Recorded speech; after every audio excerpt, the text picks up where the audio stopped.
We are here to begin Kerala's annual conference by IMA AMS Pala.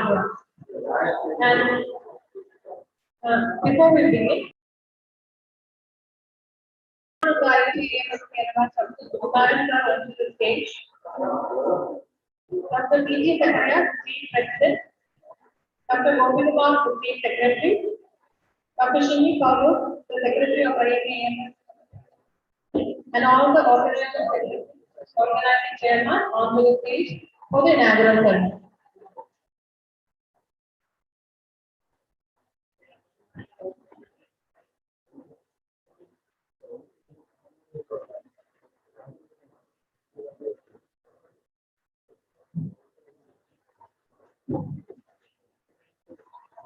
Let's start today's program with a moment of silent prayer.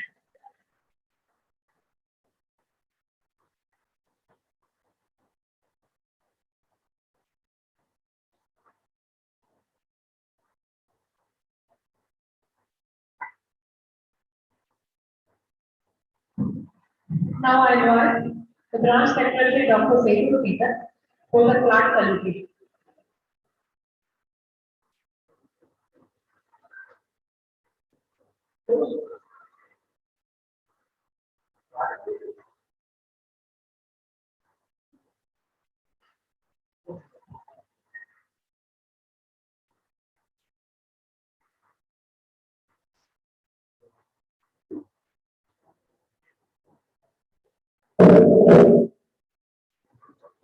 The members of the medical association stand here serving for last fire. It's honor and glory shall be alive and strength, and exposed shall be ourselves. We pledge our allegiance to and guarantee our responsibilities as accepted members of national government. Declare we will dedicate everything in our power, sleep fly high in the government of peace. Jai Hind.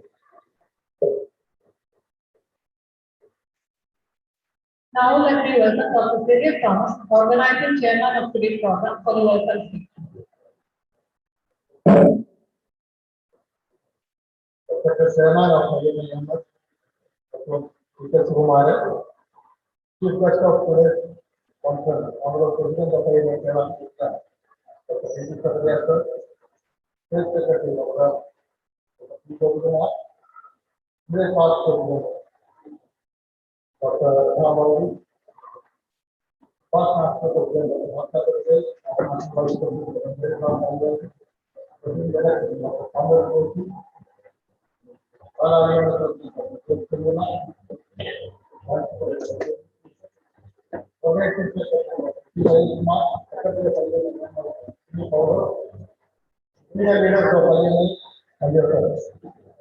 This is very pride and privilege that I stand before you on this inaugural function of IMA AMS annual conference 2015.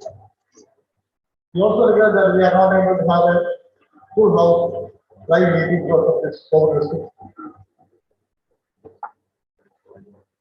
As you all know, IMA AMS is the most important academic wing of Indian Medical Association, started years ago to facilitate the research and update needs of our members.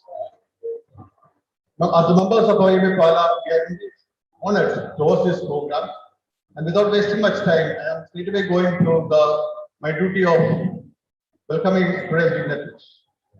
To inaugurate today's conference, we have with us Dr. P.G. Secretary, sir, our state president, who is leading our organization in a most exemplary way. On behalf of the organizing committee and all who are present here, let me extend a warm welcome to Dr. P.G. Secretary, sir.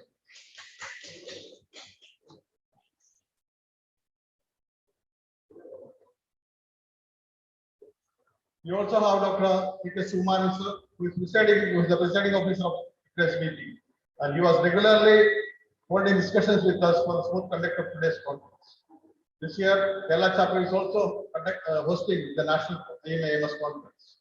Hearty welcome, sir, to today's meeting. We also have our IPP, Dr. Abraham Varghese, who will be attending online. Welcome, sir, to today's program. Our State Secretary, Dr. P. Govindakumar, who is the backbone of our organization, will be addressing us soon. On behalf of all who are present here, let me happily welcome our State Secretary. Dr. Shimi Paulos, Secretary of IMA AMS, was also very active in the various generations. Hearty welcome, Dr. Shimi. Now I also welcome our past National President, Dr. A. Marthandavilla, past National Vice President, Dr. Roy Abraham Kalivali, President-elect 2021, Dr. Samuel Kosi, past National State Branch President, Dr. Jose Kokat, Organizing Secretary, Dr. G. Harish Kumar, and our Branch Secretary, Dr. Setu Stephen, as well as IMA AMS Pala Secretary, Dr. Julian Joseph, to today's meeting.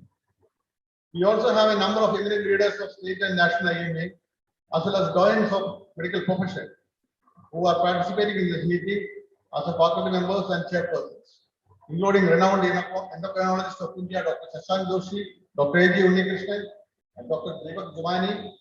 On behalf of the organizing committee, let me offer a warm welcome to all the faculty members and chairpersons. Finally, my wholehearted welcome to all the participants and delegates who are present here as well as on Zoom app to today's meeting. In these words, let me conclude. Jai IMA, Jai Hind.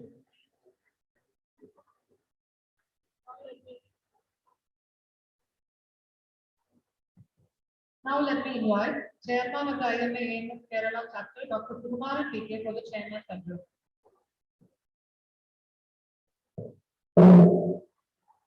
Respected State President PT Secretary Sir, IPP Dr. Akram Varghese was logged in. State Secretary Dr. Govindma, AMS State Secretary Dr. Shimi, past National Vice President Roy Abraham sir, Organizing Committee Chairman Dr. Syriac, Secretary Dr. Hari, Pala Branch President Dr. Jose Kokat, Secretary Dr. Sedu, Dr. Pijan, senior leaders of lobbying and your friends.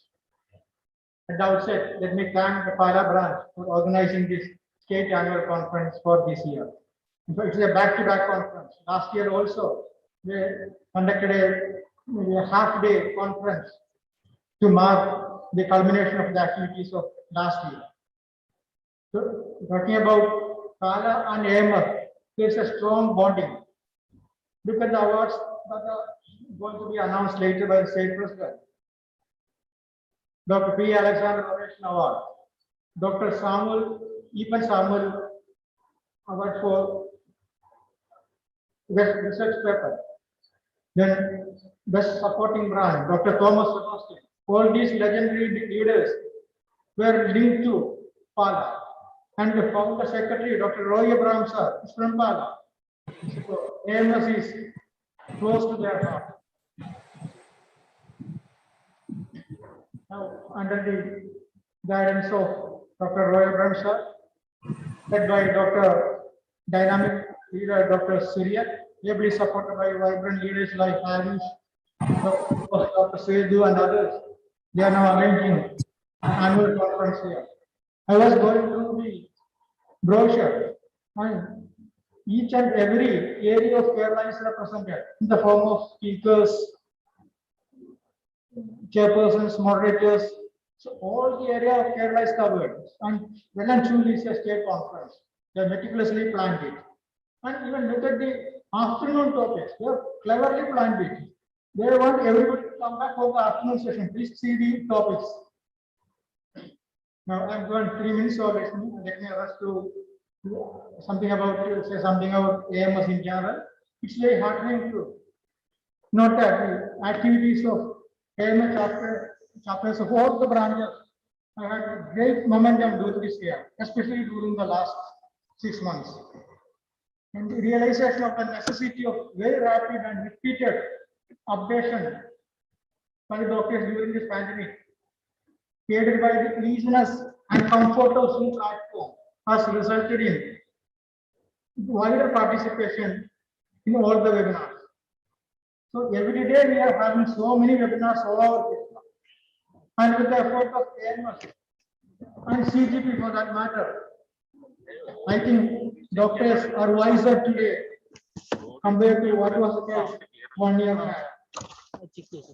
And once the code becomes benign and we can open for the physical meeting, I think this type of hybrid platform should stay here. That will lead to wider participation. Even in physical meetings, in case of larger branches, I don't think that there will be even 10% attendance. And in hybrid meeting, other branch members can also participate. And who knows, in days to come, IMA will have another scheme to coordinate the webinars. Apart from the core activity, IMA, let me about the things we have done at the office. When we took over, we had a list of doctors, members of IMA. That was arranged in a scrambled manner. So we have now segregated into district wise. Your district is the district when you join. There is no transfer facility for AMS. Another thing, we got when we took over, we had a band balance around 30,000 and a bunch of FDs. Some 2008 old. Some FDs are starting in 2008. Paru Vaishya Bank, that bank is not there now. It is merged with Kotak Mahindra Bank now, and all our accounts were frozen. And Dr. Simi was very determined to reactivate, and it took 2 years for him. Only last week we got everything right. Of course, our previous teams couldn't do that because they got only 1 year. Fortunately, we got 2 years. So now we are having around 8.5 lakh funds that can be used. It's no more frozen.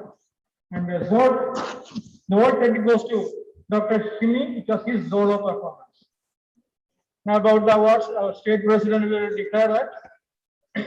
I'm going to announce Chairman's Appreciation Award. Those branches who got the great award, major awards are not considered for this. So this year the Chairman's Appreciation Award goes to AMA chapters of Pala branch, Karakuttam branch, Vadagara branch, and Charapudi branch. And before I conclude, let me express my sincere gratitude to the State President, Dr. P.T. Sakaria, IPP, Dr. Abraham Varghese, our term for 2 years, and State Secretary, Dr. Gobimar, for their advice and guidance. And also, I thank all the AMA chapter officials all over Kerala for their excellent performance during the last 2 years.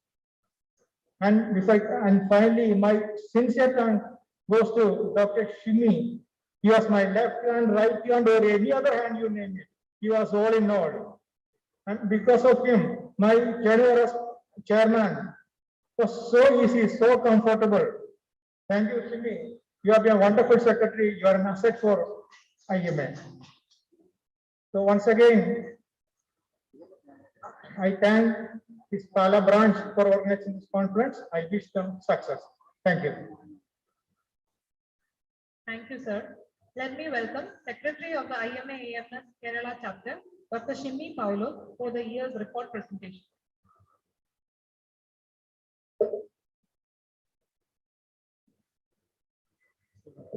The report. Respected Chairman of IMA AMS Kerala State, Dr. P.K. Suman, sir. State President, Dr. P.T. Sakaria, sir. State Secretary, Dr. Gopi Kumar, sir. National leaders, past national leaders of from IMA Kerala, the IPP, Dr. Abraham Varghese, sir. All the delegates, speakers, and mostly the members of IMA Pala for having been the host for today, and with special mention to your organizing chairman of the conference, Dr. Siriak, and the secretary, Dr. G. Harish Kumar. Let me present to you the activities of IMA AMS Kerala State. We have 2 years, that is 2020 and 2021. But 2020 was not that active for us, though we started off with a membership of 2,668. We could add in around 29 new members. We had associate members of 125, and we were able to add in 1 member. I think so it was because of the non-physical meetings that we are going through. So a total of 823 members was there in 2020. Our contributors for the IMA AMS activities of 2020 were mainly IMA Kozhikode, Nemam, Trishul, Vadodara, and Pala branch. I thank the branches for their wholehearted support for 2020. The awards in 2020 that were the academic award, and the most prestigious PA Alexander Memorial Oration was given to Dr. V.G. Pradeep Kumar from Kozhikode, our past state president, and the Dr. Ethan Samuel Memorial Award 2020 was given to Dr. R.C. Sri Kumar from IMA Trivandrum. The branch awards that were given out in 2020 were the A. Chandrapala Memorial Award for Best AMS local branch that was backed by Kozhikode branch. The chairperson, Dr. Ajita, and the secretary, Dr. Shankar. And the Thomas Messi Memorial Award for Best Supporting Branch was given to IMA AMS with Chairman Dr. V. Mohanan and Secretary Dr. Biju Chakravarti. And we had the last year, we had given the second best branch for their full-hearted support, and that there was a change to that. It was actually Vadodara branch and the Trishul branch. Last year, we had 4 recipients for the FIAMS, our own State Secretary, Dr. P. Gobi Kumar Sir, C.B. Manoj Kumar, and Dr. Priya Velayathan and Manjush, all from Kozhikode branches. The accounts of 2020, we started out with a cash balance of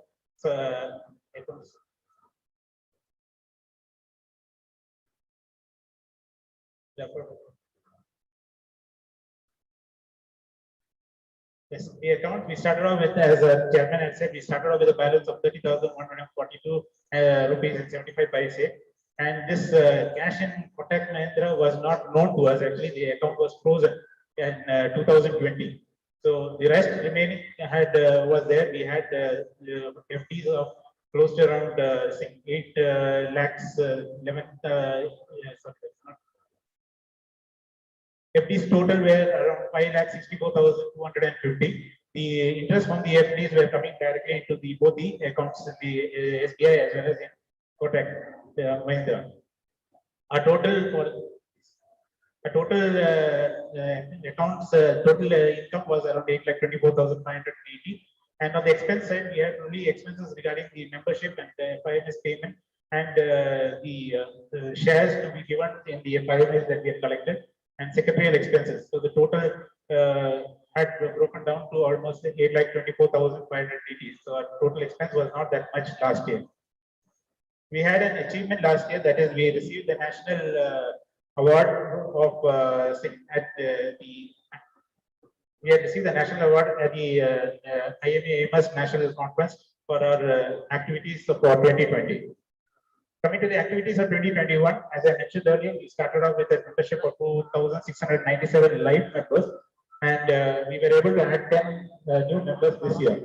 Our associate membership was 126, and new associate member, we were able to add just 1 member this year, raising the total to 2,834. And this year, our contributors were, we had an increase in contributors. Branches had contributed to us. That is, besides Kozhikode, Nemam, Trishul, Vadodara, Pala, we had Nirmala and as well as Trivandrum branch who had contributed this year for our activities. This year, luckily, we were able to conduct 3 zonal conferences. First, we started with the Chalipudi branch hosting the IMA, the Mid-Zone conference, and followed by Kozhikode branch who hosted the South Zone conference.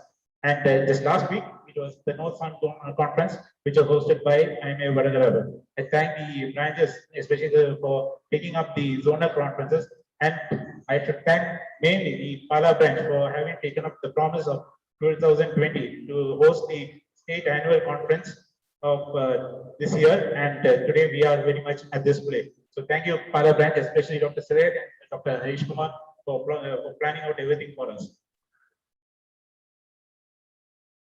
We were also lucky this year to be a participant in the South Zone National South Zone IMA AMS conference, and we were given a slot of 1 hour between 5 to 6, and IMA Kerala State was given the topic of child development, and luckily we were able to do it very well, and we had our state president and state secretary to give their words of wisdom. And the session was on child development, which was moderated by Dr. Jason O'Neill, and we had a galaxy of speakers like Professor MKC sir, Dr. Susan, Dr. Maria, and Dr. Manju from Pathanamthitta. Again, the accounts for the final year, that is 2021, we are at present at 8,38,018 rupees. And this year also not much of expenses from our side, but this is the year when we were able to revive our Kotak Mahindra. So actually the Kotak Mahindra accounts really comes into light this year itself. Last year it was a hidden agenda because we were not able to access the account itself.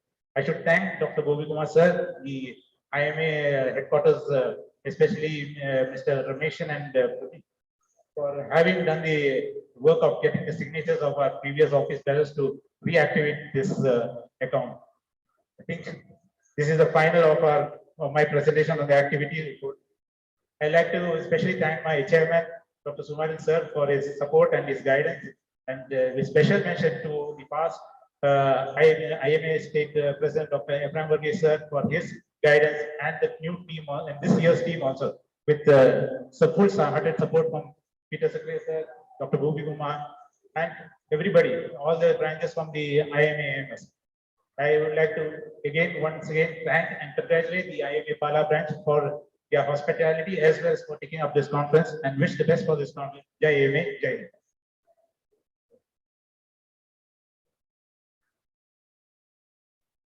Thank you, sir. Let me invite the state president for the formal inauguration ceremony. Dr. P.K. Zakaria, sir, welcome to you.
National Vice President, former Dr. Roy Abraham Dalvi, and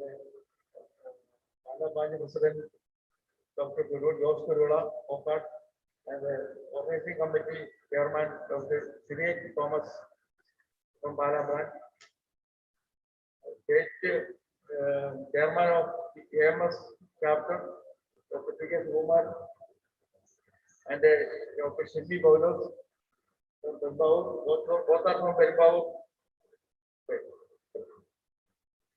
Dr. Ever shining star of Pala IMA, Dr. Harish, he is AP General Secretary also for 3 years. And then Pala Branch Secretary. I have given only the time limit for that. I will keep to, otherwise you can don't tell me. IMA AMS in the chapter, end of Ormele, for another only one. Again, Dr. Roy Abraham, Kalveli, Anju Adam, the chairman at the Jan of Pudavare, AMS airport. Another concept of Varana, specialist program, AMS program. Specialistiകളും non specialist ചുവതലയായിട്ടുള്ള കാര്യങ്ങൾ എല്ലാ speciality അറിയാൻ അവര് CGP കൂടെ പോകണം. ഇങ്ങനെ 2 academic വിങ്ങാണ് IMA ഉള്ളത്. ഒന്ന് AMS ചാപ്റ്റർ, അത് കഴിഞ്ഞിട്ട് CGP. ഈ 2 സംരംഭങ്ങളും ഈ കോവിഡ് കാലത്തും ഈ പാൻഡമിക്കിന്റെ കാലത്തും നന്നായിട്ട് പ്രവർത്തിക്കുന്നുണ്ട്. കാരണം ഞാനിവരുടെ മുമ്പുള്ള 2 മീറ്റിംഗ് അറ്റൻഡ് ചെയ്ത ആളാണ്. അവരൊക്കെ വളരെ കാര്യങ്ങളുള്ള നന്നായിട്ട് പ്രവർത്തിക്കുന്ന ഭാരവാഹികളാണ് ഇപ്പൊ AMS ഉള്ളത്. അത് കീപ്പപ്പ് ചെയ്യണമെന്നാണ് എന്റെ ആഗ്രഹം. കാരണം IMAക്ക് അക്കാഡമിക് വിങ് ആയിട്ട് ബ്രാഞ്ച് നടത്തുന്ന CME കഴിഞ്ഞാൽ പിന്നെ ആപ്പാടെ ഉള്ളത് സ്റ്റേറ്റ് ആനുവൽ ഇപ്പൊ CME ഇല്ല. AMSന്റെയും CGPയുടെയും CMEകളാണ്. അപ്പം അങ്ങനെ വരുമ്പോൾ പിന്നെ നമ്മുടെ സോഷ്യൽ ആക്ടിവിറ്റീസ് നിങ്ങൾക്ക് എല്ലാവർക്കും അറിയാം. IMA എന്ന് പറഞ്ഞേക്കും നമ്മുടേതല്ലാത്ത കാര്യങ്ങൾക്ക് പോലും ജനങ്ങൾ നമ്മളെ വിളിച്ച് സമീപിച്ചുകൊണ്ടിരിക്കുകയാണ്. അപ്പൊ ആ ടെക്നിക്കൽ യൂണിവേഴ്സിറ്റിയുടെ പരീക്ഷ ഒന്ന് മാറ്റി വെക്കണം, അതിന് IMA പറയണം. ഇങ്ങനെയുള്ള കാര്യങ്ങൾ നമ്മളെ യാതൊരു ബന്ധവും നമുക്കില്ലെങ്കിലും പറഞ്ഞാൽ പിന്നെ അവരെല്ലാം സമാധാനപ്പെടുത്തുന്ന ജോലിയും കൂടെ നമുക്കുണ്ട്. ഫോണിക്കൂടെയെങ്കിലും അല്ലെ എന്തെങ്കിലും ഞങ്ങൾ ലെറ്റർ അയക്കാന്നൊക്കെ പറയുകയല്ലാതെ ലെറ്റർ അയക്കുകയും ചെയ്യും. അത്യാവശ്യമുള്ള കാര്യങ്ങൾ നമ്മൾ കിടാവാകുന്ന കാര്യങ്ങൾ ഇങ്ങനെയാണ് IMAയുടെ പ്രവർത്തനങ്ങൾ. പിന്നെ സാമൂഹ്യ ക്ഷേമ പദ്ധതികളും ഈ ഒരു ഡോക്ടറും മരിച്ചു കഴിഞ്ഞാൽ അദ്ദേഹത്തിന്റെ കുടുംബത്തെ സഹായിക്കുന്നതായ പല സ്കീമുകളും IMAയ്ക്കുണ്ട്. ജീവിച്ചിരിക്കുന്ന കാലത്ത് തന്നെ വല്ല അസുഖം പിടിച്ച് ആശുപത്രി കിടന്ന് വല്ല സർജറിയൊക്കെ ഉണ്ടെങ്കിൽ അതിന് റീഇംബേഴ്സ് ചെയ്യുന്ന സ്കീമാണ് health scheme, IMA Kerala health scheme. അതുപോലെ തന്നെ നമുക്ക് മെഡിക്കൽ ക്യാമ്പുകളെ ഇങ്ങനെയുള്ള കാര്യങ്ങളൊക്കെ ഓരോ ബ്രാഞ്ച് ലെവലിലും നന്നായിട്ട് നടക്കുന്നുണ്ട്. നിങ്ങളെല്ലാവരെയും ഇപ്പോൾ ഈ ഞായറാഴ്ച രാവിലെ ഇവിടെ എത്തിയിരിക്കുന്ന faculty members as well as the participants, delegates, I welcome to Pala branch for their hospitality. And ഇത് പറയുമ്പോൾ IMA പല പ്രശ്നങ്ങളുണ്ട്. അതെല്ലാം കൂടെ ഞാൻ ഇപ്പോൾ ഇവിടെ വെച്ച് പറഞ്ഞാൽ തീരത്തില്ല. അതിലെ ഒരു പ്രധാന കാര്യം നമുക്ക് അടുത്ത കാലത്ത് സോൾവ് ചെയ്ത് കിട്ടാൻ പറ്റി. കാരണം ഹോസ്പിറ്റൽ അറ്റാക്സ്, ഇതിനെതിരായിട്ട് നമ്മൾ എറണാകുളത്ത് ധർണ നടത്തി ആലുവയില്. അവിടെ വെച്ച് പോലീസുകാരെ ഞാനും സ്റ്റേറ്റ് സെക്രട്ടറി ഉൾപ്പെടെയുള്ള 13 പേർക്കെതിരായിട്ട് ഒരു കേസ് ചാർജ് ചെയ്തു. ഞങ്ങള് ഏതായാലും കൊച്ചിൻ ബ്രാഞ്ചിന് സമഫലമായും ഞങ്ങള് ADGP മനോജ് ബ്രാവിനെ കണ്ട് ഞങ്ങള് അത് പിൻവലിക്കാനുള്ള നടപടികൾ എടുത്തു കഴിഞ്ഞു. അങ്ങനെ IMAയ്ക്കെതിരായിട്ട് കേസ് കൊടുക്കത്തില്ലെന്ന് പറഞ്ഞു. നമ്മളെ തല്ലുന്നവരെ ഉടനെ അറസ്റ്റ് ചെയ്യണമെന്നുള്ളതായിരുന്നു നമ്മുടെ ഡിമാൻഡ്. അന്ന് ആ കാക്കനാട് കല്ലുകൊണ്ടവത്തിൽ കണ്ടാൽ നമുക്ക് സങ്കടം തോന്നും. അതുപോലത്തെ ഒരു പയ്യനാണ്, ജൂനിയർ ഡോക്ടറാണ്. അദ്ദേഹത്തിനെ ഒരു ദയയില്ലാതെയാണ് അങ്ങനെ പെരുമാറിയത്. അതുപോലെ തന്നെ പല സ്ഥലങ്ങളിൽ തിരുവനന്തപുരത്ത് ലേഡി ഡോക്ടറെ അറ്റാക്ക് ചെയ്തു. അത് നിങ്ങൾക്കൊക്കെ അറിയാവുന്ന പത്രത്തിലൊക്കെ നല്ല കവറേജ് വന്നു. ആ ലേഡി ഡോക്ടറുടെ മെടുക്കൊണ്ട് അവർ കൂടുതൽ അറ്റാക്കിന് ഇരയായില്ല. അങ്ങനെ പല മാവേലിക്കുന്ന സംഭവം ഇങ്ങനെ പല കാര്യങ്ങളും നടന്നു പോകുമ്പോൾ അതിന്റെ ഇടയിൽ കൂടെയൊക്കെ നമ്മുടെ കാര്യവും സാധിക്കുവാനായിട്ട് നമ്മൾ ശ്രമിക്കുന്നുണ്ട്. നമുക്ക് പിന്നെ PPS ഉണ്ട്, അതുപോലെ തന്നെ നമ്മുടേതായ മറ്റ് സ്കീമുകളുണ്ട്. ഞാൻ നേരത്തെ പറഞ്ഞ പ്രൊഫഷണൽ പ്രൊട്ടക്ഷൻ സ്കീമാണ് PPS എന്ന് പറയുന്നത്. അതുപോലെ തന്നെ നമ്മുടെ ഫാമിലി ബെനിഫിറ്റ് സ്കീംസ് ഉണ്ട്, PDSS ഉണ്ട്. ഇതിന്റെ എല്ലാ പ്രവർത്തനങ്ങളും നന്നായിട്ട് തന്നെ പോകുന്നുണ്ട് ഈ കാലത്ത്. PDSSന്റെ ചെയർമാൻ ഡോക്ടർ ദേവദാസനെയാണ് ഞാൻ ആദ്യം കണ്ടത്. PKC ഉണ്ട്, ഭാസ്കരൻ സാറുണ്ട്, ഒരുപാട് പഴയ സീനിയർ നേതാക്കന്മാരും ഉണ്ട്. ശ്രീകുമാർ വാസുദേവാണോ? അല്ല, എങ്ങനെ പാസ് നേതാക്കന്മാരൊക്കെ കറക്റ്റ് സമയം തന്നെ കയറി എല്ലാവരുടെയും സാന്നിധ്യത്തിൽ വെച്ച് ഞാൻ ഈ AMSന്റെ ചാർട്ട് സ്റ്റേറ്റ് മീറ്റിംഗ് പാലാ ബ്രാഞ്ചിൽ ഉദ്ഘാടനം ചെയ്താണ് പ്രഖ്യാപിച്ചുകൊള്ളുന്നു.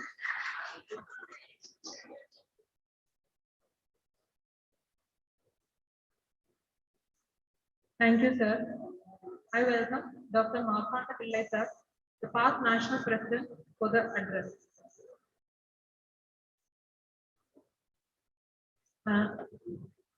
Sorry. I welcome the past. Dr. P.T. Secretary, our state president, Dr. Roy Abraham Kalivailil, Dr. Gobi Kumar, and other office bearers of AMS and Pala branch. My compliments to Pala branch for hosting this AMS state level conference. If you look at AMS, as Dr. P.T. Secretary rightly pointed out, it was the effort of Dr. Roy Abraham Kalivailil way back in 90s when he continued to nourish the AMS. The AMS really came into existence in Kerala, and it continued to be the best AMS chapter, state chapter at the national level. And even now, it is one of the best state chapter. And the credit definitely goes to Dr. Roy Abraham Kalivailil. He also instituted Alexander Award and Ipan Samuel Award and Shankar Pilla Award, which again gave a boost to these activities of AMS.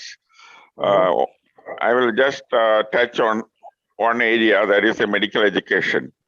Medical education in our country is witnessing a sea change. Drastic change is happening. And as a specialist organization of IMA, AMS has a great responsibility to see that the medical education is in the right track. The medical education policy itself, even the undergraduate education, the government is planning to have a common curriculum syllabi for 3 years for MBBS and Irish doctors. And after that, there is provision for lateral entry and exit from the course. And all these things, I don't know how much it is going to be practical, but it will definitely destroy the high standard of MBBS education, medical education that we have in our country. Even when we talk about post-graduation, government is just like the middle-level practitioners at the basic level. Government is also contemplating on a middle-level specialist cadre. A unknown institute in Bombay, which has been rolling out FCPS qualification, fellowship or degrees, it has been recognized as a body to train middle-level specialists. And that is what is happening in our country. But then if you look at the other side of the coin, the number of specialists in our country is pathetically very, very low. You can even psychiatrists we take, you can say 17,000 or 20,000.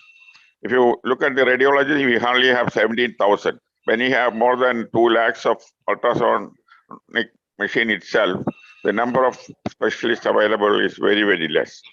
And if you look at the government healthcare delivery system, MBBS doctors, 70% deficiency is there at the primary health center. But specialists, almost 40 to 65% posts are vacant in the government sector. So there is a very big gap. The medical education policy, even followed by MCI, I won't say is correct. It has been very orthodox and rigid, and it was not promoting starting of more courses. And that has landed us in a situation where we have a skewed distribution of doctors, both MBBS and specialists. And a lack of specialists definitely is a great issue that has to be addressed. If you are not coming forward to address the issue, the government will take its own decision, just like what the central government has done in recognizing these institutes, namesake institutes which have been in Bombay, rolling out qualifications without going through proper training programs and all. But then just by blaming that is not going to be a solution. IMA, AMS can take up this responsibility and can be a conduit for conducting more postgraduate courses in India. Even the national board has now a diploma course as well as a degree course. Depend even doctor and BA, that sort of a thing on many subjects.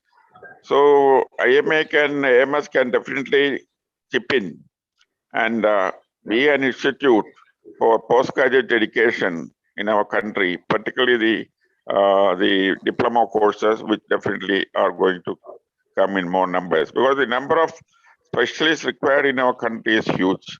The problem is not properly addressed, and only organization like IMA, particularly AMS, can take up this issue. If you look at the graduates coming out, we had about 45,000 MBBS doctors coming out. Now it has almost reached 1 lakh. But the postgraduate seat available definitely is very, very, very low.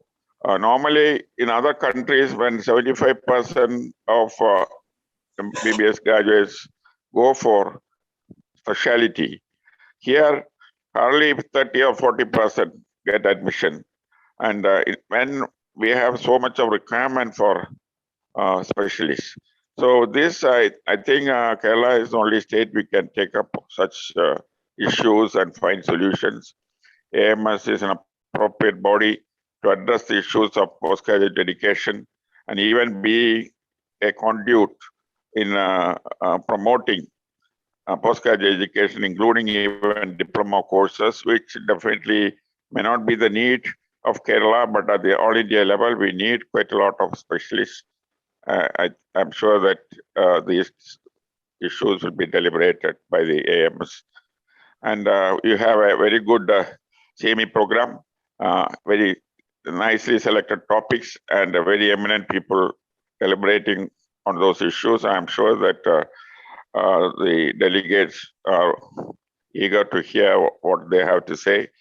So with this small comment on the postgraduate education in India, I thank the organizers for inviting me. Jai Hind, Jai IMA.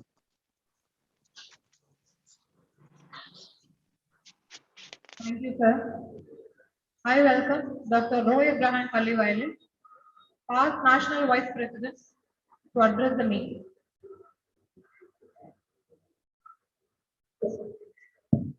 State President of Kerala, IMA Dr. P.T. Sakaria, State Secretary Dr. Bodhkumar, IMA's President and Secretary Dr. P.K. Suman, and Dr. Shimi Paulus, the leaders of the organization, Dr. Sarya Thomas and Dr. Harish Kumar, Dr. Jose Kokad and Dr. Sedu, President and Secretary of the Pala IMA branch, past National President, Dr. Marthan Pillai, past presidents who are attending online, and dear friends. It's a great privilege to be here at the state conference of the conference of the IMA state conference, State annual conference of the IMA. So it's a big privilege, and I have been very particular, especially associated with the IMA for a long time. As Dr. Marthan was saying, in '93, when I was asked to take over as IMA secretary, AMA secretary, my branch was very disappointed. I was already the state vice president, but it was considered as a demotion because only the name was there. There was no branch. Hardly there are 50 members. We had no official recognition. So from that stage, brick by brick, we have been able to build it up. Within 1 year, we reached the necessary target 250 members requirement for a state branch. Then I continued to be the secretary for 5 years, 93 to 98. Then I became the state president. At that time, AMS had a very special privilege. So that's only section in IMA where the state president was also the chairman. So IMA president happened to be the chairman of all other schemes had a separate chairman. But the IMA AMS had the state president as chairman. So it is doubly privileged. And that way we have been able to. I particularly remember Dr. Mathandapallai because he insisted that I should take up the IMA AMS. Much against my wish. I'm very happy about that decision. I'm also very happy about the rapid progress IMA AMS has been taking all these years, especially now. And I would like to congratulate Dr. Shimi Sumar and Shimi Paulus for the wonderful activities. IMA AMS Para has been one of the cornerstones, as already mentioned. All these awards were instituted, P. Alexander Award, Ethan Samuel Award, Thomas Sebastian. They are all instituted by contributions raised from friends and relatives. And many people who do not know who are these people. Dr. P. Alexander was past state secretary and past state president of IMA. Dr. Ethan Samuel was a brilliant, he is a professor of medicine in Kota Medical College. And of course, Dr. Thomas Sebastian was one of the leading physicians of Pala who died in a very young age in an accident. So all these people are to be remembered. I have only one suggestion. First, we must take up the suggestion from Dr. Mathandapallai about IMS should be having a special role, important role in the medical education, postgraduate medical education especially. And I have another important request to you. You must start a specialist employment exchange. So I am a professor in medical college. I'm getting a number of requests from different specialists. Sir, please, can you get an appointment? I was really surprised it's happening. The number of specialists are increasing, and they are even willing to work at a smaller scale. Even a senior resident post in any medical college is okay for them. So I think, but there are so many opportunities are there.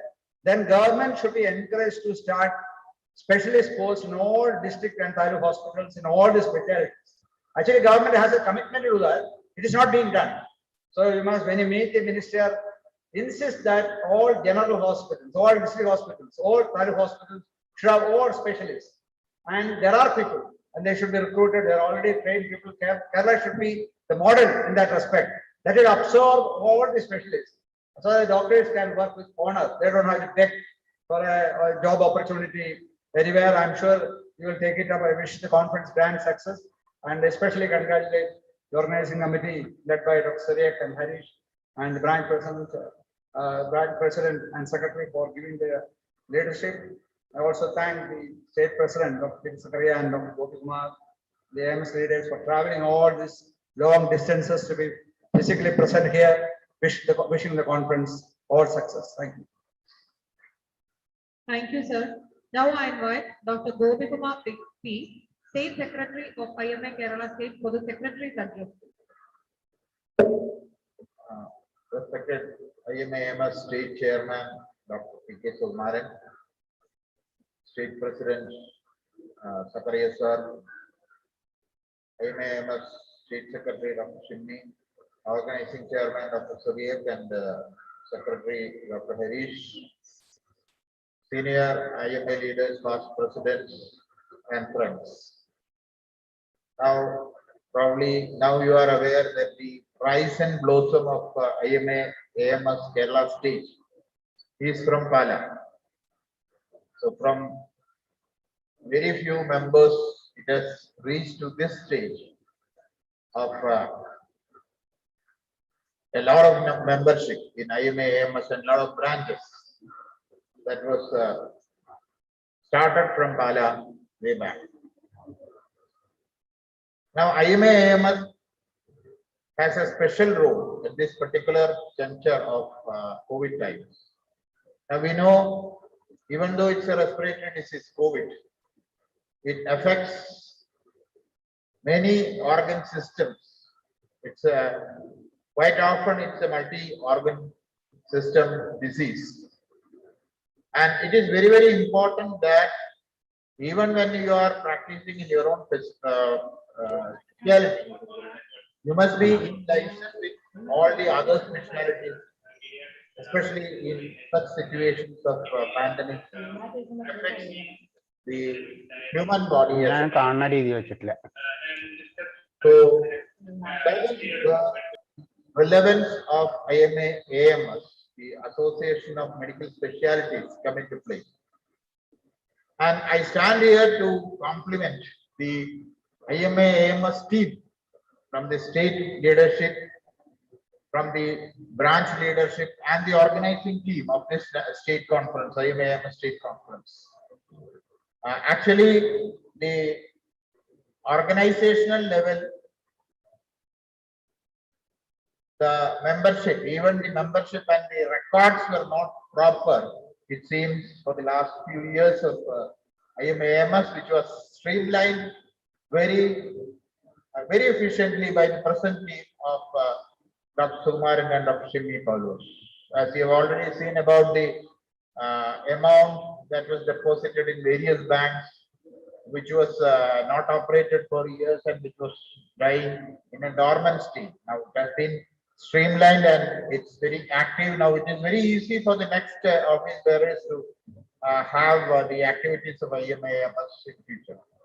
So on behalf of IMA Kerala State Branch, I compliment, I congratulate the State Chairman and State Secretary.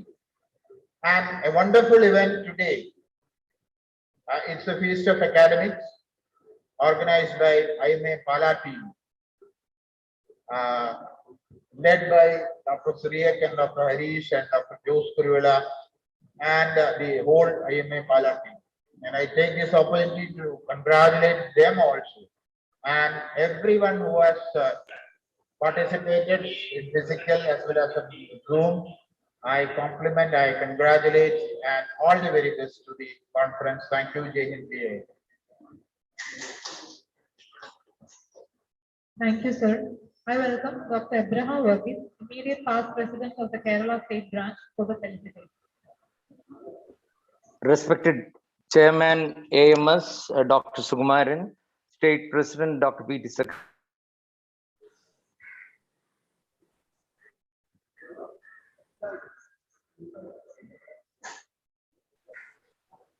It's my pleasure to attend this annual state conference at Pala. Thanks to the organizers for inviting me to this session. I really congratulate Dr. Sukumaran and Dr. Shimi for the splendid job they have been doing. I have attended all the zonal conferences. It was all superb in all the three places like Karakotam, Vadagara and Chalakudi, and now in Pala with the state conference. And also I understand the national conference is quite nearby. I congratulate the Pala branch. Especially I congratulate Harish and Suriyak. And from the screen, I find that your stage is superb. Excellent arrangements made at the screen. Congratulate all those who have been behind this show. I wish all the very best from the conference, and I'm sure the delegates will be benefited by this today's session. Jai Hind, Jai IMA.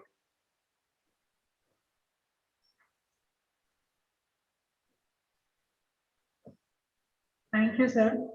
I welcome Dr. Sagwal Koshi, President-elect of 2021, for the felicitation. Chairman of AMS, Dr. Sukumaran, President of our association, respected Dr. P.T. Sakriya sir, Matanula sir, Roy sir, Secretary Dr. Gopi Kumar, IPP Dr. Abraham Verghese, senior colleagues, dear friends. As we all know, Indian Medical Association is a multifaceted organization. With its academic pillar, the strong pillar of academics having two strong wings, the Academy of Medical Specialties and the College of General Practitioners. It is through these wings of two academic wings of Indian Medical Association that IMA imparts scientific medical knowledge to its members through the branches. I take this opportunity to congratulate the chairman of AMS, Dr. Sukumaran, and Secretary Dr. Shimi Pavlos and the team for organizing so many meetings, for doing so well, like, especially during the difficult times of the pandemic. Let me also congratulate the Pala branch for organizing this excellent meeting with so much of excellent speakers. Wishing all success for the conference. Thank you. Jai IMA, Jai Hind. Thank you, sir. Now I call upon Dr. George Prokar, President of IMA Pala, to address the meeting.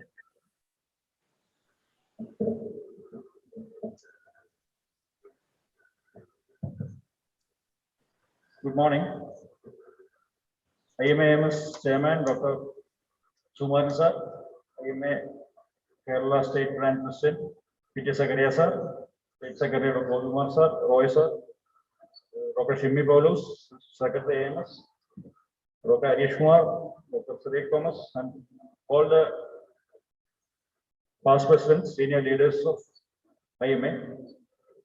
First of all, I take this opportunity to thank IMA AMS Chairman and the State IMA for giving us this opportunity to organize this IMA AMS State Conference. Our organizing committee chairman, Dr. Suresh Thomas and Dr. Harish Kumar has taken great pain to organize such a conference in this COVID era. We have organized a hybrid meeting where we can physically participate and others can join in Zoom. Thank you, the organizing committee, for such an excellent academic feast. And I take this opportunity to point out the contributions of our past State President, Dr. Roy sir, in building up such a great pillar for IMA. His contributions in building up this AMS was mentioned in by the State President and AMS Chairman. And also, we have other leaders like Dr. Suresh Thomas and Dr. Harish Kumar who are taking giving great contributions to this AMS. And now, with all this, I welcome all IMA leaders and colleagues to this conference. Thank you.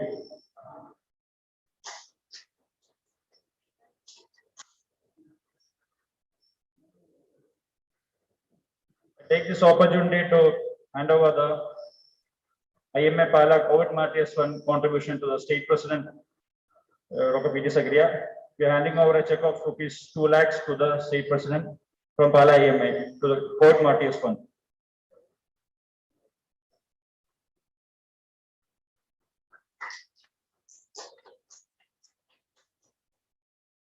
Thank you.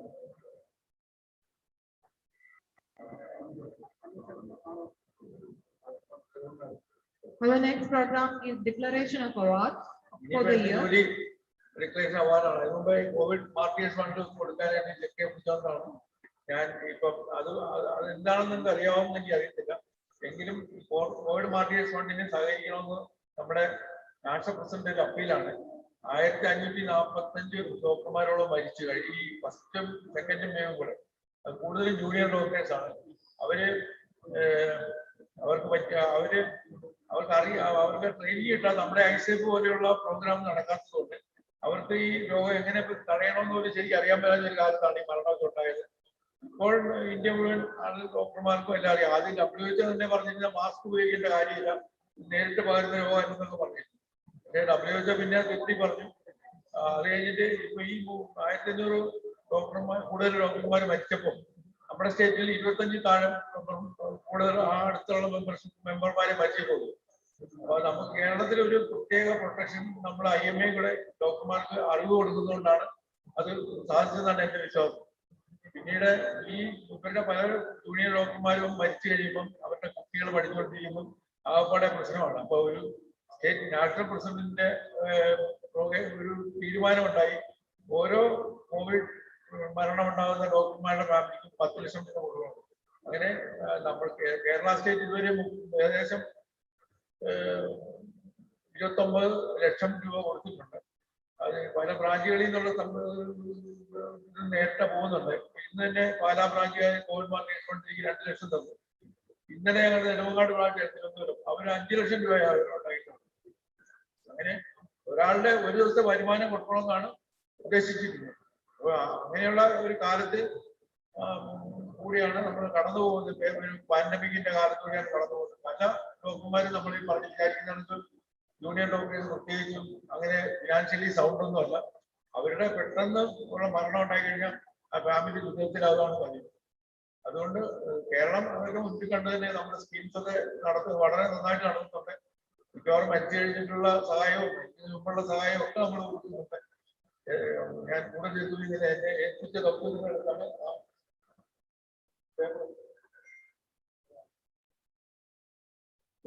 Awards announcement ആണ്. Branch awards four of IMA AMS activities 2021. Dr. A. Shankarapalla Memorial Award for the best AMS local chapter, local branch chapter, IMA Niyamam is the winner. അവിടുത്തെ doctor V Mohan Nair ഇന്നലെ ഞങ്ങൾ കണ്ടായിരുന്നു അദ്ദേഹത്തിനെ.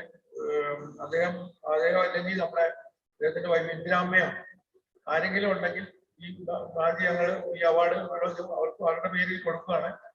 അത് കഴിഞ്ഞിട്ട് നമ്മള് ഈ മോഹൻകുമാറിനുള്ള നമ്മുടെ മോഹൻ നായർ വരാൻ സൗകര്യക്കുറവുണ്ടെങ്കിൽ ട്രിവാൻഡ്രത്തെ കൊട്ടേഴ്സിൽ കൊടുക്കാം എന്ന് വിചാരിക്കും. പിന്നീട് സ്റ്റേറ്റ് കൗൺസിൽ മീറ്റിങ്ങിന് ഏതായാലും അവർക്ക് വരും.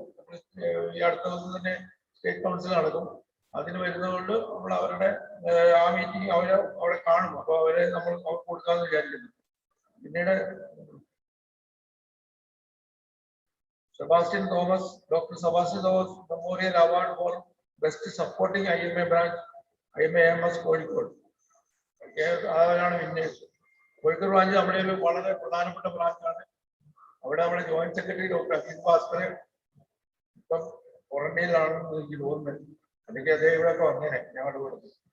പിന്നെ നമ്മുടെ പാസ്റ്റ് റിസർച്ച് ഒക്കെ ബ്രാഞ്ചാണ്. അവരാണ് അത് വിൻ ചെയ്തിരിക്കുന്നത്. Sebastian Thomas, chairman doctor Suresh Kumar EK and secretary doctor Siju. Thank you very much. ഇത് അവാർഡാണ് അനൗൺസ് ചെയ്യാറ്. പിന്നെ ഒരു ഈപ്പൻ സാമുവൽ അവാർഡാണ്. അതിന് മുമ്പായിട്ട് വേറൊരു പ്രോഗ്രാം ഉള്ളത്. അത് കഴിഞ്ഞിട്ട് ആ സ്ലൈഡ് കഴിഞ്ഞിട്ട് അനൗൺസ് ചെയ്യാം.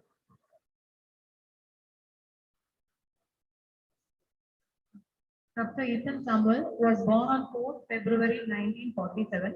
He had his MBBS from Government Medical College, Trivandrum, and his MD from PGI Chandigarh. He joined Department of Medicine at Kottayam Medical College. He was very active and was the office bearer of API Kerala. And he was also an associate professor of medicine at Medical College, Kottayam. He died on 25th of December 1992. Mention ചെയ്ത doctor Eappen സാമുവലിനെ പറ്റിയുള്ള ഓർമ്മയ്ക്കായിട്ട് ഇവിടെ ഉള്ള endowment തുക നമ്മളെ ഏൽപ്പിച്ചിട്ടുണ്ട്. അതിൽ നിന്ന് എല്ലാ ആണ്ടിലും ഈ അവാർഡ് കൊടുക്കാറുള്ളതാണ്. ഈ Eapen Samuel memorial award 2021 giving you Devendran Devi MBBS MD General Medicine.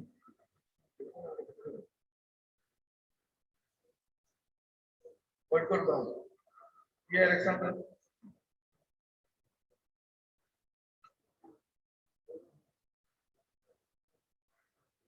Dr. P. Alexander was born on 30th August of 1939 at Cochin. He had his MBBS from Government Medical College, Trivandrum, and his MS also from Medical College, Kanpur. He was the IMA State Secretary for many years and IMA State President for many years. And he was the founder of Kerala Orthopedic Association. Kerala Ortho Association പറയുമ്പോൾ നമുക്ക് അടുത്ത കാലത്ത് കോവിഡും മറ്റേ doctor Babu കിട്ടി ആണ് ഓർമ്മ വരുന്നത്. അദ്ദേഹം ഈ എറണാകുളം മെഡിക്കൽ കോളേജിലെ ഓർത്തോ പ്രൊഫസറായിരുന്നു. അതൊരു കോവിഡ് ആശുപത്രിയായിരുന്നു. അദ്ദേഹം മരിച്ച് അദ്ദേഹത്തിന് അദ്ദേഹം ആണ് അടുത്ത കാലത്ത് ഓർത്തോ അസോസിയേഷൻ വളരെ സജീവമാണ്. അവര് തന്നിരിക്കുന്ന അവാർഡാണ് He was also director and P. Alexander Memorial Award to Dr. T.M. Anandakeshavan.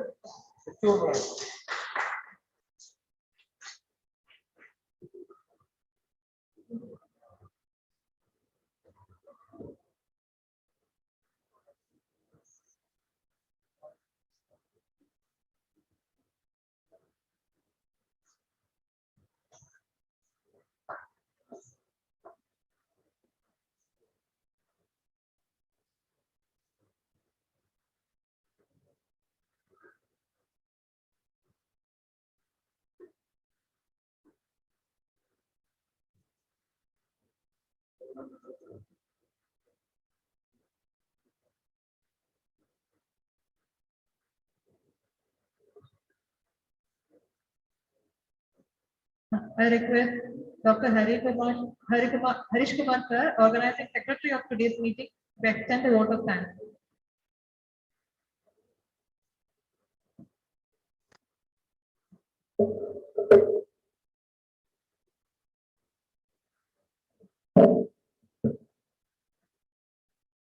Very good morning.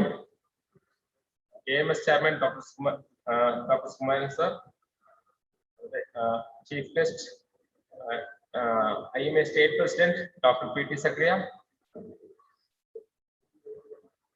State Secretary Dr. P. Govikumar, IMAMS State Secretary Dr. Shimi Paulus, past National President Dr. A. Marthandapillai, past National Vice President Dr. Ibrahim Kalwil, State President-elect Dr. Samuel Kochi, IPP Dr. Abraham Burgess, State Branch Dr. Syriac Thomas, Organizing Chairman, Dr. Jose Kokat, President IMA Pala, Dr. Sedu Stephen Secretary, and senior IMA members,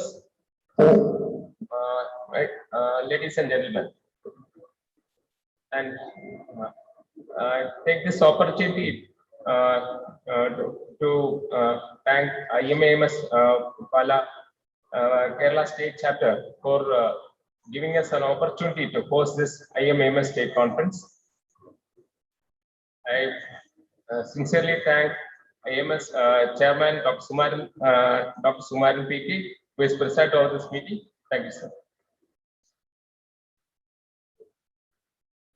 Our State President Dr. P.T. Sakriya is a very close friend of IMA Pala, and is a very dynamic president, as you all know. And he has come here and inaugurated our annual conference. Thank you, sir. State Secretary Dr. Govikumar is always there. He's the strength of Kerala State IMA, and he has given good guidance in arranging IMA AMS State Conference. Thank you, sir, for coming here and addressing us.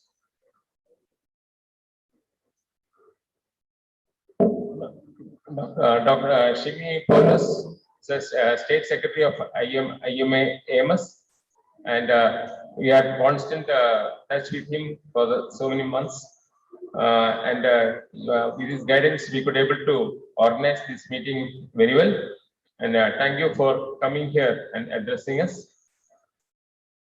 I thank Dr. Marthandapillai, past National President, who has given good advice and addressed us. And Dr. Roy Abraham Kalwil is our past IMA State President and past National Vice President. He has come here and addressed our meeting. Thank you, Roy sir, for addressing us. And also take this opportunity to thank our State President-elect, Dr. Samuel Kochi, who has responded to our invitation and come in Zoom and addressed us. And IPP Dr. Abraham Burgess is a very is a dynamic president, past president of IMA Kerala State, who has come and addressed in our meeting. He has participated in our meeting, and I Also thank Dr. Siriak Thomas, who is the organizing chairman of our conference, who has with his help and guidance and through cooperation, we could able to conduct this meeting very well. Special appreciation and thanks to our branch president, who has taken so much pain in arranging the conference very well and in a very meticulous manner. And also ever dynamic Dr. Sethu Stephen, secretary, for arranging and making this conference a grand success. And I also congratulate the Dr. Alexander Oration Award winner, Dr. Andakeswan, who is the professor of Jason Professor of Pediatrics at Trishur Medical College. We are very long term. I was doing my residency. He was in the Department of Pediatrics doing post graduation, and he's my father's student also. So I know him, and also Dr. Ethan Samuel Award winner. I congratulate Dr. Ravindran, physician. He was associate professor of medicine at the Kottayam Medical College and Calicut Medical College, presently at Oman. Congratulate Dr. Ravindran for the Ethan Samuel Award. And I also thank all the speakers and chairpersons who has responded to our invitation and will be deliberating in today's session, and also the sponsors of many companies who are sponsoring the program. Thank you everyone, and also I thank all the IMA members of Pala branch and all the state leaders for their blessings to make this conference a grand success. Thank you. Thank you, sir. Now let me invite Dr. T.M. Ananthakeshavan to deliver the P. Alexander oration.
A very good morning.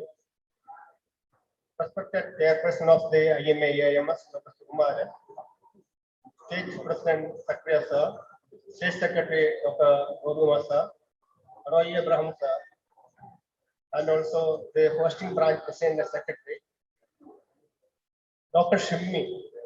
He was my secretary when I was the State President of IAP Kerala.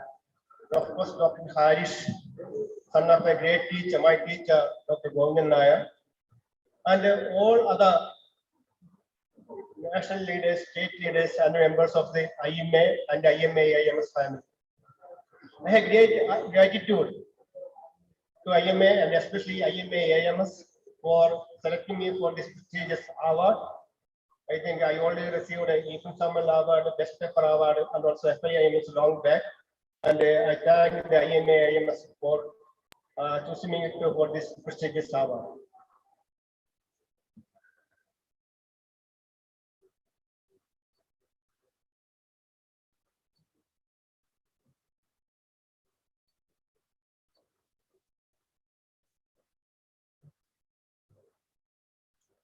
So he had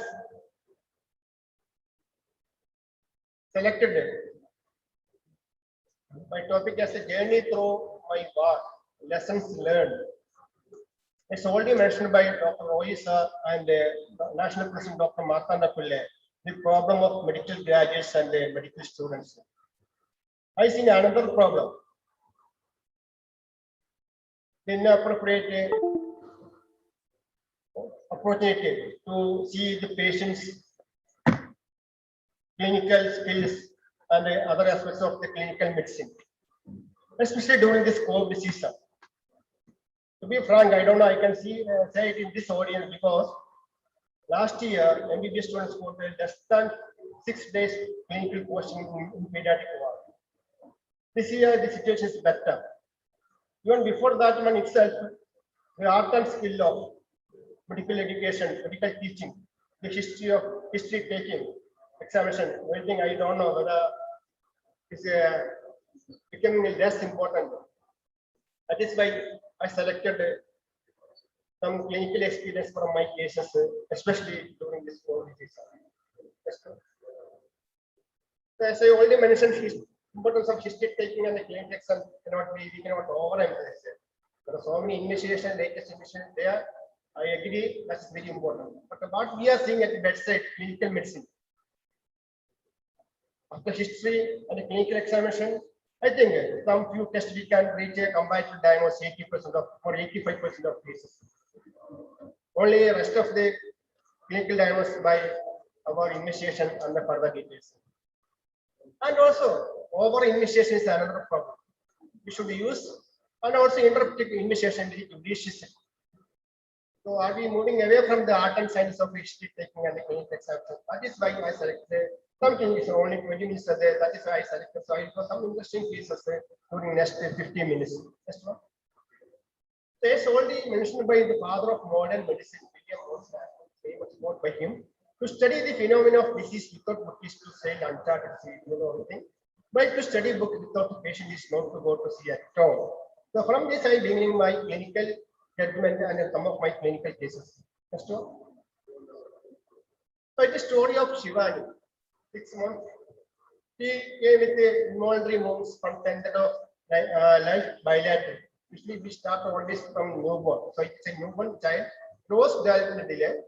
Antenatal case, first and second trimester normal, and the history of PIH, pregnancy induced hypertension third trimester.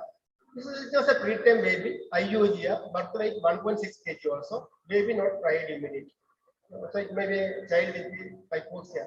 Next one.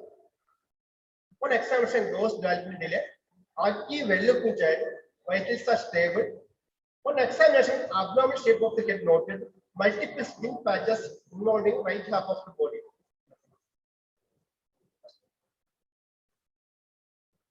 Summary, it's a preterm baby, IUGR baby, not tried immediately, dose development delay, recurrent seizure.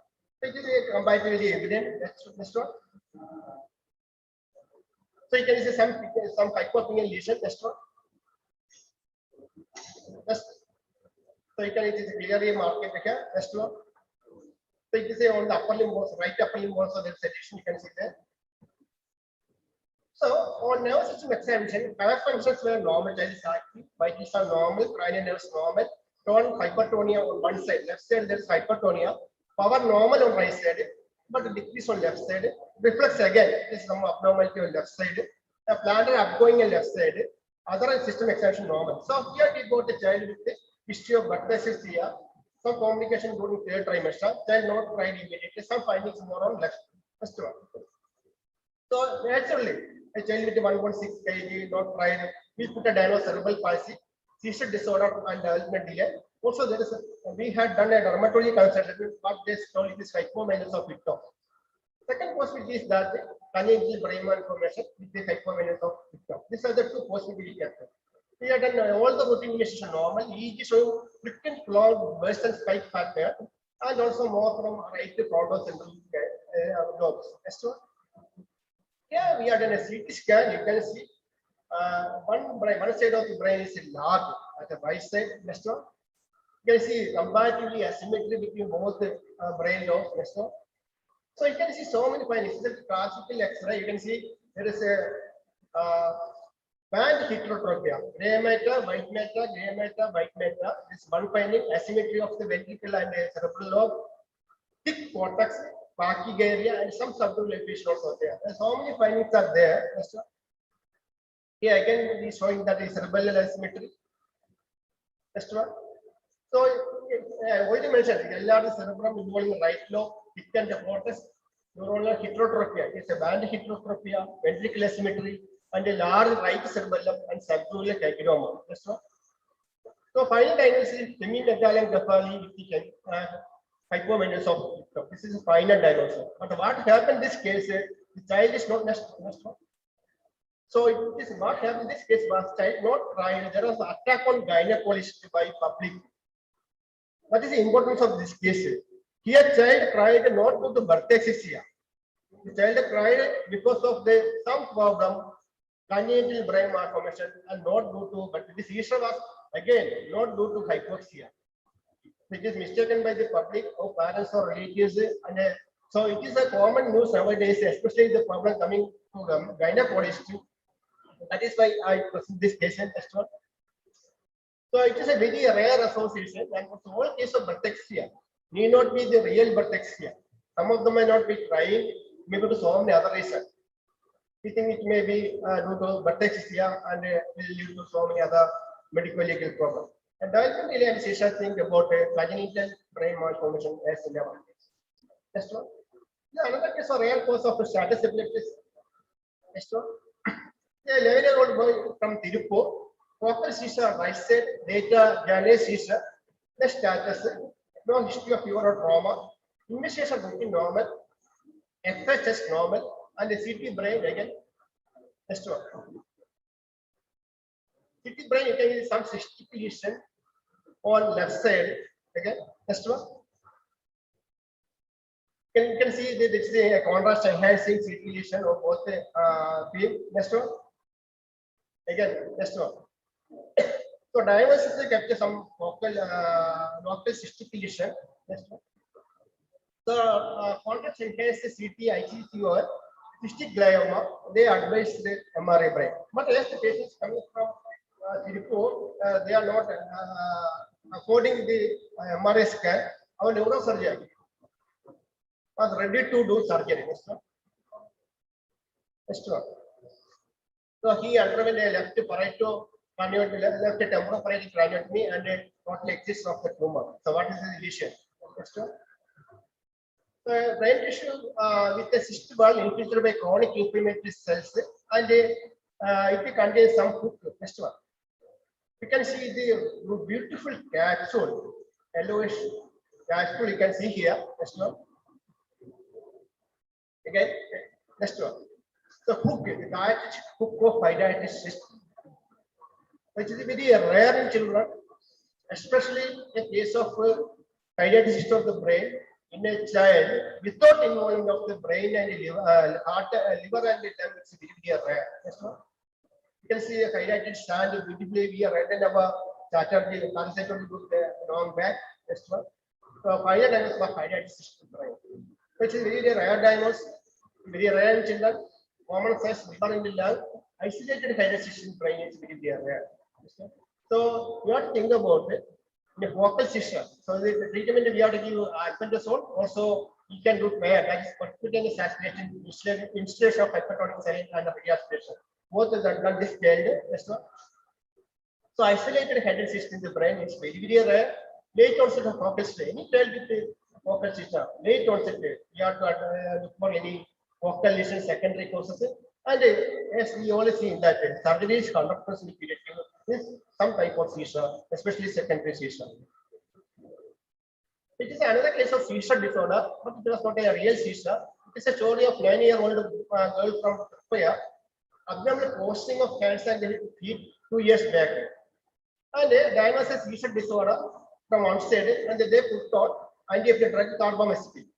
And the child growth and development as normal, no significant family history. The vitals are stable, and when we tried to do BP estimation, we developed a carbon. That means not tried a BP measurement. Maybe there may be one reason. That is why in the case simple That's like a BP measurement. We are forgetting. The anthropometry normal, CNS normal, other system normal. That's true. As we suspected, your serum calcium was very low, 5.5 milligram. Phosphorus comparatively high. ECG, of course, as we expected, it is prolonged QTC. That's true. So EEG normal, UST abnormal, and we are done because of very low calcium. We estimate the parathormone and it was very low. So it is case of hypocalcemia, secondary to hypoparathyroidism, and we are the significantly beautiful bilateral symmetrical calcification. There is no diagnosis, there is no hypoparathyroidism, bilateral symmetrical calcification, and more in the basic ganglion. So again, next one. So diagnosis is hypoparathyroidism. We treated the child with calcium and vitamin D3 and the anti-convulsant stopped. Child is happy. We are also happy. Next one. So child was re-admitted to stroke stage later. So it was at this time she had a hyperpigmentation of the body and the oral mucosa. Some clinical picture now is changing, and the nail changes also there. Sodium 122, potassium 5.8, and the purpose is normal. Next one. And some nail change. Actually, in the beginning, we not give much importance to the nail changes. It may be some normal variation or something like that. After reaching the diagnosis, we went back and we had given more importance to this nail changes. So we sent the patient to the dermatology department, and they had taken scraping and examination, which proved the candidate. Now the entire diagnosis changed now. So now we have hypoparathyroidism, addiction disease, fungal infection. So it is a very beautiful case of autoimmune polyglandular syndrome. So we should not stop with the one diagnosis. We have to follow up the cases. Maybe a combination of so many clinical features and a syndrome. So we treat with the prednisolone, calcium, and the vitamin D. So it is a autoimmune polyglandular syndrome diagnosis criteria. Type 1 beta syndrome. That's because candidate is there. The other patient. Hypoparathyroidism it was there, addiction disease is there.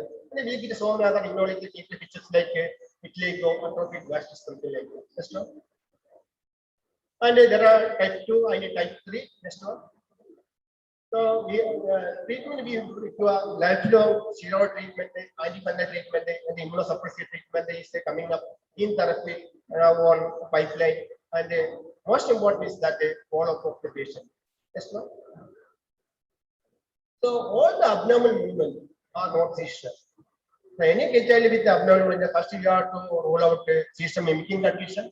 Simple examination like BP should be part of routine examination, otoscopy examination. All the examination will be very simple, and we have the importance of serial follow-up. Because first hypocalcemia, hypoparathyroidism, then we put some nail changes finally or beta syndrome. So that is the importance of follow-up of the patient. Next one. Another tale of Durga, it is 4-year-old child with a recurrent stroke. So she presented with the weakness of the right side of the body since last 2 months. 2 months back, started with the fever, and the second day of fever, she developed weakness of right side. So started with some fever, then weakness 2 months back. Next one. No history of loss of consciousness, no history of craniopathy, history of craniopathy, no history of vomiting or bowel incontinence. Blood output decreased because she got weakness on left side. A past history, again, further 4 months back, she had short temporal illness and she had a weakness of the left side. Now right side, 2 months back, again, right. Previously she got left side. While improving a weakness on left side, she developed right side. So she got the first one side. After 2 months, she got right side. Both are mild attack of fever. Next one. So I didn't what side is uneventful. Only thing is that preterm baby 1.9 kg, and she had all features of Down syndrome. Next one. So fully immunized, family is significant. Next one. So all the routine examinations were normal. Next one. And you can see all the features. You can see the depression, mongoloid stand, you can see beautiful swimming piece, short little finger, phenodactyly, and everything you can see bracket, flat. So everything is very clear. It's like cariotyping movement case of Down syndrome. Next one. So now this examination is allowed the painful. She got hemiplegic diet, hemiplegic gait, and she got torn increase in all limbs, both right and left, and radial in all limbs. However, some differences there because one side it is improving, and the plantar abdomen sensitivity normal, cerebella lower triangular ataxia, other system essentially normal. So Down syndrome is the recurrent hemiplegia. What may be the possibility? Recurrent shock or the etiology. And Down syndrome, you can get the atlantoaxial dislocation also very common. In that case, also you get a bilateral hemiplegia or quadriplegia. So these are the some possibilities, some shock, or it may be due to atlantoaxial dislocation. Next. So all routine exercises were normal. Next. Platelet, everything is normal, and also as far as possible, we have done some coagulation profile workup which was possible in our setting, like the profile normal, urine homocysteine normal, checking the negative, and all other tests are comparative. Because me everything was normal. That's true. So after admission, on third day she developed the Japanese seizure and also developed now the upper motor type of patient files also. So double hemiplegia now become more severe, is getting seizure and the weakness of the nerve. That is why we are done MRI and a further investigation. You can see the old lesion on the right side. You can see all the gliotic lesion. This is evidence of the ward impact. She got a previously she got a weakness on left side. Now she came with the right side. That's all. That's all. There's no evidence of atlantoaxial dislocation here. That's all. Yeah, you can see that the diffusion is showing that there is a now the problem with the left side also. That is why the reason why she is getting now the weakness on right side. So she got a old attack on right side. Now it is on left side also. Bilateral different strong, and there is no evidence of atlantoaxial dislocation. That's all. So acute infarct is left posterior thalamus, chronic infarct right coronal radicula, and of course appropriate the child was a Down syndrome patient. That's all. And then finally we go to MRV, which is showing the MRI. You can see that beautiful. That's all. The case of moyamoya disease, bilateral moyamoya disease, which is a puffer stroke in the Japan. Is a word coming from puffer stroke, that is from Japan. That's all. And then MRI angiography. That's all. You can see beautiful, just like our puffer stroke. You can see the beautiful. It was done from city Trivandrum. You can see bilateral. That's all. Beautiful. So in recurrent in Down syndrome condition, you get a, whenever there is association of myomaya, you call it a myomaya syndrome. It's very common in sickle cell disease and Down syndrome. So it is a beautiful case of recurrent stroke in the case of a Down syndrome. So it is final diagnosis Down syndrome, recurrent stroke, myomaya disease. Next one. So treated with the aspirin, warfarin, and a calcium blockers, and we are referring the child for surgery to Trivandrum. So surgery we can do either two types of surgery. So it is very serious. You can be symptomatic. You can far improvement will get the dietary surgery. A branch of external carotid artery may be dietary anastomosis, or it may be indirectly very easy. Placement of vascularized tissue supplied by external carotid artery over the that is a midas, that is a encephalorhoarterial telangiectasis. It is not very difficult. So combined we can give very good this one. Next one. The lesson we learned is a recurrent stroke. You have to think about so many rare conditions. So it is very rare in children. And stroke in children may be due to different causes. Unlike in adult, it is not etiology is different, treatment is different, the prognosis is different, and everything is different. So you should be having a very virtual workup of a patient with a clinical judgment and so we are very commonly common presentation. Next swelling is very common because some common lymph node or other swelling is a very common. This is a story of son of from Vanani swelling on left side of the front of leg 5 months, on and off 3 months. No cough or breath resistance. History of contact with the TB was there. So no history of suggestion of hyperthyroidism. So just a swelling with the lymph node swelling or some swelling here. And a family history of contact with TV, naturally we think about tuberculosis. Next one. So a form hard swelling, non-tender, 1 into 2 centimeter size, and moves with the debilitation also, no movement on protrusion of tongue, and you can see deep to deep pressure and systemic examination was normal. So you can see very small cell, you just pass it like that. Next one. A swelling, which is a block of view, you can see a small swelling, downward swelling actually. So all routine investigation, including mammography test was normal after admission. And one course of antibiotics here, a child got already on AKT. That's right. So histopathology correlation through FNAC showing that a cold node is suggested. Which is a cold node which is not a lymph node. That's right. So thyroid scan showed solitary intrathyroid cold nodal on left lobe. That's right. You can see cold nodal, or you can see the on side zone. You can see that the cold nodal uptake is very poor. That's right. The same film, you can see that your lateral film. So the cold node on one side of the thyroid. So he underwent surgery. That's right. The surgery near to the thyroidectomy done, and next one. Can you see the nodal excision from the node? You can see that it's a very hard swelling. Next one. So it is a very clear but beautiful picture of a papillary carcinoma of the thyroid.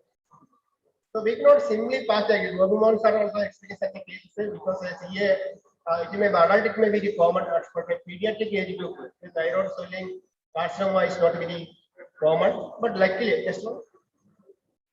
Next one. The prosopin, next one. Yeah, everything showing the, you can see section staining showing the papillary carcinoma of the thyroid. The final diagnosis suggestive of papillary carcinoma of thyroid. So we are coming across a day-to-day, almost it is one of the common complaints here. But don't simply leave it there or don't treat it as a tuberculosis. Sometimes it's a remarkably treatable condition, pediatric age group. Next one. So common person of all age group, mean age is 14 years, but a very rare children. And children, the tumor is distributed by sex, nearly 18. Next one. Next one, you can pass. So rare carcinoma in children, don't neglect the lymph node swelling, swelling in the neck. That is the lesson we learned from this one. I think we go to the maybe last one. And 15-month-old child from Gulf not able to stand. It's another common problem.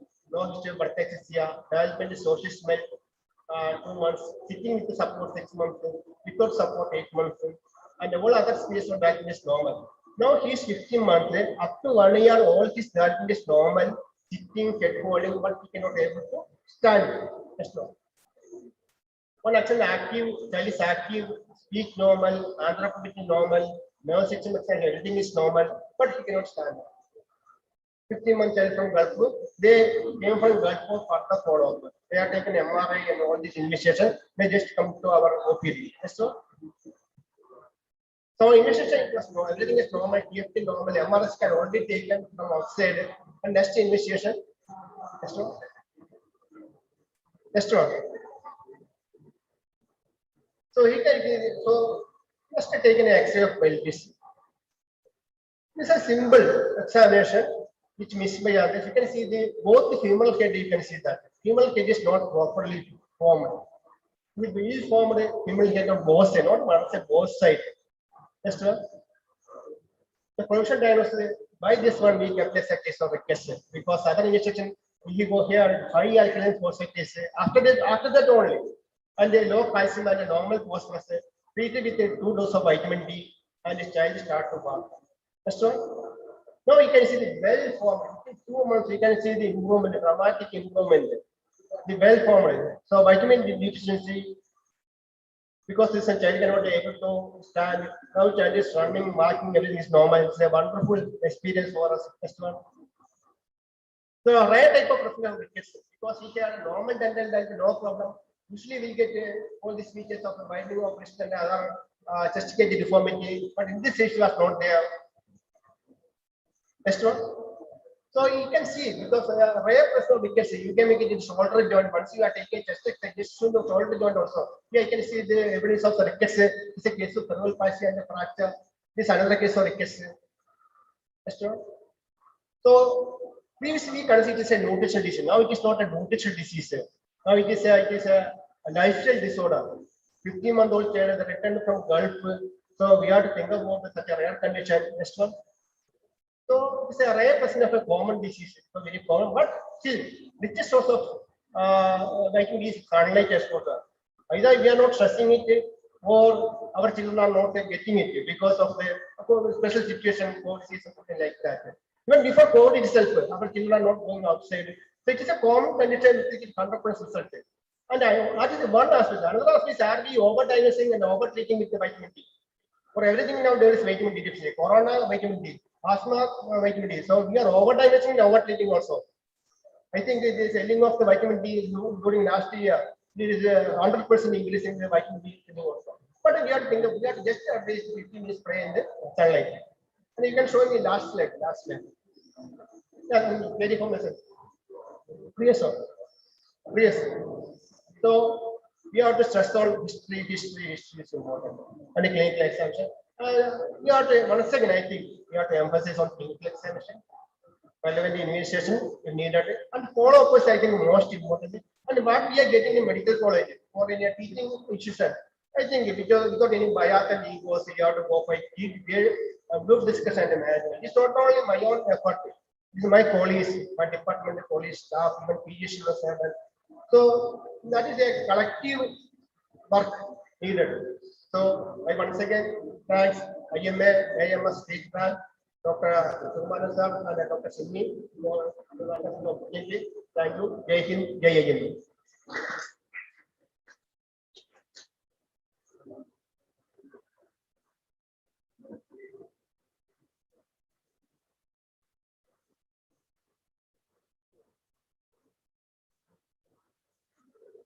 Thank you, sir.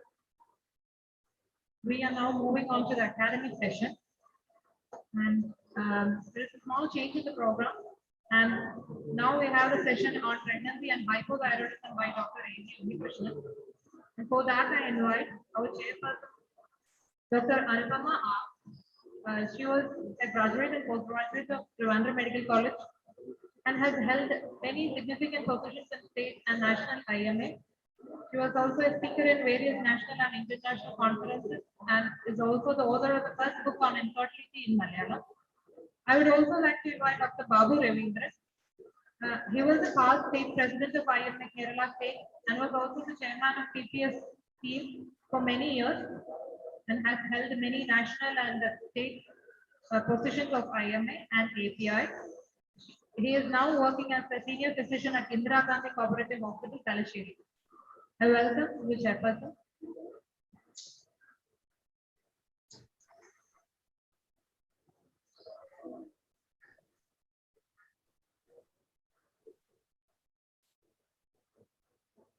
Good morning, all. And outset my sincere gratitude to each one of you or the organizers for inviting us also as the chairperson for this wonderful event. So let us move on to our next session. Over to Babu Ravindran, sir.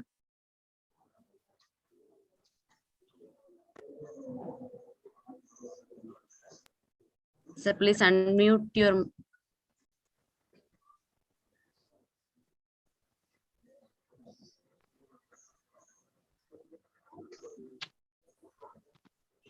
Am I audible? Yes, sir. Yes, sir. Yeah, good morning, gentlemen. This is the first session. I'm extremely happy to chair this first session. We have got a very important topic, very practical approach regarding thyroid disorder and pregnancy.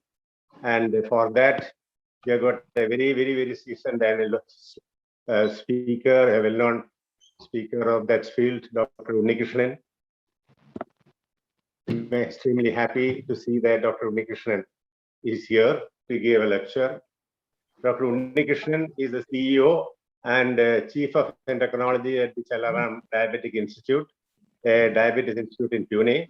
He heads the clinical care, research, education, and also oversees a philanthropic rural diabetes care program. Dr. Unnikrishnan has co-authored the largest multi-center study of subjects with pancreatitis and pancreatic diabetic worldwide, in addition to his many other, more than 190 PubMed indexed publications. He is also the former editor-in-chief of Journal of Thyroid Research and Practice and former executive editor of Indian Journal of Endocrinology and Metabolism. He received the Jacob Memorial Prize for the Best Patient Care Award by the Christian Medical College, Vellore in 1998. He has received the Subhash Mukherjee Oration Award for the Endocrine Society of India in 2011 and so many awards like that. He received the Fellowship Award of RSIDI in 2011, Sam GP Moses Oration Award by the Diabetic Association of India, and so many awards of that nature. Recently, in 2020, he delivered the Madhukumb Oration at the annual Diabetic Association meeting at Nashik, Maharashtra.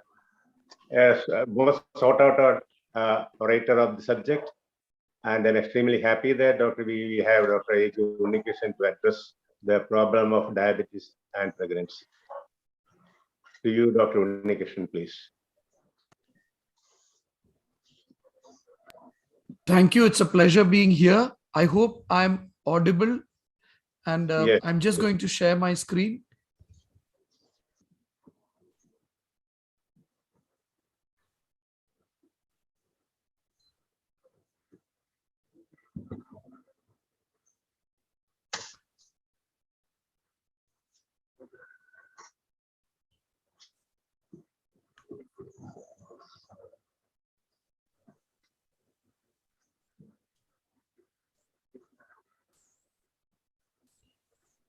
I hope I'm audible and my slides are visible. Yes. Yes. So thank you once again. It's a pleasure being here at this meeting. Thank Dr. Harish Kumar for the invitation. And I'm going to talk about hypothyroidism and pregnancy. So we know that the pituitary produces TSH, and the TSH stimulates the thyroid gland to make T3 and T4. So we know that in hypothyroidism, the T3, T4 is less, and that the TSH is high. So my task will be to talk about what happens to the thyroid gland in pregnancy. Why should we treat hypothyroidism in pregnancy, and how is hypothyroidism treated? So as I said, the thyroid gland is an important organ, and in pregnancy you have HCG. Everybody knows HCG is used for a pregnancy test, and we also know that HCG has a structure similar to TSH. So in the presence of HCG, TSH comes down, and therefore because the HCG may do part of the work, so whenever there is a HCG, there is a decrease in TSH, and that's one important aspect. The second important aspect is the fetal brain and fetal pituitary. The fetal brain develops, the fetal brain is very important because it's a pituitary gland which produces enough TSH to stimulate the fetal thyroid. But one important thing is the fetal thyroid gland develops only after 3 months. So in the first 3 months, the baby does not have a thyroid gland. So till then, the mother's thyroid hormone has to be used by the fetal brain, and the T4, that is, or thyroxine that we take, that pregnant women take, that is converted to T3 by the fetal pituitary gland, and then the fetal brain uses it for development. So that's how things work. So in other words, if hypothyroidism is not treated early in pregnancy, then fetal brain development can be affected. So important thing to remember, fetal thyroid gland develops after 3 months. In the first 3 months, maternal thyroxine is important for fetal brain development. Another important factor is the iodine excretion. In pregnancy, because of hyperfiltration, a lot of iodine is excreted, and that leads to a little increase in the thyroid gland size or goiter. And the final player is thyroxine binding globulin. Let me talk a bit about thyroxine binding globulin. Thyroid hormones can be free, or thyroid hormones can be bound to thyroid hormone binding globulin, called TBG, or thyroxine binding globulin, or thyroid hormone binding globulin. In pregnancy, there is an increase in thyroxine binding globulin. So therefore, all the thyroxine binding globulin will bind with the T4. So in pregnancy, if you look at the total thyroid hormone, including free thyroid hormone and total thyroid hormone, the total T4 will be high. But in pregnancy, Important to remember that when all the thyroid hormones are bound by the TBG, the decrease in the free thyroid hormones, which are not bound, is detected by the pituitary, which makes TSH and which keeps a free T, which detects the the pituitary, which detects the decline in free T4, that stimulates TSH and keeps the free T4 normal. So what's the clinical importance of this? The clinical importance of this is that in pregnancy, if you measure total T4, you have to multiply the normal range by 1.5. So if the normal range is 6 to 12, in pregnancy, the normal range will become 9 to 18. Another thing to remember is if you don't want to order the T4 in pregnancy, you can always do the free T4, which is the active component, which does not require adjustment. So in other words, free T4 is a little stable and total T4 will go up in pregnancy. And as you can see here, these are the changes in pregnancy in the fetus, and these are the changes in pregnancy in the mother. Remember, I said HCG is a mirror image of TSH. So as you can see in pregnancy, there is an increase in HCG and there is a decrease in TSH. And in later pregnancy, when the HCG comes down, the TSH goes up. That's one change. Second, I mentioned the thyroxine binding globulin going up. That will increase the total T4, but you can see the free T4 is remaining a little stable. In the fetus, most of the hormones will keep going up because as the fetal systems and the fetal thyroid gland matures, you will find all the hormones going up. So I've looked at what happens to the thyroid gland in pregnancy. Let us now look at why we should treat hypothyroidism. Well, this is a very classic, old and landmark study by Haddo et al., which looked at neuropsychological scores in the children of women with hypothyroidism during pregnancy, and they were characterized according to whether the hypothyroidism was treated or not treated. So here you have control children, and here you have children of mothers who had hypothyroidism which is not treated.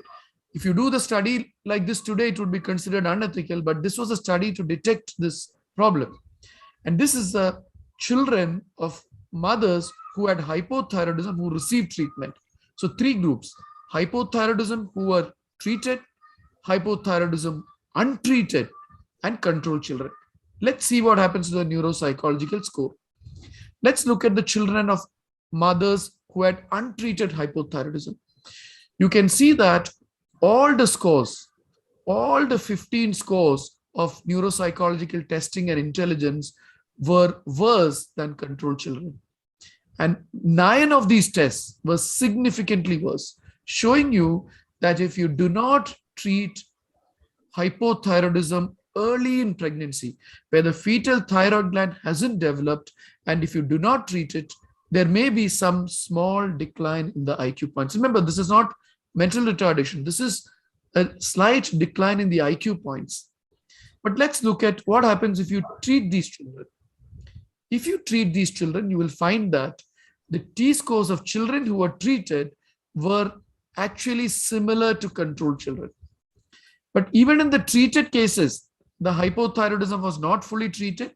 The TSHs was still a little high, but even then, treating with some thyroxine, some thyroid hormone, made sure that the IQ points, the neuropsychological points of these children when they grew up, were similar to that of the control group. So the important thing is pregnancy hypothyroidism must be treated. And we know that, but this was an important study showing that. Well, there is a group of people who say that hypothyroidism is actually should be treated even in euthyroid pregnant women who have TPO positive or negative. So this was a study which was done by giving thyroxine in pregnancies where TPO was in 869 people, the TPO was negative. In 58 people, the TPO was positive. TSH was normal. No treatment was given. And here, the TPO was positive and thyroxine was given.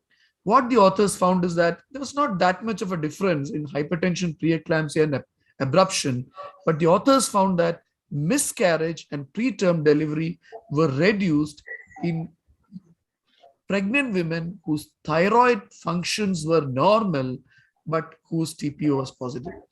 Well, this study is not really accepted very well because even though the thyroid functions were normal, the TSH was near the high side of normal in many of these cases. In many of the patients, the TSH was 2.5, 3, 3.5, so near the upper side of normal. So therefore, when the TSH is more than 2.5, you don't have to treat all patients. But when the TPO is positive and when it's a precious pregnancy, if the TSH is more than 2.5, you may like to treat the pregnant women. So these are the guidelines, and let me summarize the recent update to the guideline by the American Thyroid Association, which is a good guideline. If the TSH is less than 2.5, and if the TPO antibody is positive or if it is negative, remember TPO antibody suggests thyroid autoimmunity. Don't treat these people. TSH less than 2.5, no need for treatment. The second question comes when the TSH is between 2.5 to 4. If the TSH is between 2.5 to 4, if the antibody is negative, again, there may not be any benefit, but in high-risk people, you may like to treat. But if the TSH is between 2.5 to 4 and the antibody is positive, many of these patients you would actually like to treat because that may suggest autoimmunity. But remember, not all patients require therapy, only the high-risk people require therapy.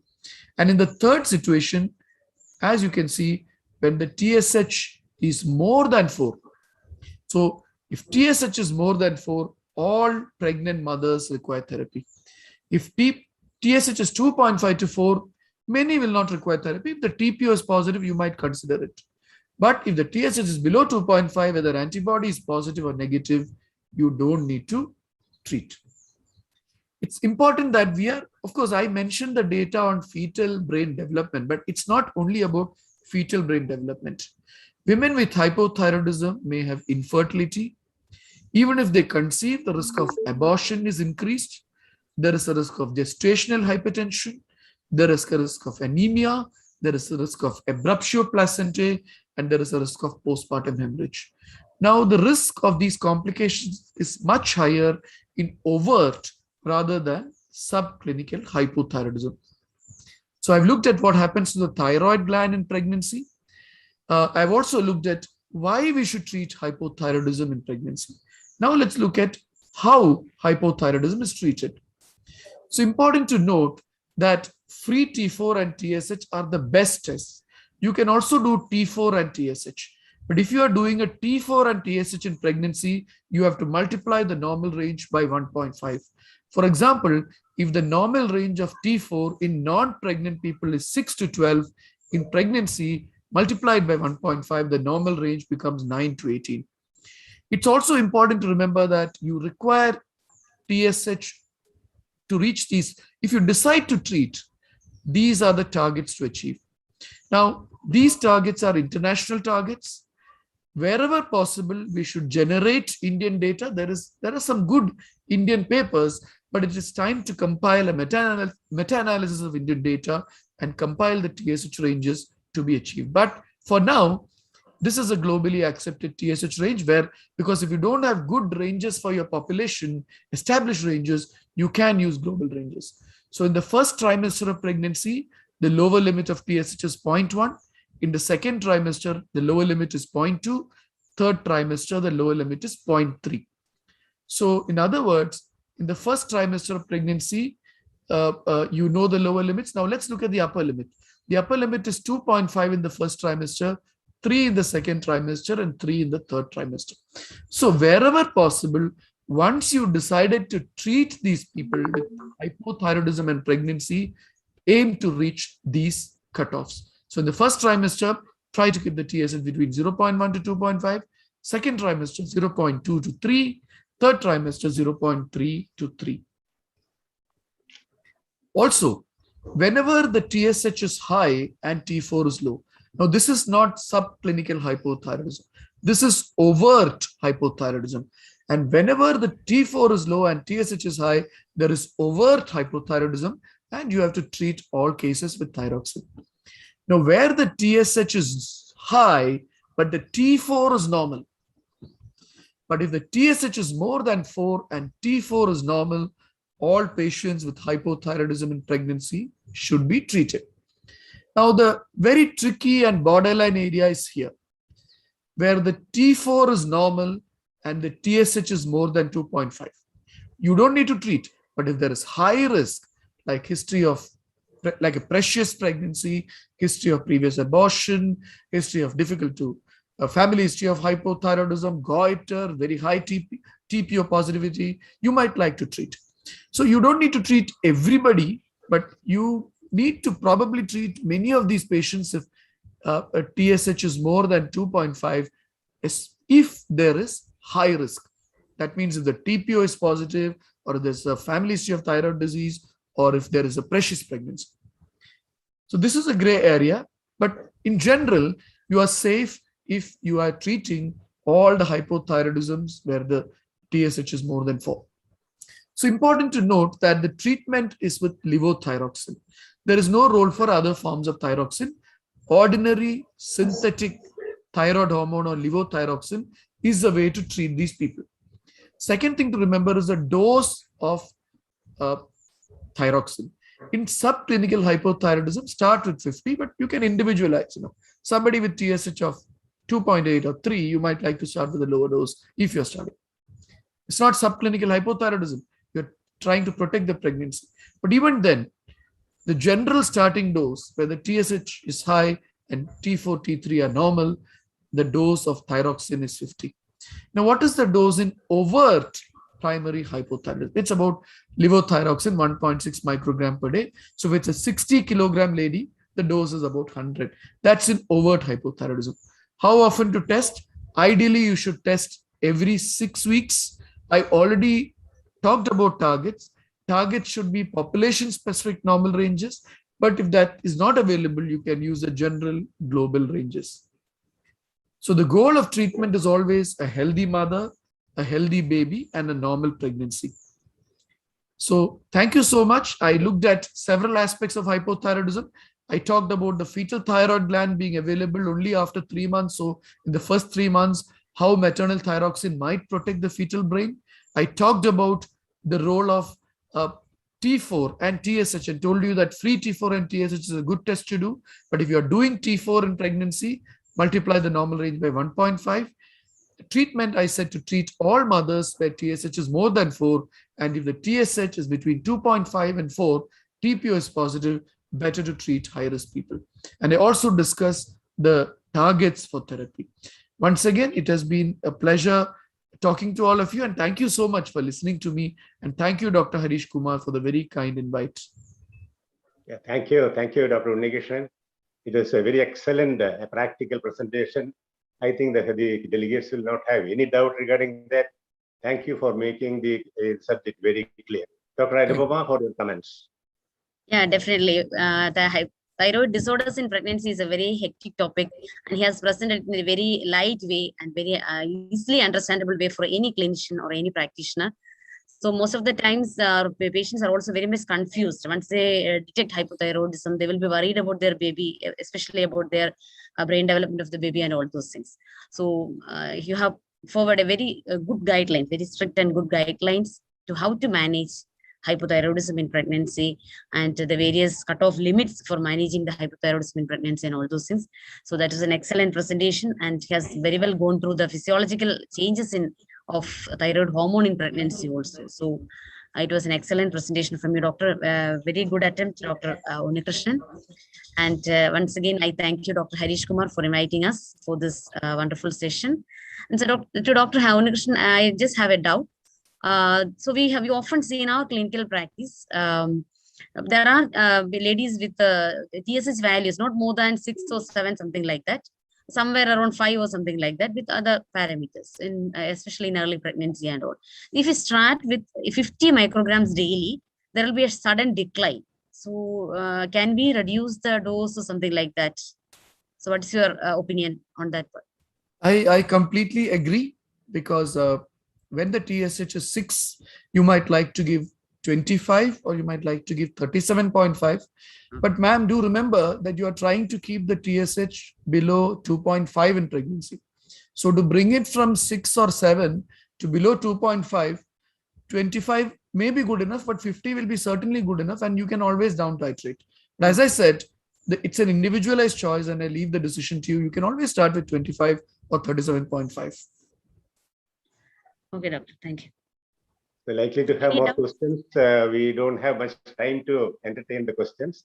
But if definitely, if you have a significant question, you can unmute yourself and ask. All other questions can be written in the chat box so that it can be taken early. Now, we did not get time to comment you regarding that. So if anyone want to have questions, kindly unmute and ask one or two questions. So I have a question. Let me ask Dr. Srivilasan. Yeah. In the updates, he told that there is a tricky area where the TSH is 2.5 and TPO is +4 and the other one is negative. Why you told that it is tricky? Sorry, I didn't understand. Okay, I didn't not hear clear. it properly. Dr. Anupama, can you please tell me the question? So I think he has asked you, TSH, I mean, the TSH is somewhere around 2.5 or something like that. And TPO is also positive. So do we have to treat or something like that? It was asked, it was not clear. Srivilasan says once again, can you repeat the question? Yes, the same point. Yeah, He yeah. told that it is a tricky area. He told it is a tricky area. This area. Okay. So I just want to clarify that if the TSH is less than 2.5 and if the TPO is positive, there's no need to treat, whether TPO is positive or negative. But if TSH is between 2.5 to 4, if you find a TPO positivity, if you find a high-risk pregnancy, if you find that there are some other high-risk features, to be on the cautious side, you can treat. Exactly. But at least the TPOs should be positive and there should be a precious pregnancy. Yeah, the obstetric history is also very important. Thank you, Nikrishnan. Due to paucity of time, we are not entertaining much questions. So thank you very much for listening, and thank you, Harish Kumar, for inviting us to be with you. Thank you. Thank you. Pleasure to be here. Thank you very much.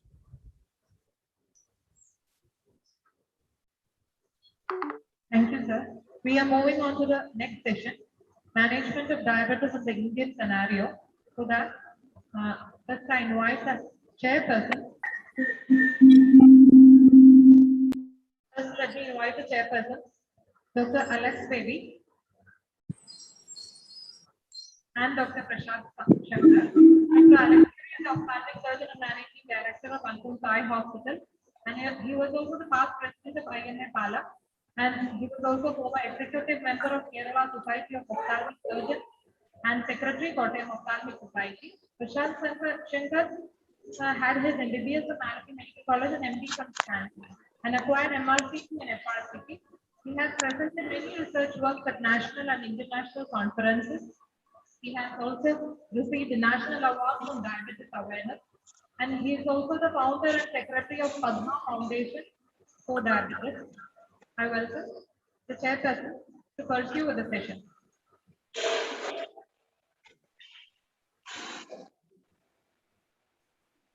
Thank you, IMA Pala, and special thanks to Dr. Harish Kumar for giving an opportunity for chairing this wonderful session on insulin in current scenario. And we all know that today in 2021, we are celebrating the 100th year of insulin discovery. But still, even after 100 years, we have a lot of questions which are there from the patients and also from the clinicians regarding the correct use of insulin, the time at which insulin is being initiated, and the overall aim of getting good glycemic control in our patients is still suboptimal. So we have multiple studies from different parts of the country which shows that the overall glycemic control in the country is still suboptimal.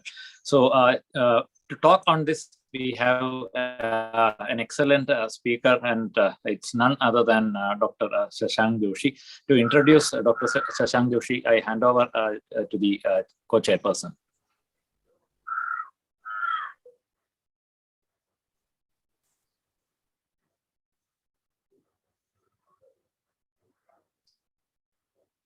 Sir, can you? I think you are mute, sir. Okay. Yeah. I'm Dr. Joshi. Please welcome to IMA AMS conference of Kerala State Branch. You can start your talk, please.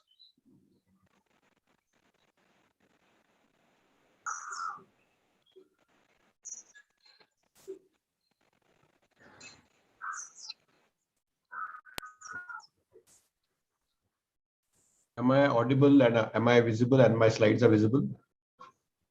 Yes. Yeah. So at the onset, I want to thank IMA AMS Pala chapter, Dr. Harish Kumar. Thank you, Dr. Alex and Dr. Prashant. We, as Dr. Prashant Shankar very rightly said, that we are in the 100th year of insulin discovery.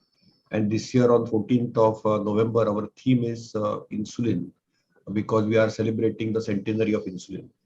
And, unfortunately, in type 2 diabetes mellitus, insulin has the largest number of misconceptions, both in the lay people as well as in doctors at large. People who most need it don't land up getting it. And people, unfortunately, who need it, are deprived of insulin. And many people who are obese, insulin resistant, often land up getting it. So what I'm going to talk in the next 25 minutes given to me by Dr. Harish Kumar is to compare various recommendations, global recommendations, Indian recommendations, and how we should be able to insulinize people at large. 3-4 things before I start my presentation is insulin is what our portal vein has. Insulin is what our beta cells make. Insulin is what regulates our glucose metabolism. Insulin is the natural peptide hormone made by our beta cells, which regulates our hormonal metabolism. And fundamentally, if we are able to ensure that its secretion from beta cells or its action on the peripheral cell, each cell of our body is appropriate, we probably will be free from diabetes. And therefore, treatment options of diabetes, particularly type 2, are lifestyle. And then we have two options, either medicines or tablets or insulin.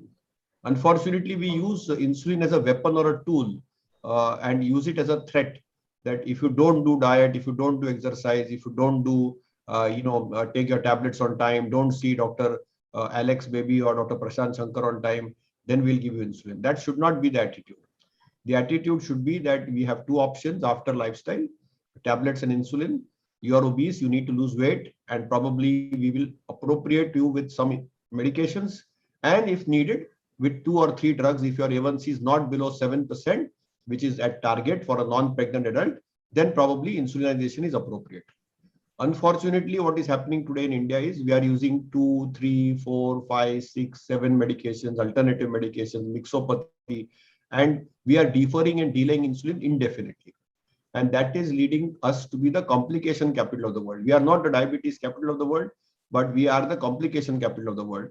And remember, all the complications are predominantly driven because of lack of glucose control. So if you look at various guidelines across the world, whether it is the Endocrine Society of India, RSSDI, ADA, IDF, Diabetes Canada, ACE, we need to understand that when you are making guidelines, we need to look at our healthcare infrastructure, our food habits. I'm mindful that I'm in Kerala. So if I tell people not to have a banana, it may not be appropriate. Okay, the education, the motivation, and after all, the therapy has to be simple and convenient. And therefore, the 4 points which I'll talk in the next 20 minutes is how to initiate insulin. Because the first thing is to initiate, then choosing a patient-centric insulin regimen, which is easy to use, then switching from insulin regimen one to another, and then choosing the right insulin. I have no conflict of interest for this talk. And I would like to make it very clear that we have to choose the right insulin based on 2 factors. One is the scientific need and merit for insulin. And second is the affordability and accessibility of insulin to the patient including ability to learn insulin and insulinization. So fundamentally, if you look at insulin initiation in type 2 diabetes, we know that often insulin is used after the oral agents don't work appropriately. And the correct pharmacological formula to start insulin is if at least 2 or 3 medications of oral agents with 50% of their doses are not able to get your A1C below 7%, you should start thinking of insulin. If your patient is catabolic, if your patient is having weight loss, if the patient is symptomatic, if the patient is looking at a surgical option, you might think of insulin use earlier. So you need to ensure that insulin is initiated appropriate time. And we need to look at various global guidelines. The second thing is, when do we start insulin at diagnosis? What are the indications for evidence for insulin use at diagnosis? And what are the global recommendations and the Indian guidelines? So we know 4 in 5 people in India with diabetes are uncontrolled. And we all know that at least the basic feature is that only 1 out of 5 people in India, or 22%, have diabetes where the A1C is below 7%. So we need to ensure that we need to reduce the A1C levels quick and fast. And there is very good data which has been published all over the world that we must appropriately use insulin on time to reduce A1C levels. So if you look at the global guidelines like ADA, A1C, if it is off target after 2 or 3 drugs, they say that either look at a GLP-1 receptor agent, which is an injectable prior to insulin, but consider insulin as a first injectable if the A1C is about 10%. If there are symptoms and evidence of catabolism, which is like weight loss, polyuria, polydipsia, polyphagia, which exist. Now, remember, when insulin is a medicine is used as the first choice, usually we prefer basal insulin or a premix insulin because there is low risk of hypoglycemia. And in the recommended hierarchy of insulins, various insulins are currently available. And probably if the patient can afford, due to hypoglycemia advantage, weight gain advantage, sometimes analogs are preferred over regular insulins. When you look at the Indian guidelines, which are the joint guidelines of the Endocrine and the Diabetes Society of India, insulin therapy should be considered for all patients when 3 oral agents cannot get you to glycemic target. And usually we start with a long-acting basal insulin with metformin, but avoid the agents like sulfonylureas, which can promote hypoglycemia. If the A1C is below 8%, we start with a basal insulin of 10 units per day or 0.1 or 0.2 unit per kg body weight per day, preferably at night. So 10 units at bedtime. So it was a 10 units at 10 p.m. insulin. Usually the insulin used is glargine. And if the A1C was more than 8%, it was 10 units or 0.2 to 0.3 units per kg body weight, preferably at bedtime. And both are a similar dosing regimen. Sometimes we can also use a premix regimen, particularly if the dinner has a large amount of carbohydrates. So in the Indian situation, sometimes we might have to modulate it based on the appropriateness, but this is standard of care. So obviously, when do we start a premix insulin? Well, we give metformin and lifestyle. If the A1C is between 7 to 7.5, we add with metformin either an oral agent or a GLP-1 receptor agent. And if still things are not looking okay, we add a premix insulin. The reason we use much more premix insulin than the glargine insulin or the basal insulin across the world is because as Indians, we tend to have larger amount of carbohydrate in each of our meals. So higher is the carb content, higher may be the need for having a short-acting insulin with a long-acting insulin. So therefore, the premix insulin has become the standard of care. Do we have data, Indian data, to suggest that if you treat early in the beginning, can we use insulin right in the beginning? A study was done in Himachal Pradesh from Shimla by Dr. Jitendra Mokta, which showed that if there is symptomatic newly diagnosed type 2 adults with A1C above 9%, early insulinization gives beta cell rest and maintains long-term normoglycemia, including remission. So remember, giving insulin early to people who are symptomatic with catabolic may also induce some remission if lifestyle is appropriated at appropriate time. Also, we know that treatment-naive type 2 diabetic patients with duration of diabetes less than 3 months, if you give them a short-term insulin therapy along with oral agents, you might be having some resurrection of the beta cells by giving beta cell rest, which might last you a remission for 2 years, and recently a consensus on diabetes remission has been published. So when to start insulin at diagnosis? Very simple. If there is weight loss, if there is cachexia, if there's a lean patient with a BMI less than 19 or 20, if symptoms of hyperglycemia are present, if the A1C is very high, above 10%, or glucose levels are about 250. Remember, the ketoacidotic threshold is fasting sugar about 250. If your fasting sugar is about 250, your A1C is about 10, 11, or 12, and you have ketones in the urine, it is worthwhile starting the patient on insulin initially, and then you can appropriate it. Same thing is with RSHDI also. They say symptomatic individuals with metabolic decompensation must receive an anti-hyperglycemic insulin regimen, and that is the standard of care. So insulin initiation should not be delayed or deferred, whether you do it in the beginning or do it later. Now, how do you choose patient-centric insulin regimen? There are different parameters when we choose insulin. Glycemic parameters, fasting, post-lunch sugar, A1C, psychosocial factors, because there is a lot of resistance for people to use insulin. Then the phase of life of an individual. Is the person elderly? Is the person in middle age? Is the person in occupation which merits a lot of physical hardship? Or is the person sedentary? And in India, we have our own peculiarities. So the triad of insulin initiation is A1C, fasting, and prandial glucose. And the factors which impact choice of insulin is the area under the curve of the prandial glucose. That means after we eat food, how much of the postprandial glucose curve goes up, the fasting to A1C ratio, the beam value, as well as the, what do I mean by beam value? The blood glucose level at bedtime. Many a times we don't use this value, but many of our patients, because of the glucose meters which are freely available, use the beam value. Beam value means bedtime glucose level at bedtime, and following the morning, the breakfast at AM. So the bedtime glucose and the morning glucose values decide how much insulin, how fast insulin is there. And sometimes we also plot an index of PP above fasting, that is called as prandial fasting index. So there are different factors which determine insulin initiation, particularly in the Indian setup. Now, if the prandial glucose is very high, okay, then we probably might do a premix insulin. If the prandial glucose is very low, then you might favor a basal insulin. So in India, we have to individualize. So premix insulin is only preferred if the difference between fasting and PP is more than 54 milligram per deciliter. Then you should favor premix. Otherwise, you should use basal. So that is the standard of care.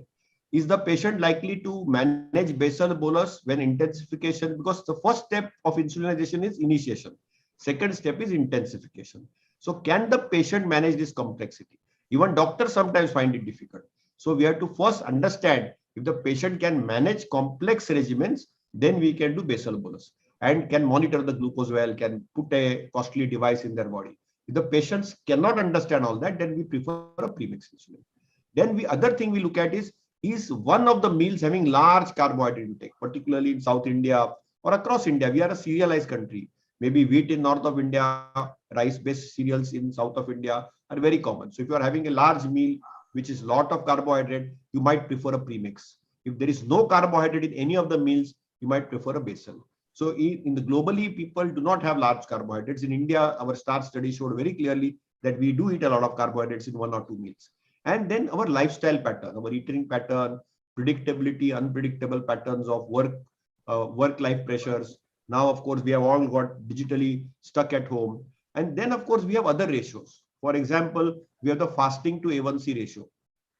So if you plot the fasting, say 126, the corresponding A1C is 6.3%.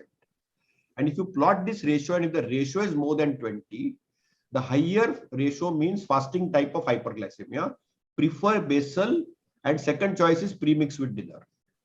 If the fasting to A1C ratio is below 20, the lower ratio means a prandial type of hyperglycemia, because every doctor may not be able to afford, or the patient may not be able to afford a CGM device. And then you use a simple ratio like this.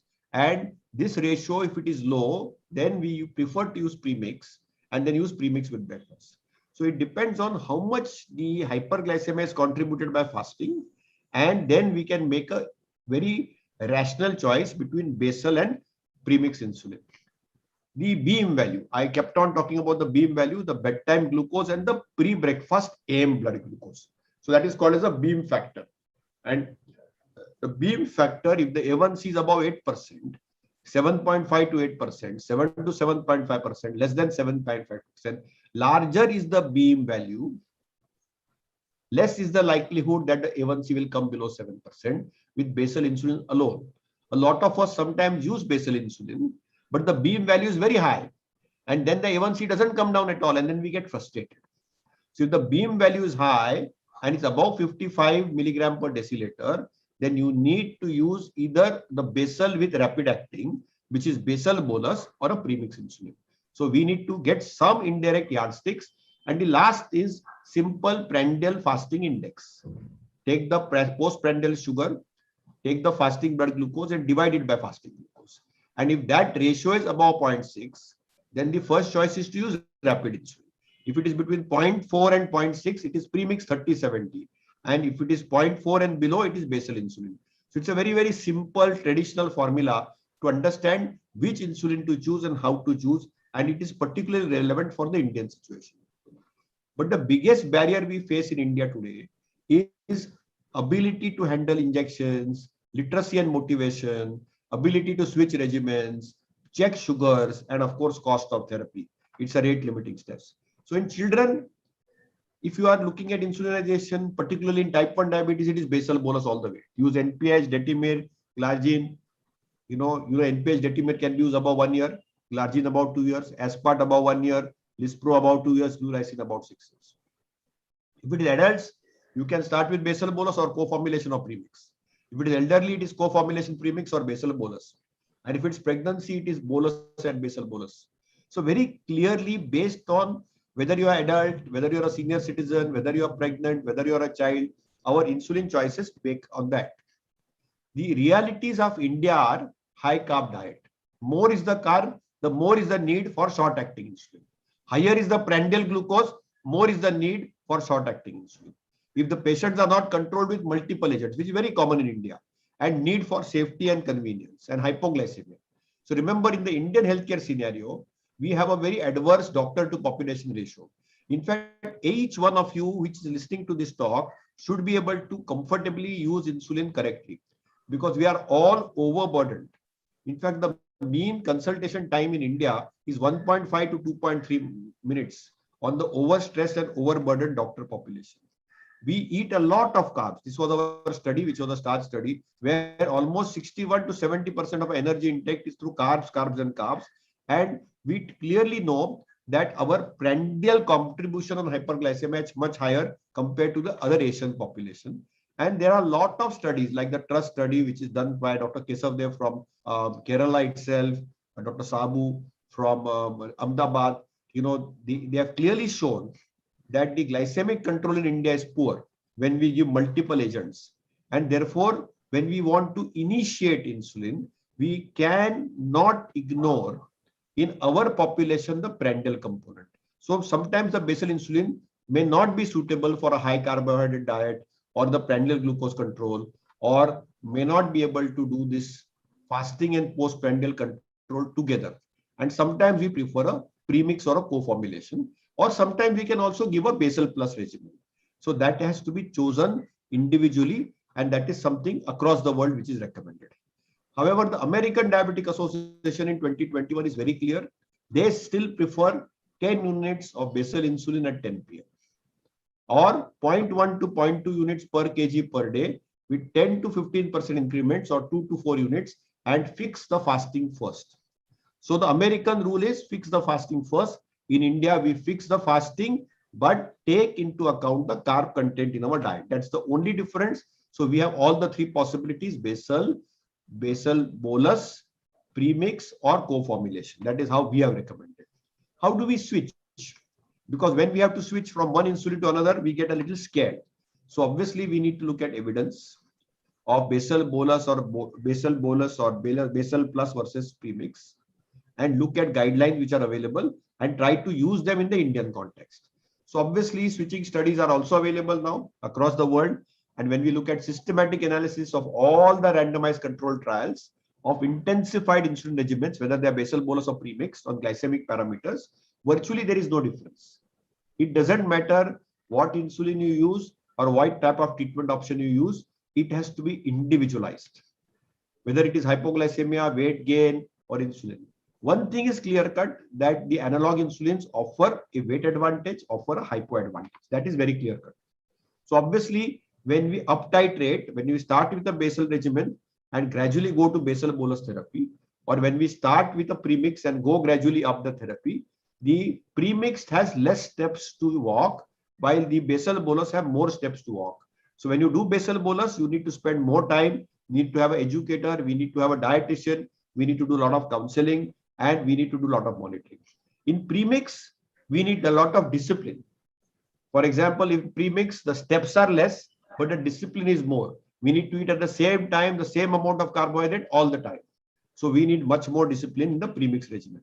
And there is data across the world of comparing and contrasting both these regimens. I don't want to go into details of these various complicated slides, but clearly the data is available that both the Indian guidelines and the global guidelines say that we can individualize patients and come to a consensus. So clearly now they say that when you want to initiate insulin, usually start with basal.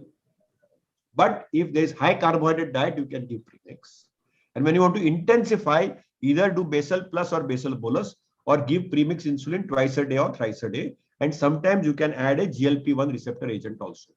So obviously the intensification regimens are basal plus, premix twice or thrice a day, co-formulation, or basal bolus regimen. So obviously we want to make things easy. So the future of insulin is complex. Some groups and some patient phenotypes will favor basal bolus. A typical type 1 will be basal bolus. In type 2, with a lot of carbohydrate in each meal, you might favor premix. Advantages of premix are fewer injections, less monitoring, and patient can easily inject it. But if patient has cognitive disability, manual dexterity issues, need for a carrier, this is a different issue. Basal bolus will need more injections, more monitoring, but also can get good results. The final point which I want to discuss is the right insulin. Well, basal insulin is the preferred choice. We have newer insulins, second generation basal insulins like degludec and U300 glargine, followed by, of course, the traditional glargine and detimar, followed by NPH. The hypoglycemia is much less in the newer insulins and the weight gain is much less. That's the only advantage we have.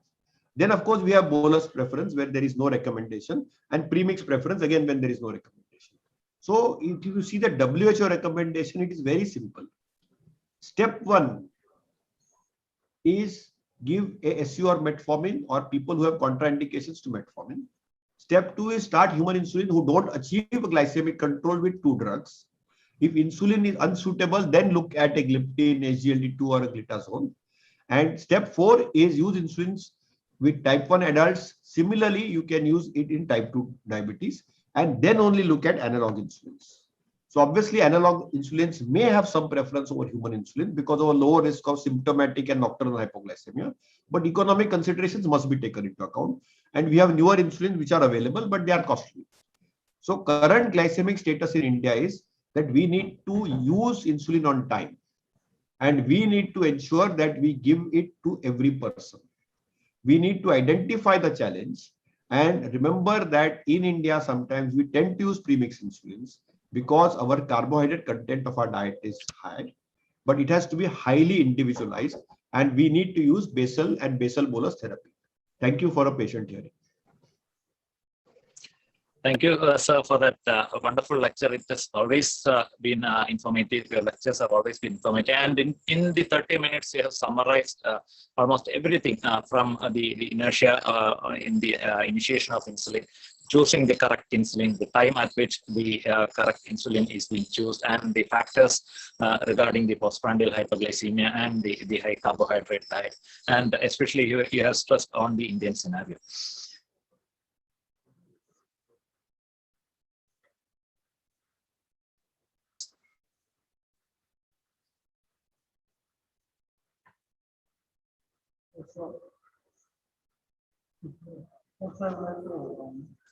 One question yes, from my side, sir. It's on as we are going through the COVID-19 scenario. How have you seen the use of insulin in the COVID scenario? Has it increased significantly? I'm sorry, I didn't get you. In COVID scenario, has the use of insulin increased significantly? Is that the question? Yes, Alex? sir. Yes, sir. Yes, sir. Yes. Yes. Very, very good question. In COVID, there are 4 types of hyperglycemia you get. One is pre-diabetes becoming diabetes, diabetes which comes due to COVID. There is steroid-induced hyperglycemia, and overall need for insulin in COVID times has gone up in the first 3 months post-COVID. So people who get diabetes after COVID, they clearly are needing much higher doses of insulin, and they have much more brittle insulin because of the high use of steroids which has been there, and therefore the need for insulin has almost gone up by 30 to 50%. So now that computation is also available. So we definitely need much more insulin. But we have also got people who had no family history of diabetes. Their A1C was normal before COVID, and they got COVID diabetes, and some of them are behaving like type 1. Just like though some of them had this pancreatic diabetes of Kerala. So similarly, we are also seeing those patients who need insulin even after 1.5 years. So yes, you are absolutely right that after COVID, the need for insulin has gone up, and also people's glycemic control has become poor. So in the people who have not got COVID, but they are sitting at home, they are sedentary at home, they're eating food, ordering it from Swiggy and Zomato, and they're seeing and addicting to all these gadgets, which we are all addicted to. Unfortunately, I would have loved to come to Kerala and be with all of y'all. But this is what is happening. And therefore, you are absolutely right that the insulin usage has gone up in COVID population with diabetes and in the non-COVID population with diabetes, in both the groups. Yeah, I think that was a comprehensive answer. One question. Yes. What about insulin in pregnancy? Insulin pregnancy. Yes. Dr. Srivilasan, yes, you can use insulin in pregnancy. 90% of pregnant women can be managed by good medical nutrition therapy. Okay, they have to eat slowly. They have to split breakfast, lunch, and dinner by 2 hours. The prandial glucose curves go down, but the glucose targets in pregnancy are very tight. So we need to keep the fasting glucose below 90, prandial glucose below 120, and A1C below 6%. That is very tight to manage, which is why in pregnancy we routinely use insulin, and most of the insulins are needed. Usually we use short or intermediate acting insulins, and we need to have a tight glycemic control during pregnancy. Thank you, sir. There is one question from Dr. Mohit. Dr. Mohit, can you unmute? Yes, sir. Yes, sir. Good morning, everyone. Sir, I am myself as a type 1 diabetic, sir. I am doing my medicine PG in Kerala, sir. After coming to Kerala, I have seen that here the glycemic index of all the food is like very high, sir. So my insulin requirement have like increased very much. Initially, before coming to Kerala, my total dose 65 units, sir. I'm using insulin pump, and now it have gone to about 80 units per day. So I was asking, shall I like include metformin into my treatment, or shall I reduce the total intake of carbohydrate, because my weight is also getting low. I've lost around 8 kgs after coming here, sir, and it's very difficult for me to maintain glucose levels also. With that is what Dr. Tyagi, I'll be very quick. You see, Yes, you sir. need to do you need to use some dietary supplements like medical nutrition therapy, so that you can regain your lost weight. I think you are just over insulinizing yourself. You need to definitely reduce the carbohydrate, but you should not, you should continue eating the food from Kerala. It is a good food.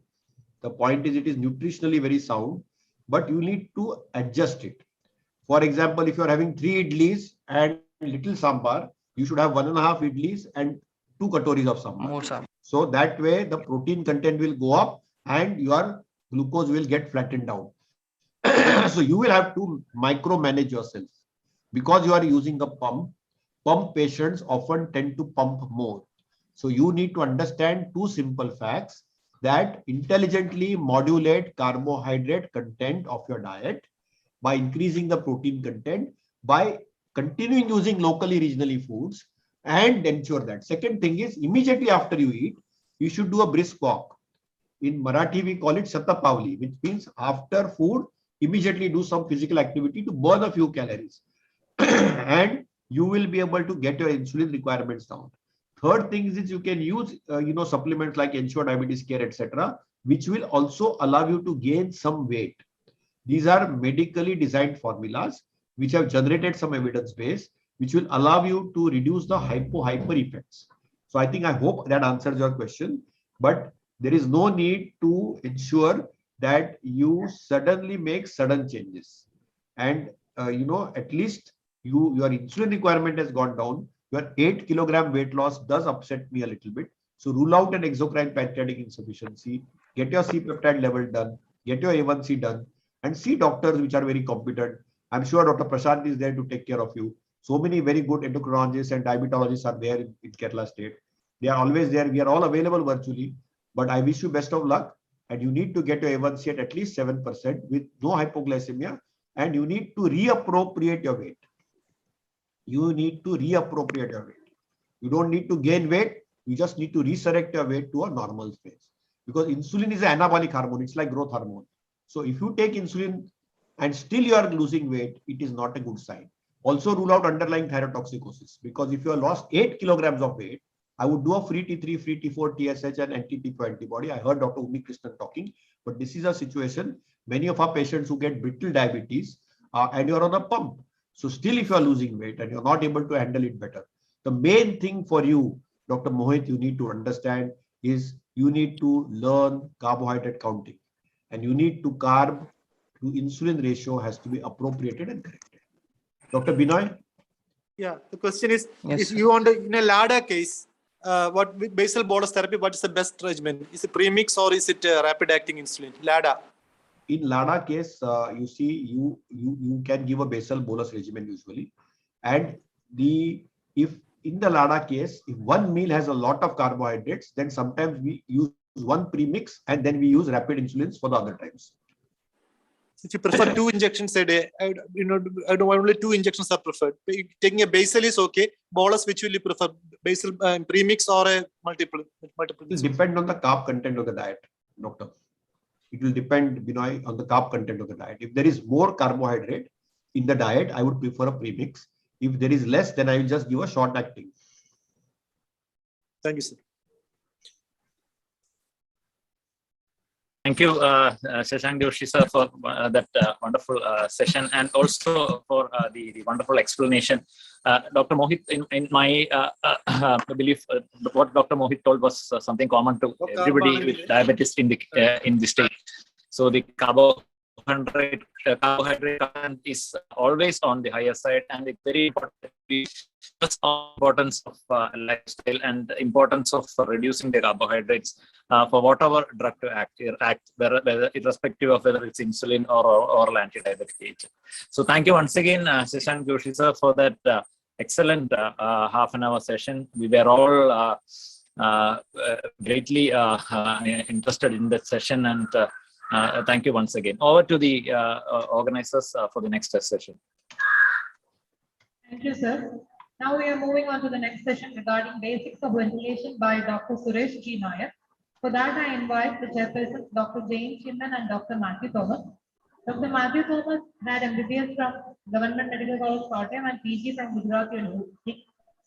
And he was the secretary and the president of IMA Pala in the recent past. And he has also conducted IMA AMS State Conference in Pala.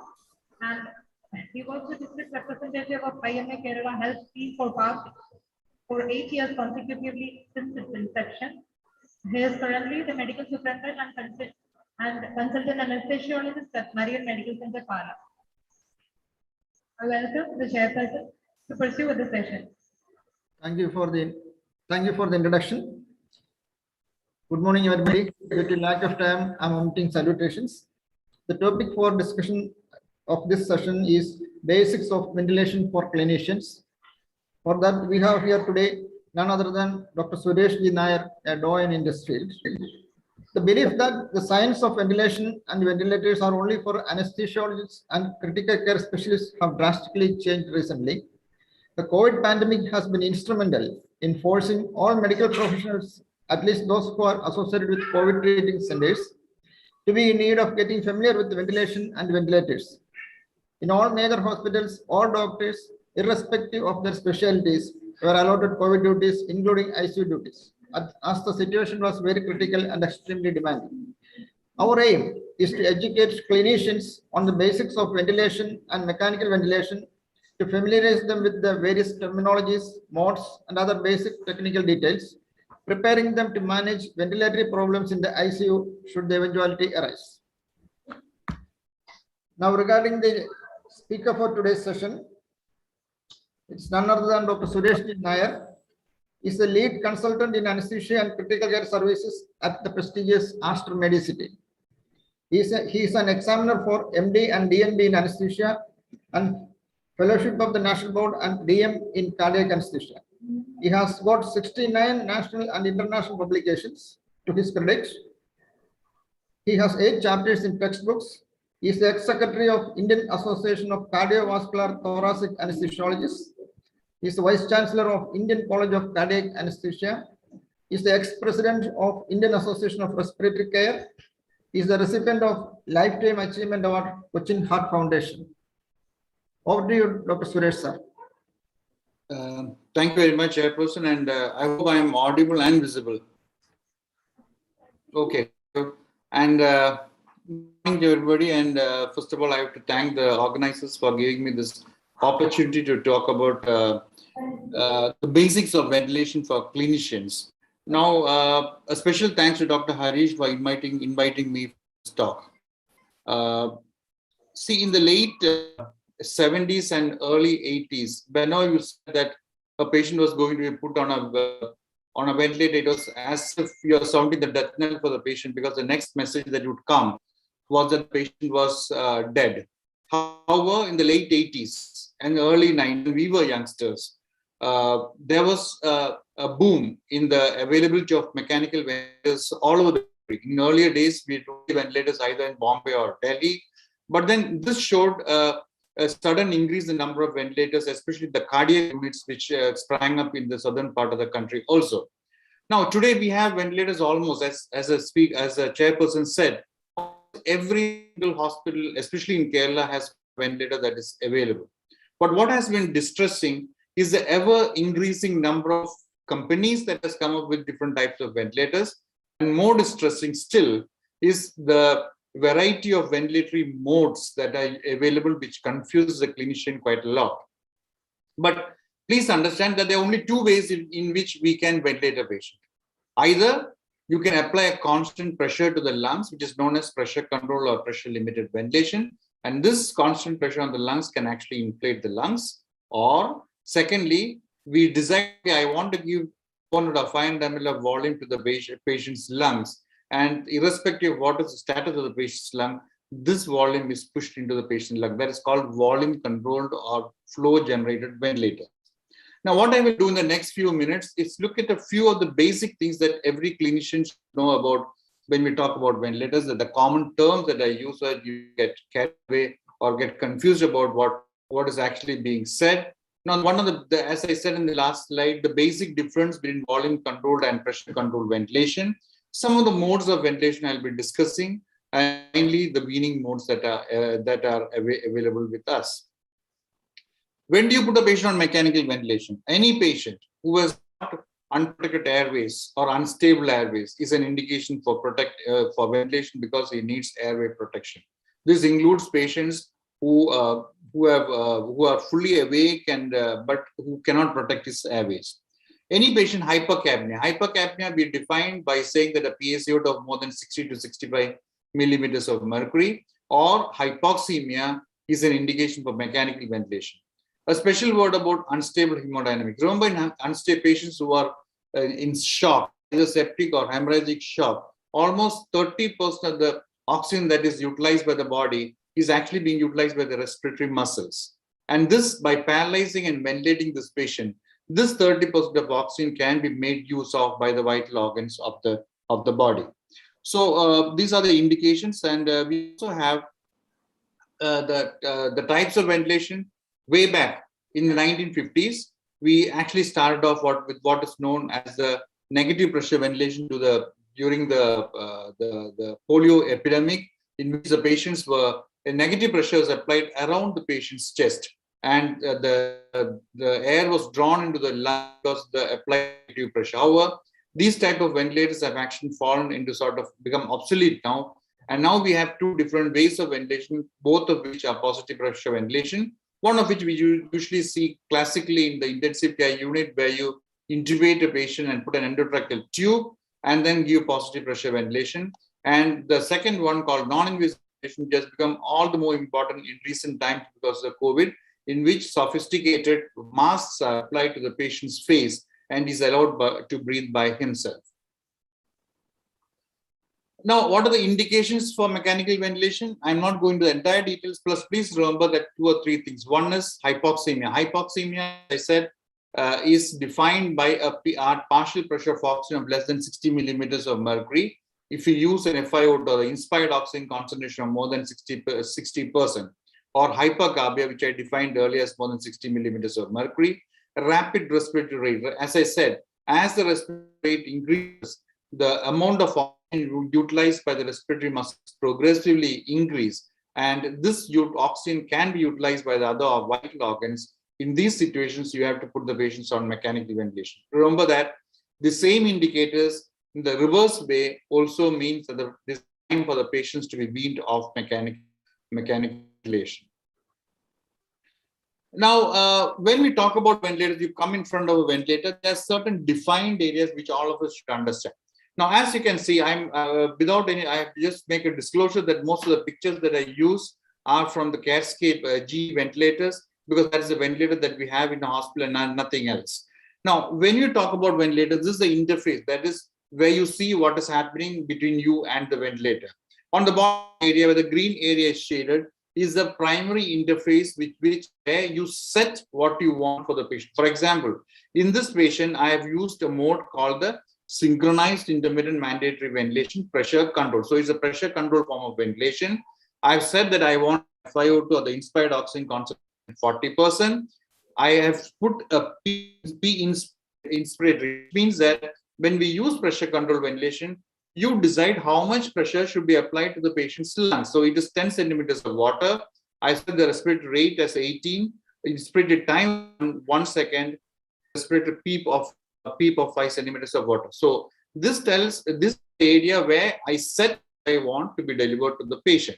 On top of that, the yellow area actually is probably considered as the most important part of the ventilator. If anybody asks you which is the most important part of the ventilator, always say, remember that the pressure volume loops and the forms that you see here tells you how the settings that you have put interacts with the patient when you put a patient on ventilator. To the right of that, you have the yellow encoded area, which tells you what is actually being delivered by the patient. For example, a classical example is that, as I said earlier, I have used 10 centimeters of water during my inspiratory phase because I am using pressure control ventilation. Look at the tidal volume. The 10 centimeters of water has generated a tidal volume of 169 ml in this patient. And the other things that tells you about the FiO2, etc., whatever I have said has been delivered to the patient. And on top of the ventilator, the green area is where the alarms come. Now, alarms can be different types. They can color coded. The red one actually indicates that it is a dire emergency, and the nurse at the bedside immediately come and see what is actually happening to the patient. So this is a ventilator interface. So let us come to the primary area where I'm setting up each of these parameters. The mode of ventilation, as we'll discuss in the next slide, the respiratory rate. Now, how does the ventilator decide how do you divide inspiration and expiration? For example, if I say that I want a respiratory rate of, say, 10 breaths per minute, 18 breaths per minute, let us say, make it simpler, 12 breaths per minute. What it does is that it divides 60 seconds into and say each of my respiratory cycle is 5 seconds. That is, includes both inspiration and expiration. Then I what is known as the inspiratory expiratory ratio. That is, what is the duration of inspiration and what is the duration of expiration. This normally we say 1:2, but how do you arrive at that? I'll tell you in this slide. It determines that some ventilators do not have a ratio. They tell you what is asked for is the peak inspiratory flow rate. That means the speed at which the gas is delivered or generated into the patient's lung. The higher the peak inspiratory flow, what happens is that the shorter becomes the inspiratory time and therefore the longer the expiratory time. Now, tidal volume is another important thing that you have to set when you use volume of flow generated ventilation, not in pressure controlled ventilation. We will discuss again all this. Remember that in earlier days, we used to use 10 to 12 ml per kg as the tidal volume for each patient. However, things have changed over the years. Numerous studies have showed that normal people do not breathe at 10 to 12 ml. We use 5 to 6 or 6 to 7 ml per kg. So now the target tidal volume is about 6 to 8 ml per kg. Finally, all of us should remember that every patient on ventilation should have positive and expiratory pressure. Remember that you and me sitting across and seeing this, all of us have got PEEP inside our lungs. That's because of the vocal cords that generates incomplete emptying of the air from the lungs, as a result of which a positive pressure is there. And when you say 5 centimeters of PEEP, it is just mimicking normal physiology existing in all of us. The other thing I want to talk about is plateau, PEEP plateau pressure. This is only seen when we talk about volume controlled ventilation. Remember that in the alveoli are all not uniform. Some of these alveoli are highly compliant. The moment you push gas into the patient's lung, these alveoli get over distended. Whereas there are some alveoli which are less compliant. It takes longer time to fill up. And what it does is that in a volume controlled ventilation is that we apply what's known as the plateau time, which means at the end of inspiration, when the tidal volume has been delivered, the inspiratory as well as the expiratory valve remains closed. The delivered tidal volume is held inside the patient's lungs for a few seconds. Now, what it does during this time is that, as you can see from the figure, it's redistribution of gas over the alveoli into the less well embedded alveoli, as a result of which this incomplete filled alveoli becomes filled up and better gas exchange occurs in these patients. Now, we also said about IE ratio and all those. How do we come to a conclusion? What should be what should be my time inspirated? Now, we talk about time constants. Time constants means one time constant is equivalent to 67% of a function. And when you have 3 time constants, it means 96% of the function is complete. In every aspect, especially in ventilation, consider that at least 3 time constants means that the inspiration is complete. Remember 2 things. One is inspiration is an active process where the ventilator pushes gas into the patient's lung, whereas expiration is a very passive process where the elastic recoil of the lung allows gas that is trapped inside the lungs to move out. So you need much longer time for expiration and versus the inspiration. So the conclusion is that you need at least 3 time constants for inflating the lungs and at least 5 time constants for the expiration to be complete. And this is how you come to the ratio of 1:2 we generally accept. Now, what is one time constant? Time constant is the product of compliance and resistance. In a normal person, when we talk about a normal person being put on ventilator, like in surgical situation, what we generally see is that one time constant is about 0.33 seconds, and time constant is 0.99 seconds. And that's the second conclusion, that generally we see that inspiratory time should be 1 and expiratory time should be 2 seconds. Now, the classical example, for example, I've taken a picture here of a patient of mine, which shows that the time constant is 22 milliseconds, which is about 0.5 seconds. And his inspiration will be completed only when we put the inspiratory time as 1.5 seconds. The other term that we all have to be familiar with is called ventilator triggering. What is triggering? Triggering signifies the end of the expiratory phase and the initiation of the next breath. Now, as you can see in this circled area, there's a small downward, and this nip indicates the effort made by the patient, and immediately the red area indicates this ventilator is supporting it. So this portion, the beginning of inspiration, is a term that is used for beginning of inspiration, called ventilator triggering. On the other hand, cycling means the end of expiratory phase and the beginning of end of the inspiratory phase and the beginning of expiration. As you can see in the airway pressure, the airway suddenly drops, which is the beginning of expiration. If you see the flow waveform, again, expiratory phase beginning defined here. Now we the most important principles of mechanical ventilation, the pressure control versus the volume control ventilation. Now, pressure control targeted or pressure control ventilation, let us take an example which I show in the next slide. Now, I have used a pressure control mode of ventilation. I've decided that in my pressure control, I have to deliver volume to the patient's lung using 10 centimeters of water. Remember, I've also put a PEEP of 5. So at the beginning, at the end of expiration, the pressure time waveform, the end expiratory pressure inside the patient's lung is about 5 centimeters of water.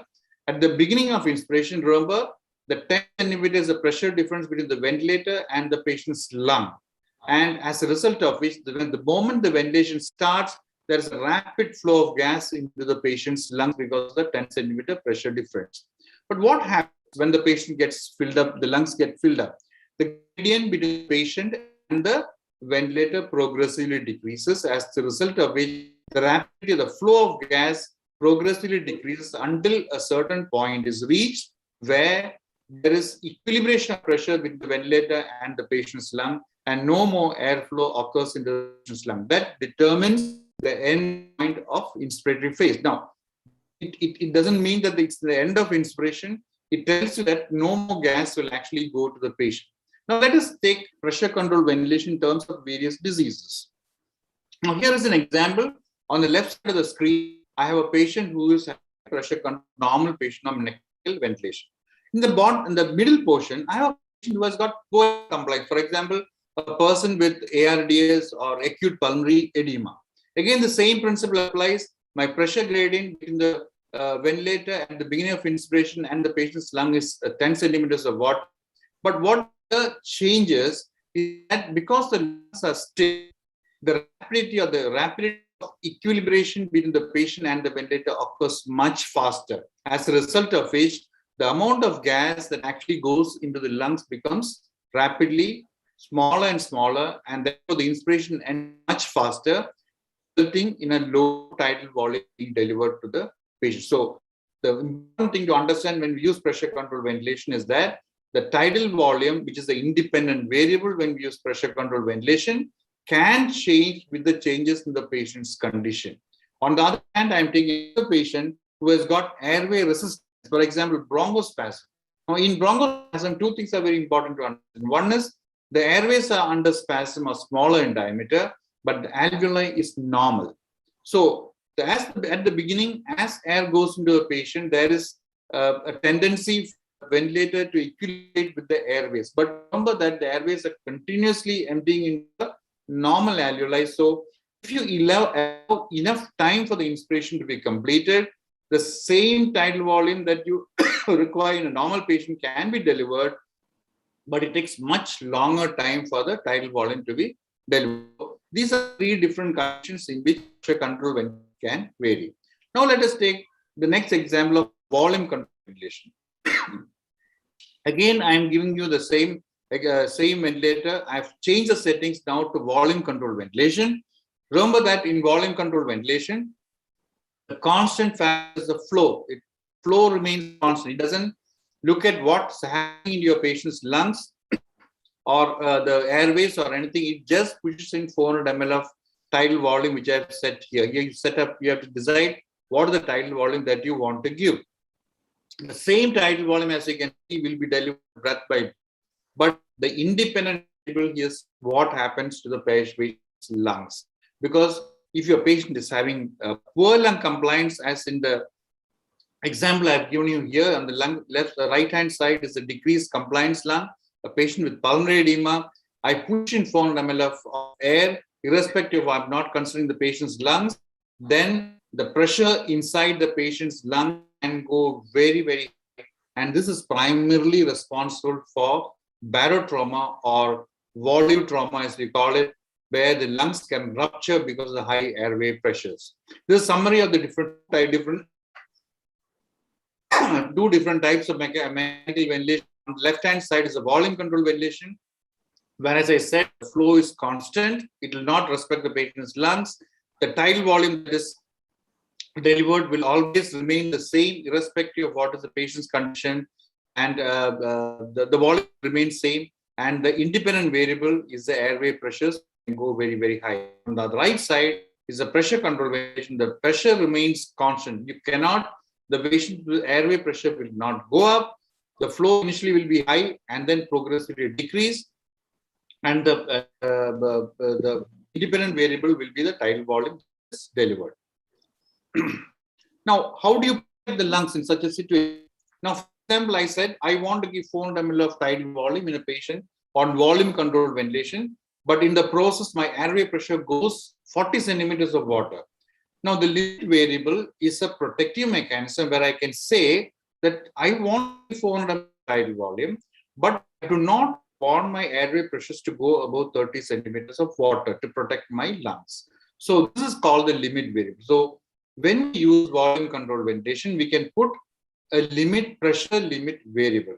Similarly, in a patient pressure control ventilation, I want to deliver tidal volume for a patient who's in pulmonary edema. I am initially delivering about 200 ml of tidal volume. I give diuretics to a patient, and as time goes on, because the lungs become more compliant, my tidal volume goes to 500 ml. So I can put a volume limit for that, or a protective mechanism where I say that, okay, don't want my tidal volume to go above 400 ml. So the limit variable is a protective mechanism which prevents damage to the lungs. So in this way, you can have limit for both volume or pressure or time, or so multiple mechanisms are available. Then it comes to modes of mechanical ventilation. Remember that we have 4 different types, different ways in which we can deliver tidal volume. This is very, very important to understand, because when we see various ventilators, we see a variety of different ventilatory modes. But remember, mechanical ventilation depends on 4 different mechanisms. One is a mandatory breath, where the patient doesn't go into details of that. A mandatory breath. Second, an assisted breath, where the patient has got and make an effort, but is not capable of generating his own tidal volume. So you assist the breathing. You have a patient who can be used supported ventilation. Classically, all of you must have heard about pressure support ventilation, where the patient is more or less able to, coming off ventilator, he can generate his own tidal volume. We are just offloading his work of breathing. That is called supported ventilation. And then you have the spontaneous ventilation, which is CPAP, or non-invasive ventilation. We will not be discussing that. Now, mandatory breath.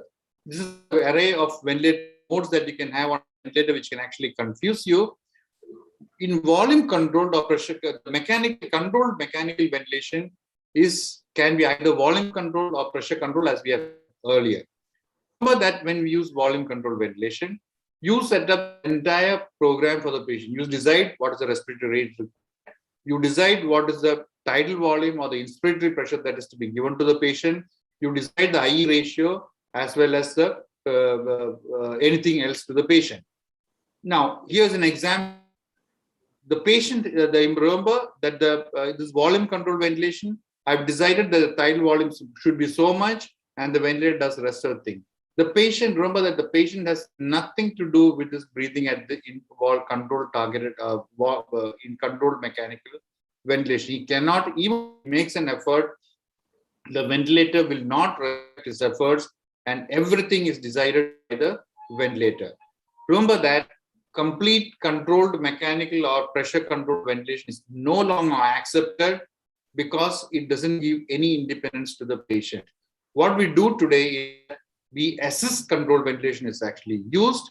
And as we can see from the figure here, the patient can make an effort. As you can see, the negative pressure indicates the patient is making an effort, but what is delivered to the patient is what you set on your ventilator. For example, he can trigger the ventilator, but my tidal volume will be 400 ml, which I've decided. And if he doesn't make an effort, a mandatory breath will be delivered to the patient. I'm skipping some of this because of the interest of time. Then you come to what is known as pressure support ventilation, the spontaneous ventilation modes. Now, these pressure support modes are used in patients who are completely independent. He can generate respiratory rate. He has to be fully conscious. He has to breathe. Now, the major advantage of pressure support ventilation we have to understand is that the moment the patient makes an inspiratory effort, there is a rapid flow of gas into the patient's lung, depending on what you said, and this offloads the work that is done by the respiratory muscles. Remember that when you put a patient on pressure support ventilation, he can determine his own respiratory rate. He can decide how much of tidal volume that he wants to take. He can cut off his inspiration as long as he wants. And the entire thing fits exactly on, more or less on his own. That is what, on his own. That is why it's the last step before taking the patient off the mechanical ventilation. The major advantage of pressure support ventilation must be remembered is that it offloads or decreases the work of breathing that the patient has to make. A few things before I put my talk. One is ventilator triggering. Now, when you make an effort, remember that the effort comes inside your lungs. You make a negative pressure inside your lungs, and this negative pressure that is generated in the patient's lung has to be transmitted to the ventilator. It has to recognize that negative effort, and sometimes in old ventilators, we hope that valves have to open up, and then the gas from the ventilator has to reach the patient. So, two terms we have to be familiar with. One is magnitude. Magnitude indicates the amount of effort that is required to trigger the ventilator, and delay is a time interval between the actual effort that you have made in your lungs and the time where gas actually reaches your lungs. Now, this is an example of the two ways in which triggers can be done. The older version, which is known as a pressure trigger, the major disadvantage was with pressure triggers that you make an effort inside your lung. Effort or the negative pressure has to be transmitted to the tubings of your ventilator to a transducer that was placed inside the ventilator. And once the transducer recognizes that negative effort, it has to solenoid valves have to open up and the gas has to reach the patient. So if you can deduct from this picture, the effort or the magnitude of effort that the patient that to make to generate a breath, and as well as the delay before the gas actually reaches him, is considerably higher compared to flow trigger. In flow trigger, it's very simple. During the expiratory phase, there is a continuous flow of gas through the circuit. The patient is not breathing during his expiratory phase. Now, this flow is actually measured in both the inspiratory and the expiratory limb. And the moment there is a difference in the flow, the ventilator recognizes two things. One is the patient has made an effort. Now, because there is a continuous flow of gas through the circuit, the patient gets air immediately as soon as he makes an effort. And because the valves do not have to open up, because the flow is already there, the work of breathing becomes considerably less. As you can see in this study, the delay is only 80 milliseconds when it's a flow trigger versus 115 milliseconds for the flow trigger.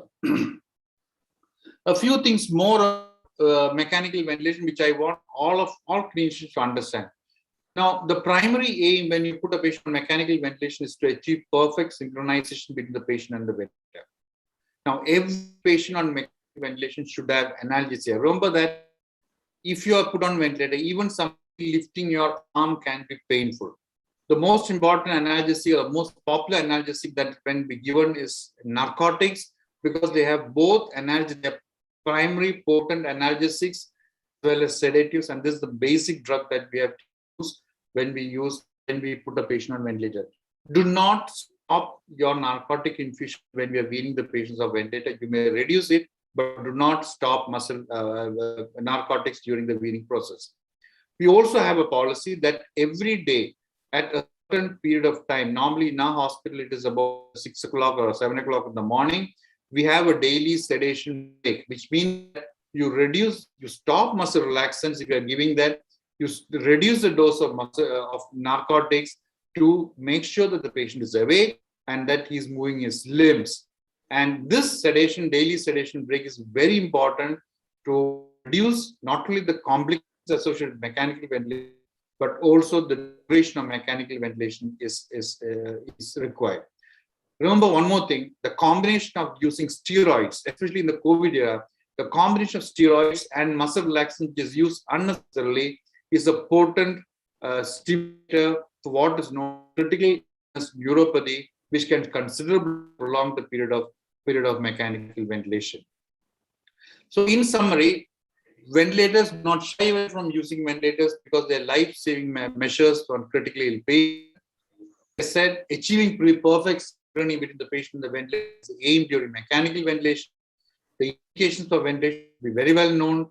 Remember that if a patient struggles on the ventilator, it is not the patient who is at fault. It is a clinician who is at fault because he doesn't know how to use the ventilator. And ventilation can only be learned at the bedside. We learn certain principles, but how to ventilate a patient, how to troubleshoot, how to understand what is done. Unfortunately for me, most of the anesthesiologists in today's world are shying away from using mechanical ventilation, which is an unfortunate thing. Thank you very much. Thank you, dear Suresh sir, for your very informative and interesting talk. We have covered the types of ventilation, indications, the setting up of ventilator movements, and the recent change in the calculation of tidal volume, and the various phases and principles of mechanical ventilation. For all present here, let me ask you a doubt. In the first COVID wave, many patients were put on ventilator, and there was a much discussion about prone ventilation. So what is the physiological advantage of prone ventilation, especially in COVID setting? So it's not only the first COVID. I have a ICU of 27 patients I look after personally, and at a time we have about 8 to 10 patients who are on prone ventilation. Remember that prone ventilation is one of the most useful ways to overcome this patient. Now, to understand the physiology, what we have to do is we have to go through a CT scan of the patient. You'll find that most of these patients will have consolidation in the basal regions of the lung.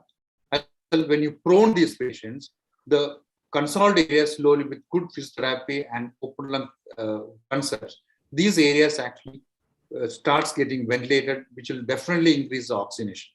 Normally, the things to understand for the patient on ventilation is that you have to use at least 16 to 18 hours of continuous proning. That is one important. We, in fact, sometimes use 24 to 26 hours also when we start proning them in the afternoon. We take them out only the next day morning. The policy is that every who needs prone ventilation, 4 and 6 p.m. in the evening, we do them. Tuesday morning, 9 o'clock, we supine them. It gives you around 15 hours of proning. So proning has been excellent. It's 60 to 70% of the patients actually improve, especially, and I would go on to say that those patients who have recent onset COVID infection, all of them can go home without any problem if you prone them early.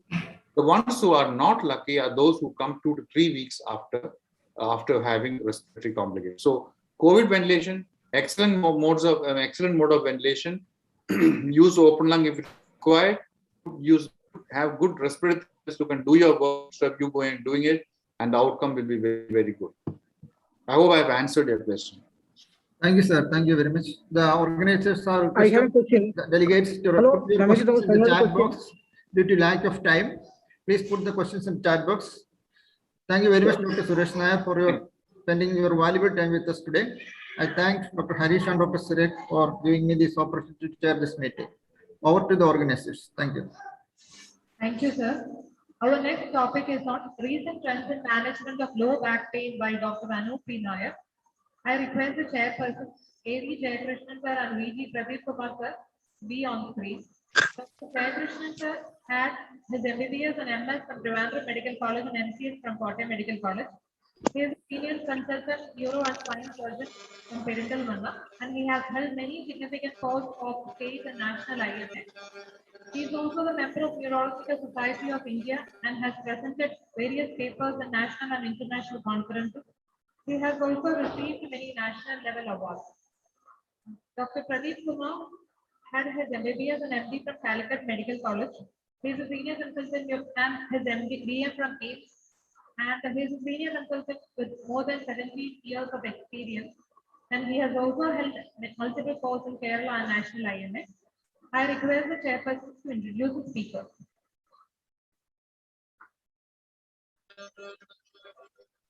Dr. Pradeep, you can start. Dr. Pradeep. Yeah, this is a low backache is an interesting topic, and patients with the low backache presents to all the not only the general practitioners to various specialties like orthopedic surgery, neurology, neurosurgery, and even with the low backache, people go to the gynecology OPD. So it is very important that we should know what are the how to localize the lesion in the low backache and how to address this issue. And we have with us Dr. Anup Parameshwaran Nair. He is a specialist doctor, Center for Neurosciences in the Astra Medicity, Kochi, and he has done MBBS, MS, and MCH in neurosurgery. And I am sure that he will be able to enlighten the audience on this occasion. And before that, I would like to thank the organizing team of the IMA AMS Kerala State Branch, Dr. Harish, Dr. Suryak, and Dr. Jose, and entire team of Pala IMA for this opportunity. And for want of time, I straight away request the Dr. Anup to go to the topic. Thank you, Dr. Pradeep. As Dr. Pradeep has told, low back pain is a very important area. And as you all already know, a large majority of patients who are attending orthopedic surgeons, neurologists, physicians, surgeons, and neurosurgeons may be patients with low back pain. Evaluation of various symptoms of low back pain, its investigation modalities which has to be adopted, and the treatment, which all patients may require non-surgical treatment, which all patients may require surgical treatment, and what are the recent advances in these areas is every doctor, because it's a low back pain may be due to a wide spectrum of diseases. Every doctor should know. And this is an ideal choice for us such as CME for the Academy of Medical Specialties. And I also congratulate the team of Pala IMA team, Dr. Roy Abraham Kallivalil, Dr. Siriak, Dr. Harish, and the Pala IMA President, Secretary, the whole team for organizing such an event. And we straight away go to the academic piece by Dr. Anup Nair regarding recent trends in low back pain. Dr. Anup.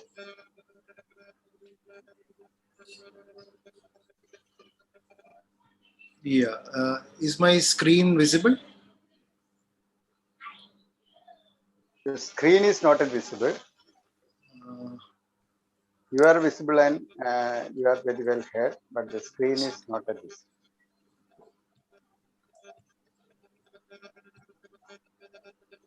Yeah, now the screen is visible. Now the screen is visible. Yeah, right now it's okay? Yeah, it's okay. Yeah. So, a very warm good afternoon to all senior colleagues and faculties. First of all, I would like to thank Dr. Harish and his whole team for inviting me to present in front of such a great audience.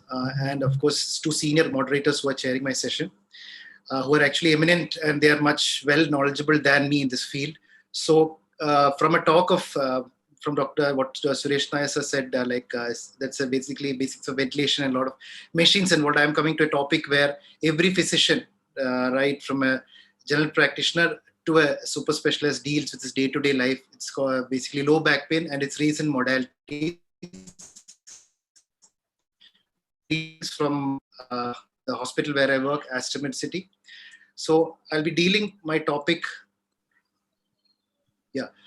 So I'll be dealing my topic in the following contents, basically the epidemiology, the anatomy associated with the region, the differential diagnosis, mode of modalities used in the diagnosis, and the management, where we use surgical and non-surgical options.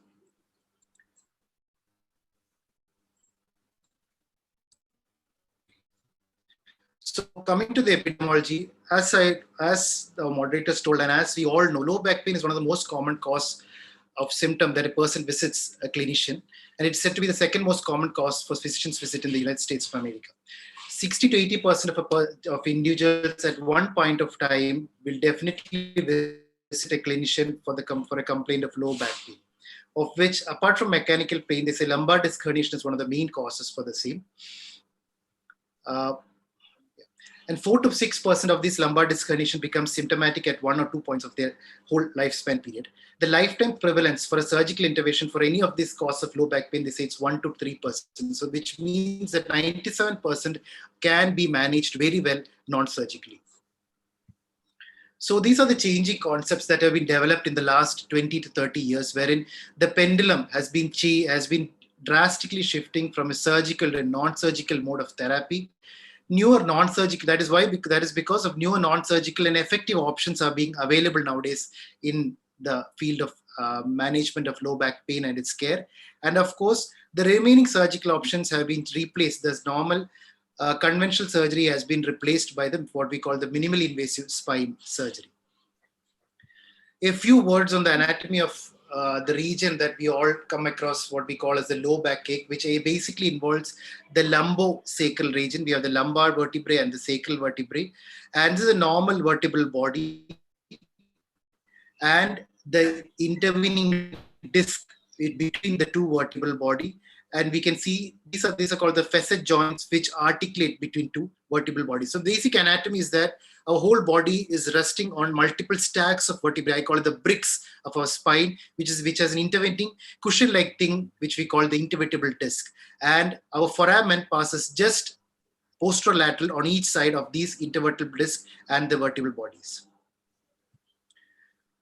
In the center, coming to a close discussion on the disc and its anatomy, the disc mainly consists of the center, what is called the nucleus pulposus, and which is surrounded by a tough structure called the annulus fibrosus. The basic thing of a nucleus pulposus is made up of 89% of water, and it has what the remaining things are of course of importance, but what we need to highlight it as, apart from this 89% of water, it has a very low collagen and a high proteoglycan ratio. So basically, it's more of a viscous-like thing than a tough fibrous thing. Whereas the annulus fibrosus, collagen and more of proteoglycans than of water content. So that gives us tough strength. And what needs to be known is that the fibers are oriented 60 degrees to the vertical axis. So basically the lamellae, they are thicker anteriorly and laterally, and they are thinner posteriorly. So that is why most of your disc bulge occurs posteriorly and posterolaterally. So main function of your annulus fibrosus is to contain the nucleus pulposus within this annulus fibrosus and under major compressive loads. So this nucleus pulposus is basically an avascular structure. The disc is basically an avascular structure. It gets its nutrients from the surrounding end plates of the vertebrae, basically the cartilages and the bony end plates on both sides. And you can see in this graph the number of nutrients as you go into the nucleus pulposus decreases and the number of metabolites increases. So coming back to the etiology, these are the basic structure or etiological factors that we come across in a case of low back pain or lumbar disc herniation, wherein you see elderly age, male gender, physically demanding work, obesity, smoking, and of course lifestyle changes. All these add on low back pain much earlier than what was expected earlier, or in much younger individuals than what we saw earlier in elderly individuals. Recently, even genetic factors have played, they said 75% of cause for a lumbar disc herniation, genetic factors play an important role.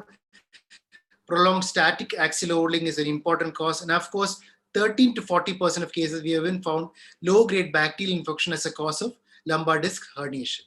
The differential diagnosis for a lumbar disc herniation always comes to segmental instability, where you have spondylolisthesis or an instability between the facet joints, a normal discogenic pain or a normal small annular tear, facet arthropathy. Basically, as we progress, the facet joints getting more and more degenerated and leads to a lot of facet effusions, causing facet arthropathy, ligament strain, or what we call a normal musculoskeletal strain, listhesis, fractures, and of course, infections.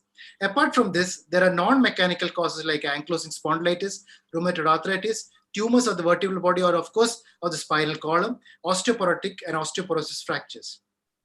Extraspinal causes can also manifest as a simple low back pain radiating to the thigh or radiating to the anterior aspect of the abdominal wall or into the inguinal region, where you have a renal normal urinary tract infection or a dural ulcers presenting as a low back pain. You look at gynecological issues, certain medications, and of course, normal musculoskeletal causes. What are the causes of low back pain in a normal individual? It can either be arising or a compression of the nerve roots, as muscle pain, muscles, the facial structures, the bones, the joints, the intervertebral discs, or an organ within the abdominal cavity. All this can cause or present as a low back pain. There are different varieties or modes of presentation of a low back pain. They can either present as a normal, as you can see in the last cause, the discogenic pain, wherein patient says a normal raised feature of increased intradiscal pressure, normal cuffing, straining causing pain, and at the other times they're perfectly asymptomatic. They can low back pain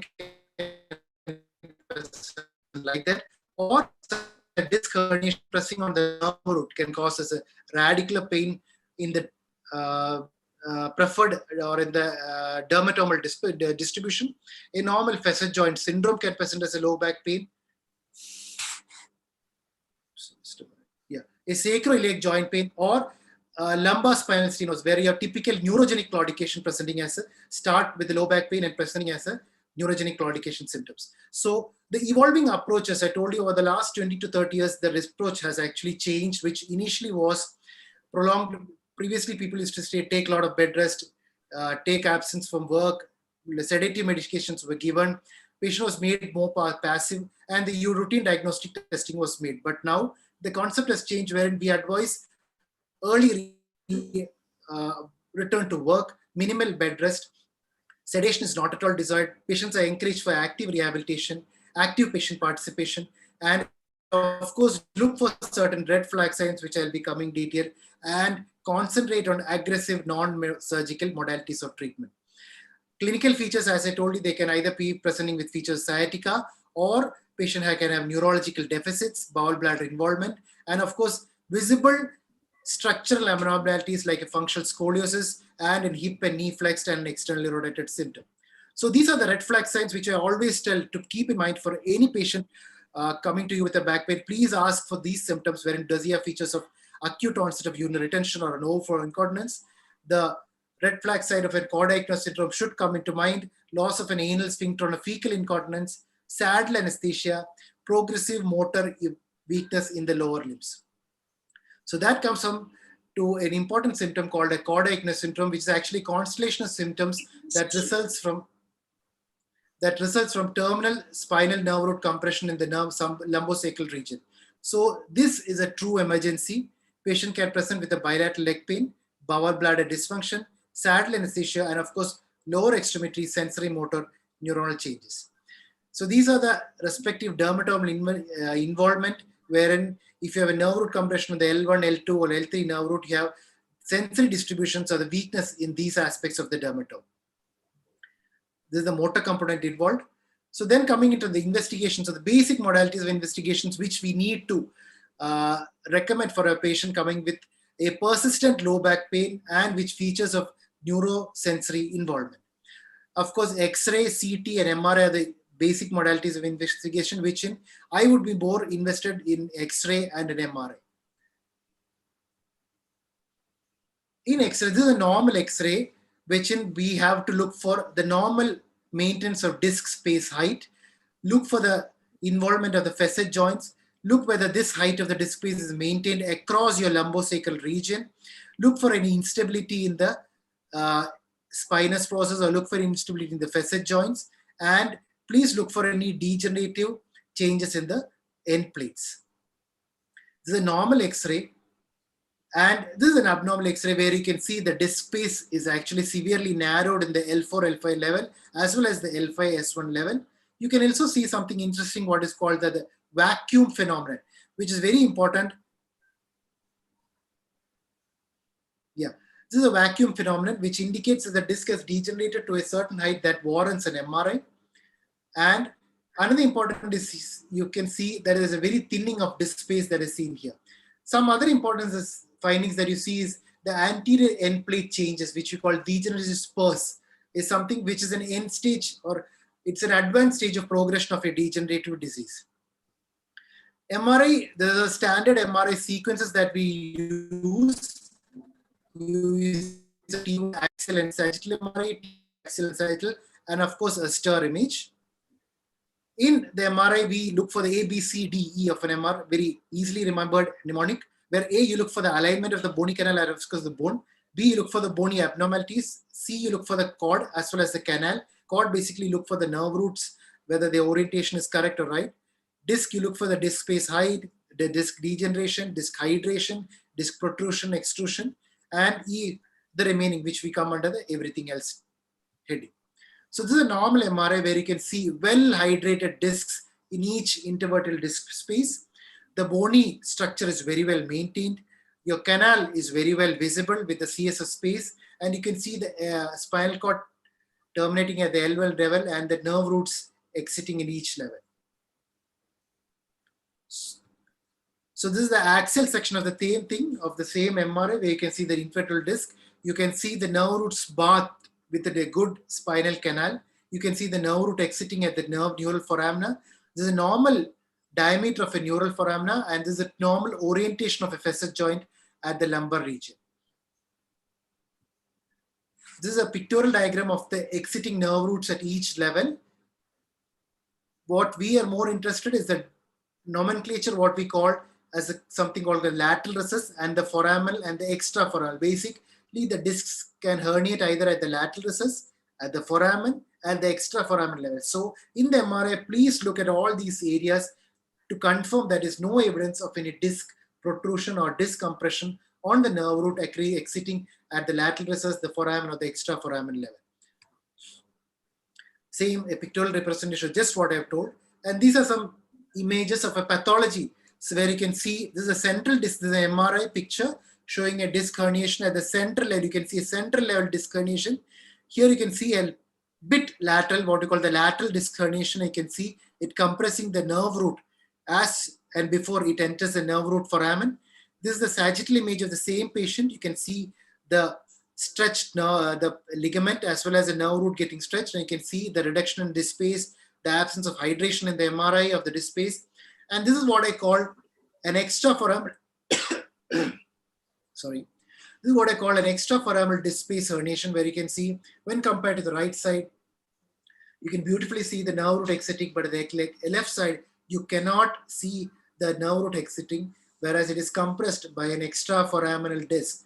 This is a very missed MRI picture diagnosis, because multiple times if you don't go sequentially with your SAG and your axial images, you can clearly miss a foraminal as well as an extraforaminal disc bulge. Same here. You can see a foraminal disc bulge here. So this was a lateral recess disc bulge. This was an extraforaminal disc bulge. This is a foraminal disc bulge, and the corresponding SAG section where you can see the above and below images, you can see the nerve roots beautifully exiting. But in the this, I think it's an L4, L5 level. I don't have the full SAG image. Should be an L4, L5 level, where you can see there is an extra foraminal disc bulge compressing the nerve root foramen. So I always tell my junior residents as well as our fellows to please study the MRI very carefully, study for all the sequences, both compare the SAG as well as the axial images, and then make a comment on the MRI. So all this leads us to a diagnosis that patient has a disc bulge, or patient has a spinal canal stenosis, or patient has a facet arthropathy, or patient has a spondylolisthesis. And then comes to the difficult point where the patient comes to you saying that this is my diagnosis. Now what do I do? So of course you have a point out to say that this is the cause of your disease and I would do it surgery. But before that, do all these conditions require a surgical option? That is a basic question, or that is what the patient wants to hear from wherein, of course, even me, if I have a back pain, I would definitely go to a doctor who would try to manage me non-surgically. So that is where the point comes. Is there a non-surgical option for a lumbar low back pain, or a cause where a cause for a low back pain is diagnosed like a disc problem or a diagnosis? So that is where our goal for management is a diagnose the problem. You treat your etiology. Apart from etiology, treat the surrounding myofascial inflammation, strengthen or activity modification to prevent re-injury, because this is not something, a disc bulge, you treat the disc bulge, there's no guarantee that the patient will have a recurrence there. Definitely can have a recurrence. So what are the activities to prevent the recurrence? Of course, strengthening, you improve the surrounding structures, and of course, psychosocial addressing of the patient, his experience with this injury, and of course, a good motivation to lead on his further life. So non-operative management are basic headings under medication, spinal manipulation, lumbar supports and bed rest, which I am not very fond of, physical therapy, epidural steroid injections, and of course, which I moreover stress on, behavioral therapy. Medications, huge amount of medications are available on our market. We all are well versed that I think the forum itself sitting in front of me, they are much better persons who can guide me on this. I'm just putting the headings: anti-inflammatory medications, muscle relaxants, analgesics, neuropathic medications, and of course, topical medications. What I am more interested in the further slides wherein, apart from medications, what else can we give over?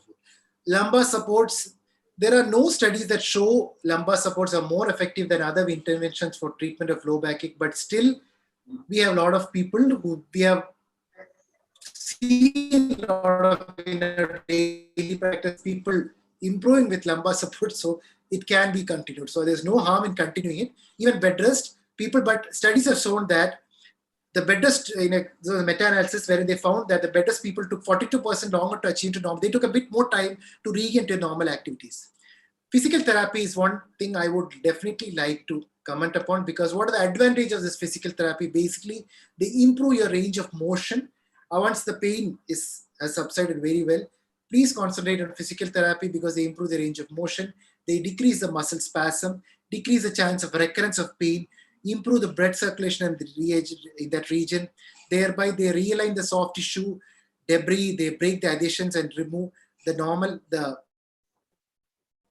extracellular or the cellular extremes while washing them. So physical therapy can be passive or active. Passive, basically, it comprises of deep tissue massage, heat therapy, cryotherapy, hydrotherapy, TENS, and of course, traction. And active therapy is something which we need to definitely concentrate on. Basically, we improve the patient's active cooperation into it. Basically, we include what we call the hamstring exercises, strengthening exercises for the back, basically the ankle pumps, heel slides, squats, straight leg exercises, and an important emphasis on low impact aerobic condition. So these are the basic, just a brief picture of what we should advocate our patients to do. Basically, the basic exercises which we do, their active participation of the patient. And apart from this, ergonomic advice which is something which we often, or posture advice is something which we should often stress upon and ask our patients, especially in this era of work at home, where we have patients or a person or a people who spend around 18 to 20 hours sitting at home, working in front of the computer, they have to go to their office. Please concentrate on ergonomic advices, wherein I say a 90-degree balance between your back as well as the leg at another 90 degrees, head should be rested on a basic footrest, back well supported, eyes in line with the computer, the neck, arm and elbow, everything flexed at 90 degrees. Take breaks at 45 minutes regularly, take a 2-minute break, stretch your back well, and then again rejoin for work. So ergonomic advice, good posture maintenance, active exercises will be able to control at least 90% of your low back pain to the core. If this doesn't subside, then comes your interventional modalities, wherein you can, of course, epidural steroids are a good modality of treatment which has been gaining importance very much. It's a daycare procedure. They say they decrease the inflammation in the perineural area and it's effective up to 33 years. Studies have proven 77% have had resolution of symptoms and they could avoid surgery throughout their lifetime. So different pathways for epidural steroid injection, which I would just be highlighting on the different approaches, basically transforaminal, the caudal as translaminar approaches are there. Same thing, they're all fluoroscopy guided. They can be diagnostic as well as therapeutic, wherein you inject the dye, look fast for the patient's improvement, and then give the therapeutic dose of the same medicine.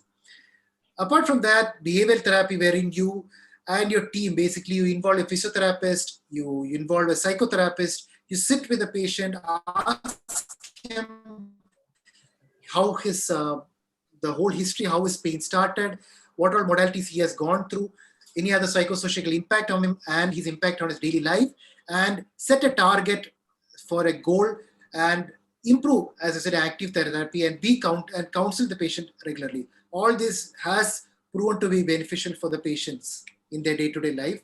Other interventional spinal procedures include intradiscal ozone therapy, which can be combined with procedures like nucleoplasty and, of course, PDT. I'll be coming to that in detail. Ozone therapy, basically, it reduces the disc volume, it oxidizes the proteoglycans within the nucleus pulposus. They say that has reduced the analgesic as well as the anti-inflammatory reaction, thereby reducing the cytokine production. It's a next step in failed medical management cases. But all these modalities, I opt for them only where there's a disc protrusion causing a perineural inflammation, and I presume that to be the cause of the disc pain or the discogenic pain, which has not been controlled on medical management. The sites for an ozone therapy can be juxtaforaminal, intradiscal, or paravertebral. Another thing is a percutaneous disc decompression. The disc decompression wherein a probe is inserted into the percutaneously into the disc space, and water pressure is high, at high pressure is generated. Thereby, you wash out a bit of the protruded disc and reduce the content of disc within the intradisc cell space. Same thing with the nucleoplasty, wherein it's done under X-ray guidance. And another thing is the intradiscal electrodermal therapy, wherein using X-ray or under the fluoroscopic guidance, a hollow needle with a catheter and heating element is inserted into the disc. The catheter is positioned such a position where it's in the annulus of the disc, and slowly the annulus is heated to about 90 degrees Celsius. This is basically to destroy the pain fibers, and it toughens the disc tissue and prevents further tear or further protrusion of the disc material. So these were the basically medical management, the physiotherapy, the psychosocial therapy, the interventional procedures based on daycare procedures. Next comes the modern era of minimally invasive surgery, which comprises maybe 3% of patients coming to a clinic or having low back pain as their nagging problem, which has been not conserved or contained within the medical modalities that has been dealt across. So then came across the minimally invasive spine surgery, which initially it was an open surgery, which from the age of 2000, it has been gradually evolving to the present era of microdiscectomy as well as endoscopic disc surgeries. So these are the pioneers in minimally invasive surgery. So as I told, it was initially an open surgery, mini open, then it changed to microdiscectomy, and now what is what we call the percutaneous endoscopic lumbar discectomy. Different routes for them. They can be transforaminal, they can be interlaminar, different. So what are the advantages? Multiple meta-analysis have proven that the advantage is basically in the operation time. The time is quick. You operate you discharge the patient that day itself. The disc surgery maximum skin to skin is 1 hour, and the blood loss is minimal. So this is a picture of a tubular discectomy that is a routine procedure for a normal disc surgery. And this is the basic small initial steps which we go. You take around 2 to 3 minutes in the introduction of the disc, the tubular systems into the body. And then once that is in, the microscope is brought in, and then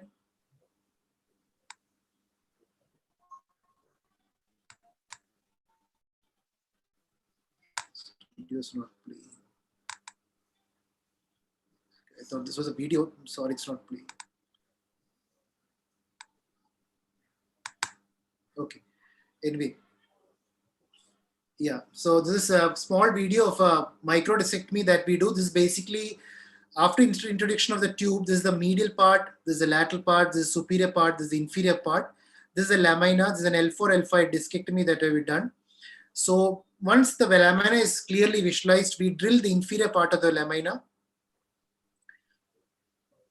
You drill the inferior part of the lamina, and the structure beyond the lamina is the thickened yellow colored structure, which we call the ligamentum flavum. The ligamentum flavum is thoroughly cleared off to visualize the thecal sac medially and the nerve root laterally.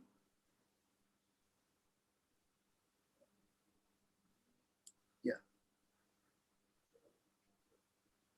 So the drilling is proceeded, and finally this is the yellow structure called the ligamentum flavum that we see beyond our lamina. So with your small micro instruments designed for microdiscectomy, we try to scoop out or remove the remaining small pieces of bits of bone, and we try to remove this yellow thing which we call the ligamentum flavum, which is basically a protective covering over the dura that prevents damage to the dura. And now you can see the dura coming into vision, and with small hooks and micro instruments you remove the remaining portion of the ligamentum flavum.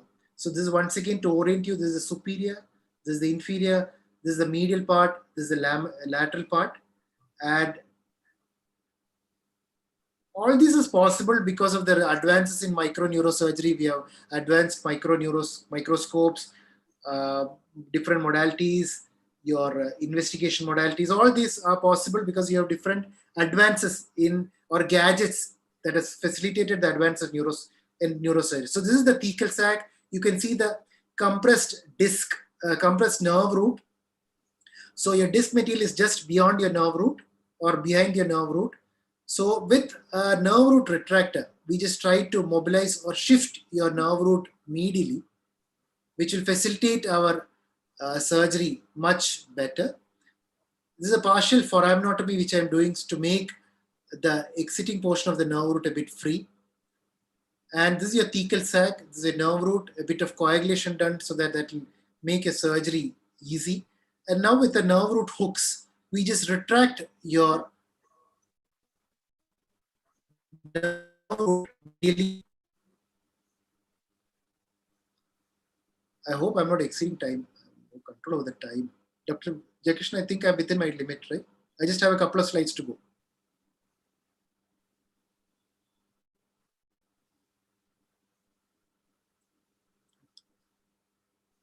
So,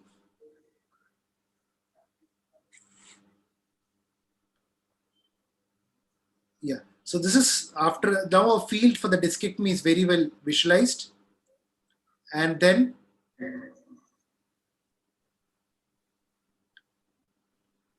yeah, that is a disc material coming out after retracting the nerve root.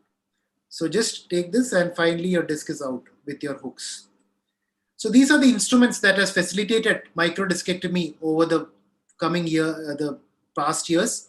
And now it is the age of endoscopic surgeries, wherein we do, this is a small incision after the surgery. And the advantage of all this, it is muscle sparing and tubular discectomy. This is an MRI which we do after one year later, where you can see the discectomy, and this is the post surgery 1 year later. So the basic advantage, you can see the muscle planes are preserved in this. Even there are now, we have started even doing instrumentation, basically percutaneous fusion surgeries, and this is the post-op surgeries, because nowadays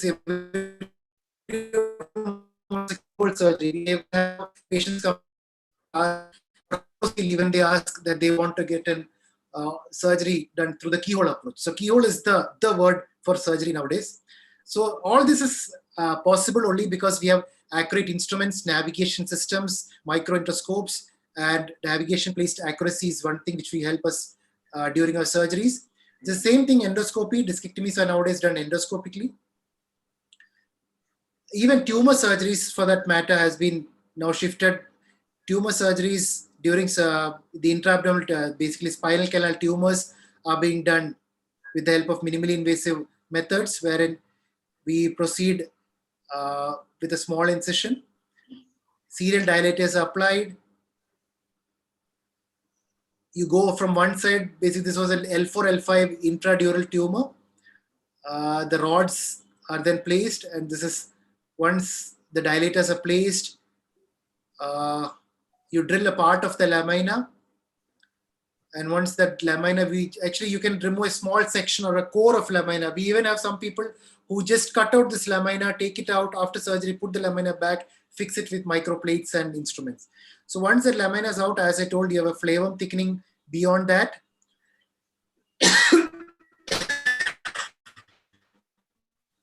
Remove that. The dura is opened.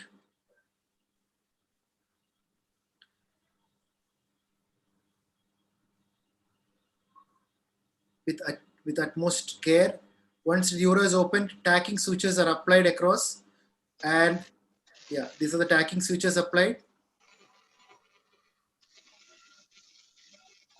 Yeah, you can see the tumor is just visualized. The tumor is gradually decompressed. Yeah, with the CUSA as well as this one. And you can see the nerve roots coming in my way occasionally, but that can be easily moved out with patties. And once it is decompressed, you just, with the tumor holding, gently hook it out. A bit of nerve roots attached, just decompress that.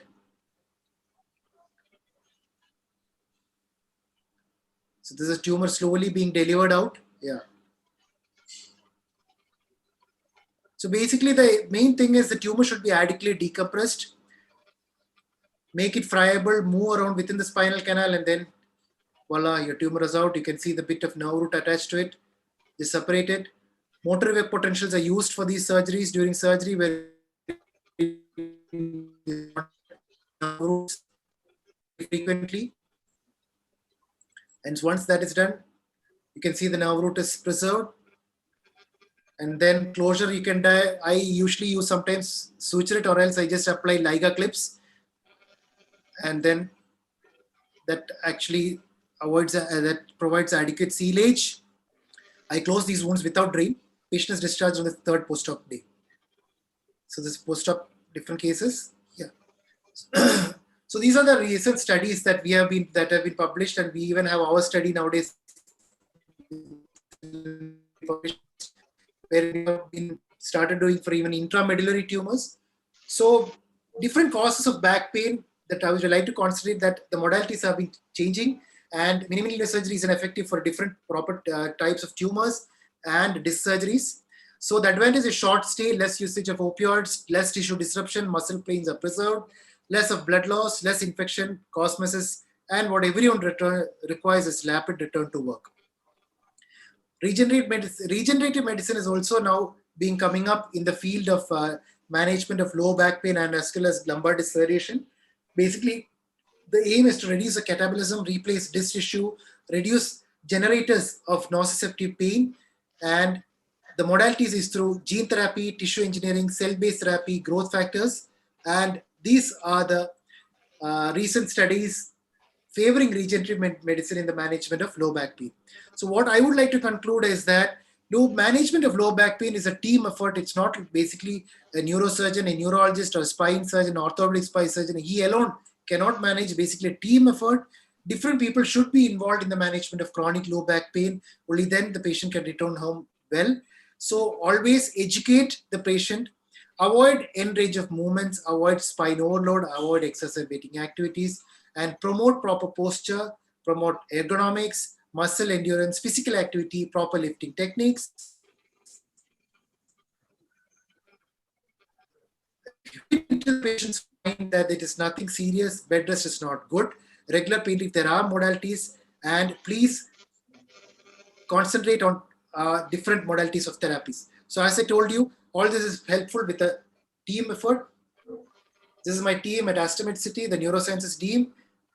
And all this is possible because of this whole bunch of people who make a paper pain-free.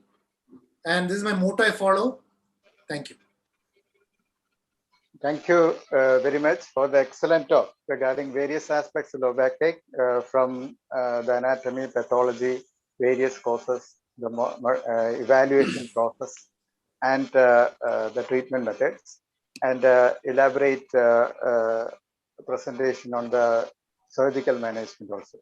It was a very good presentation. I would just like to add 2 points regarding evaluation to the attention of the various other specialists who are present. There can be some other causes. So when you take an X-ray, it's always better to take a KUB X-ray, because the sacroiliac pathology and hip pathology, which also may be causes of low back pain, can be identified in such a KUB X-ray, and also specific examination of the hip, knees, and regarding cervical and thoracic spine pathologies also should be added in such cases. And there can be claudication pain due to vascular closures, abdominal aortic aneurysms. All those things also have to be ruled out. These are some of the points regarding evaluation.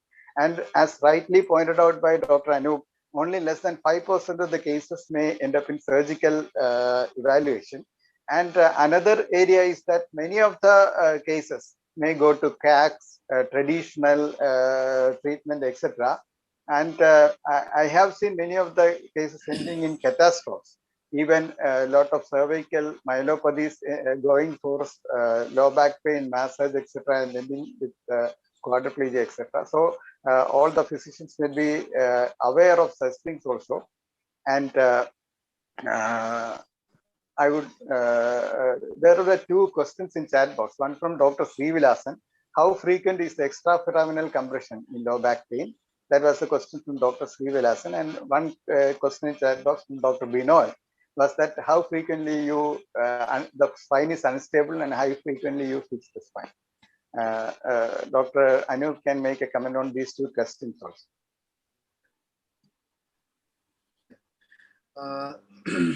The first question is the incidence of extraforaminal disc. The extraforaminal disc, as per literature, the chance or the extraforaminal disc, as per literature, actually 8 to 12% is a normal literature what they say. But in my clinical practice, I have encountered at least so far, maybe of the past 8 to 10 years, around 8 to 9 cases that has come to this one. That is mainly what is.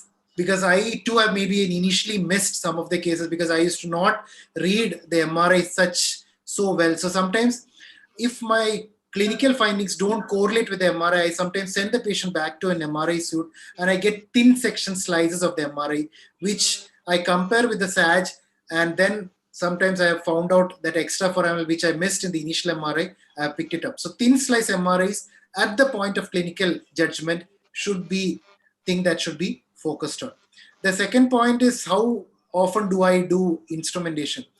Of course, for all cases which I operate, I definitely do a flexion extension X-ray. And if there is not much of movement on the flexion extension X-ray, I am not a strong proponent for fixation.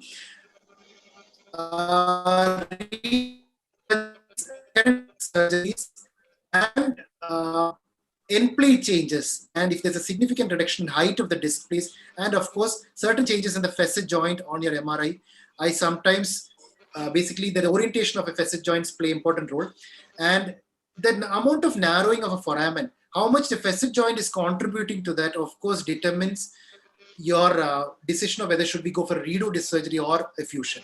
Straight away fusion, unless there's a very evident evidence of instability, I never advocate. I just go for a decompression and a minimally invasive decompression. I think Dr. Jayakrishnan. Thank you. Thank you, Dr. Anup. I request Dr. Pradeep to further. We will just conclude. Before that, I will just ask one query for the benefit of the audience. You have mentioned 4 sites of compression, like the disc level, lateral recess level, at the foramen level, and extraforamen level, as nerve root passes various forces.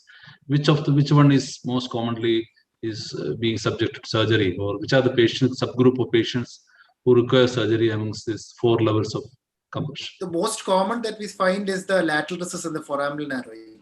These 2 are the most common that are subjected to surgery. Even most of them can be managed non-surgically. At least I think 80 to 85% are managed, even with a lateral recess as well as a foraminal are managed non-surgically. But these are the most common types of discs that we encounter in our day-to-day practice. I think JK, you can conclude after time. Muted. JK muted. Sir, can I add a point? Can I add a point? Dr. Binoy here. Time is already over. Please. No, thank you. Thank you. Can I? Yeah. Regarding investigation, a simple X-ray would be sufficient to diagnose intervertebral disc prolapse. And another blood investigation, ESR, which is very important. If it's high, you can rule out a malignancy or a metastatic bone disease. Otherwise, you can definitely say it's a mechanical or it's an intervertebral disc prolapse. A simple ESR could rule out, and we can go in for getting into trouble by doing a simple ESR. The ESR is elevated. That means you think about other pathologies as well. DSR is low. You can say it's mechanical or it's simple disc prolapse. Thank you. Thank you, Binoy. So I thank Dr. Anup Nair for the excellent talk covering all the aspects, and I also thank the organizers for arranging this session. Thank you.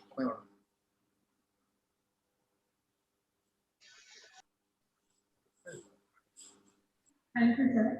Our next topic, our next program is a debate in favor and against keto diet for diabetes. To that, I would like to welcome the moderators, Dr. Srijitan Kumar and Dr. Radha Priya. Dr. Srijitan Kumar had his MPH from Savannah Medical College and MD from Pune. He is currently a consultant at Diabetes Care Center and he is a member of Center Working Committee at IMA. He is also the author of many books on diabetes and he was also the past president of IMA. He is the national chairman of many IMA initiatives like IMA Food Safety Initiative, IMCAC and IMS. And Dr. Radha Priya had an MBBS from Cotton Medical College and her MD in Pediatrics from Mumbai University and her MD in General Medicine from Cotton Medical College. She joined Cotton on 1996 in Medical Education Department and is currently an associate professor. She is an active member of IAP and IMA and has held many positions both in IMA and IAP. I would like to welcome the moderators to introduce the speaker. Thank you very much for that very kind introduction. Keto diet, as we know, is a very hot topic. It's hotly debated, not just in scientific parlors, even in lay media, as well as amongst people also. There are very strong proponents, there are very strong opponents. Hopefully, in another few minutes from now, we'll be able to decipher on, what stands the test of science and evidence. Let me request the co-chairperson to kindly introduce the speakers. Thank you, Srijit. I thank the organizers of this IMA AMS for giving us a chance to be here. Now, without wasting time, as we are already short of time, we listen to the battle of the titans, Dhoni versus Kohli. So we have two young, enthusiastic endocrinologists with us today to talk about the keto diet. The person who's going to speak for the keto diet is Dr. Anish Ahmed, who is currently the consultant endocrinologist Endo Lab Center, Perindalmanna. He has done his DNB in endocrinology from AMS Kochi and has MRCP certificate examination in endocrinology and diabetes. He's also a fellow of the Royal College of Physicians. Several awards have come his way, and he has several publications to his credit. And the person who's going to talk against the motion is none other than Dr. Joe George. I'm very proud to say that he is my student from Kottayam Medical College. Thereafter, he has done his endocrinology and has come out with glorious awards from KEM Mumbai. And you can see that he has several honors and achievements to his credit. Now, without wasting time, let's hear from the titans. Over to you, Dr. Anis. So first of all, I thank you, Dr. Srijit, Radha Madam, for the wonderful introduction and the IMA AMS chapter for giving me an opportunity. So I think, So first of all, I would say Joe will have a tough time because he is my colleague and our dream vision of EndoDiet. So we are part of EndoDiet family. But for the next 15 minutes, he's going to be my good colleague, but with a difference of opinion. So am I audible and my slides are visible? Yes, you can go ahead. So today I'll be arguing for low carbohydrate, high fat diet, or we say keto diet for diabetes control. So this is my personal affiliation, the EndoDiet Center in Perindalmanna, which I work. And this is my disclosure. I have no conflict of interest to make for this presentation. So today I would say the low carbohydrate or high fat diet or the keto diet is a boon in diabetes management, that is diabetes with obesity. So I would like to start with a case, as we say, Srijit sir pointed out, what we see in clinical practice. So this is a 35-year-old male who presented to me with diabetes and hypertension, diabetes, hypertension and dyslipidemia. So he was an obese diabetic since 5 years on basal insulin, metformin and GLP-1 analog injection. Why GLP-1 analog injection? Because of an obese diabetes. So still his fasting blood sugars was 160 and 2 hours was 250. HbA1c was 8.8. You see the triglycerides, 450 milligram deciliter on an ideal management regime with GLP-1, basal insulin, and a metformin. Because of the huge impending cost and uncontrolled diabetes, he started on a keto diet since 6 months, and he was able to stop all anti-diabetic medications and anti-lipidemic medications. On follow-up, his triglycerides after 6 months of keto diet has come from 400 to 89, HbA1c from 8.4 to 6.4, fasting blood sugars of 100, and 2-hour postprandial of 145. So this is an ideal control with no medication. So weight before keto diet was 80 and weight after keto diet was 70 kg. So his present BMI was 25. So this is what we see in clinical practice. So the keto diet is the low carbohydrate, high fat diet. So that we have various options. So when you say ketogenic diet means less than 10% of the calorie comes from carbs. Whereas low carbohydrate, high fat diet have mere 26% energy come from carbs. Then even moderate low carbohydrate, high fat diet is there where carbs are 26 to 45. And any carbs above 45% is regarded as a high carbohydrate diet. So this is normally the pyramids where we tell them to have a good quality of fats, some fibrous vegetables to avoid constipation, and fibrous fruits. So mainly the refined carbohydrates is avoided. So I would like to make a statement also, because this statement is not mine. This was from the Pure trial, which I'll be sharing you today. So it states that the nutritional policy or recommendations have been derailed over the past half century by a mixture of personal ambition, bad science, politics, and bias. We will look into this. So what has happened in this is during the epidemics of obesity and type 2 diabetes, caloric increase. You see the caloric intake has increased by 21.7%.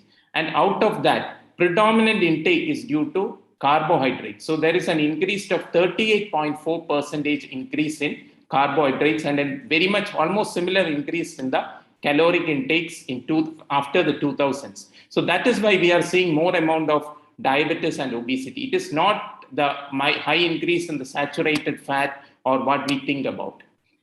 So what I say is it is the high carbohydrate and not fat that drives the diabetic episode. And if you see at the Indian scenario, because we always compare our data. See, this is the START study.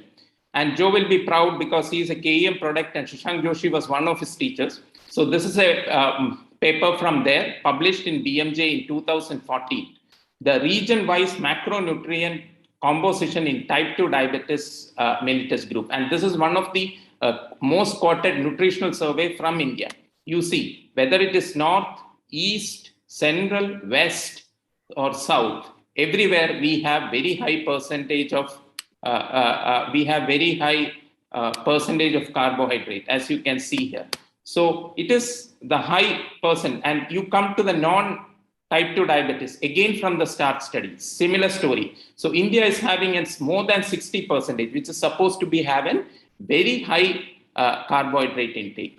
Now coming to the cures, the Chennai urban study. So they told that daily energy intake is 234 calories. It is very much higher as compared to the Western standard. And more than 78% of these calories were provided by carbohydrates, mainly refined cereals and mainly polished rice. And as per the WHO, 45% of the population did not match the WHO recommendation for protein due to low intake of pulses, meat, and dairy products. So Joe, again, it is going to be the carbohydrates. So again, the data from Mohan's group, 2009, which shows that when it is compared with the high carbohydrate, the refined grain intake and the metabolic syndrome compared with the quartiles. So if you have a high quartile of refined carbohydrate, your chances of metabolic syndrome is going to increase. As you can see here, the odds ratio for metabolic syndrome increases.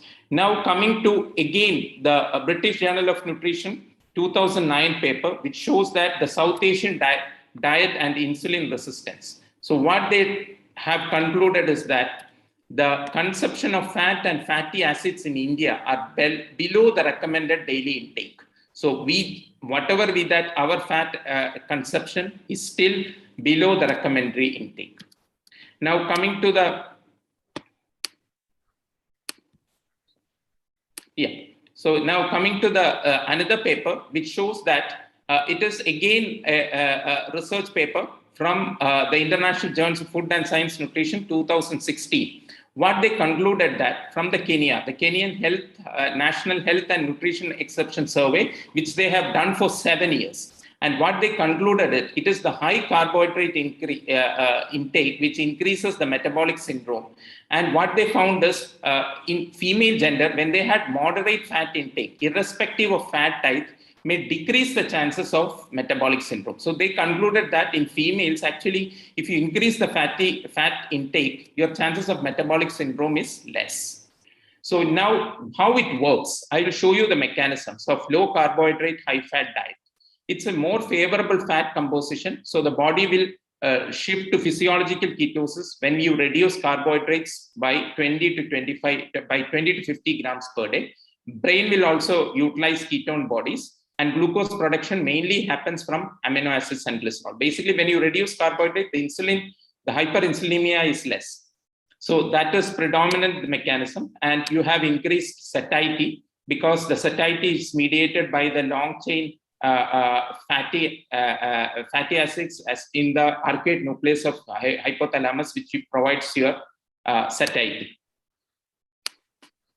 So these are all the metabolic advantage, like increased thermic effect of protein, then increased reliance on fatty oxidation, increased lipolysis with reduced lipogenesis, loss of energy through excretion of ketones in the sweat or urine, and a possible direct appetite suppressant action of the ketone bodies.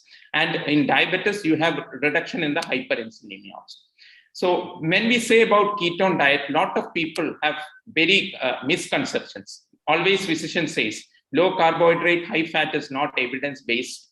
Efficacy, it is same weight loss as compared with low fat and high carbohydrate. Saturated fat and cardiovascular safety. Carbohydrate is required are essential nutrients. Low carbohydrate, high fat diet is a nutritional deficient diet. It is a fat diet. Long-term safety is poor with low carbohydrate, high fat diet. And I think Joe will be pointing out on that. But when I started searching as a literature, so first I'll take is evidence-based. We have more than 500 publications in index peer-reviewed and more than 20 systemic reviews and meta-analysis, which I'll be sharing with you. So as far as keto diet and diabetes, you have short and medium-term effects and you have long-term effects. So long-term effects are addressed by observational studies and meta-analysis, short and medium-term effects by randomized controlled trial. So I will just summarize it. Short-term effects, weight reduction better in 6 months, better glycemic control, there is reduction in anti-diabetic regime, there is increased HDL and reduction in triglycerides. I'll come to that. There is increase in LDL, but the LDL subfraction which is increased is a large LDL, so it is not atherogenic. And there are a lot of studies which also shows that even the LDL is going to decrease. So coming to the efficacy, so this is the diabetes versus control, where they have compared low calorie, that is very low calorie, that is ketogenic diet versus low calorie diabetic diet. So as you can see here, in ketogenic diet, there is a very good reduction in HbA1c and it persists up to 24 weeks. Whereas in very low calorie diet, only you can see the effect up to 16 weeks, then not much more. So as per the Hussain et al. Study, so they compared keto diet with a low calorie diet over a 6 months period in diabetes and non-diabetic individuals. And you could see the effect more in diabetes. So more significant blood sugar levels at 24 weeks, where a low calorie diet leveled out at 16 weeks and it remained elevated. So again here, you can see a reduction in weight. So this is the low carbohydrate diet.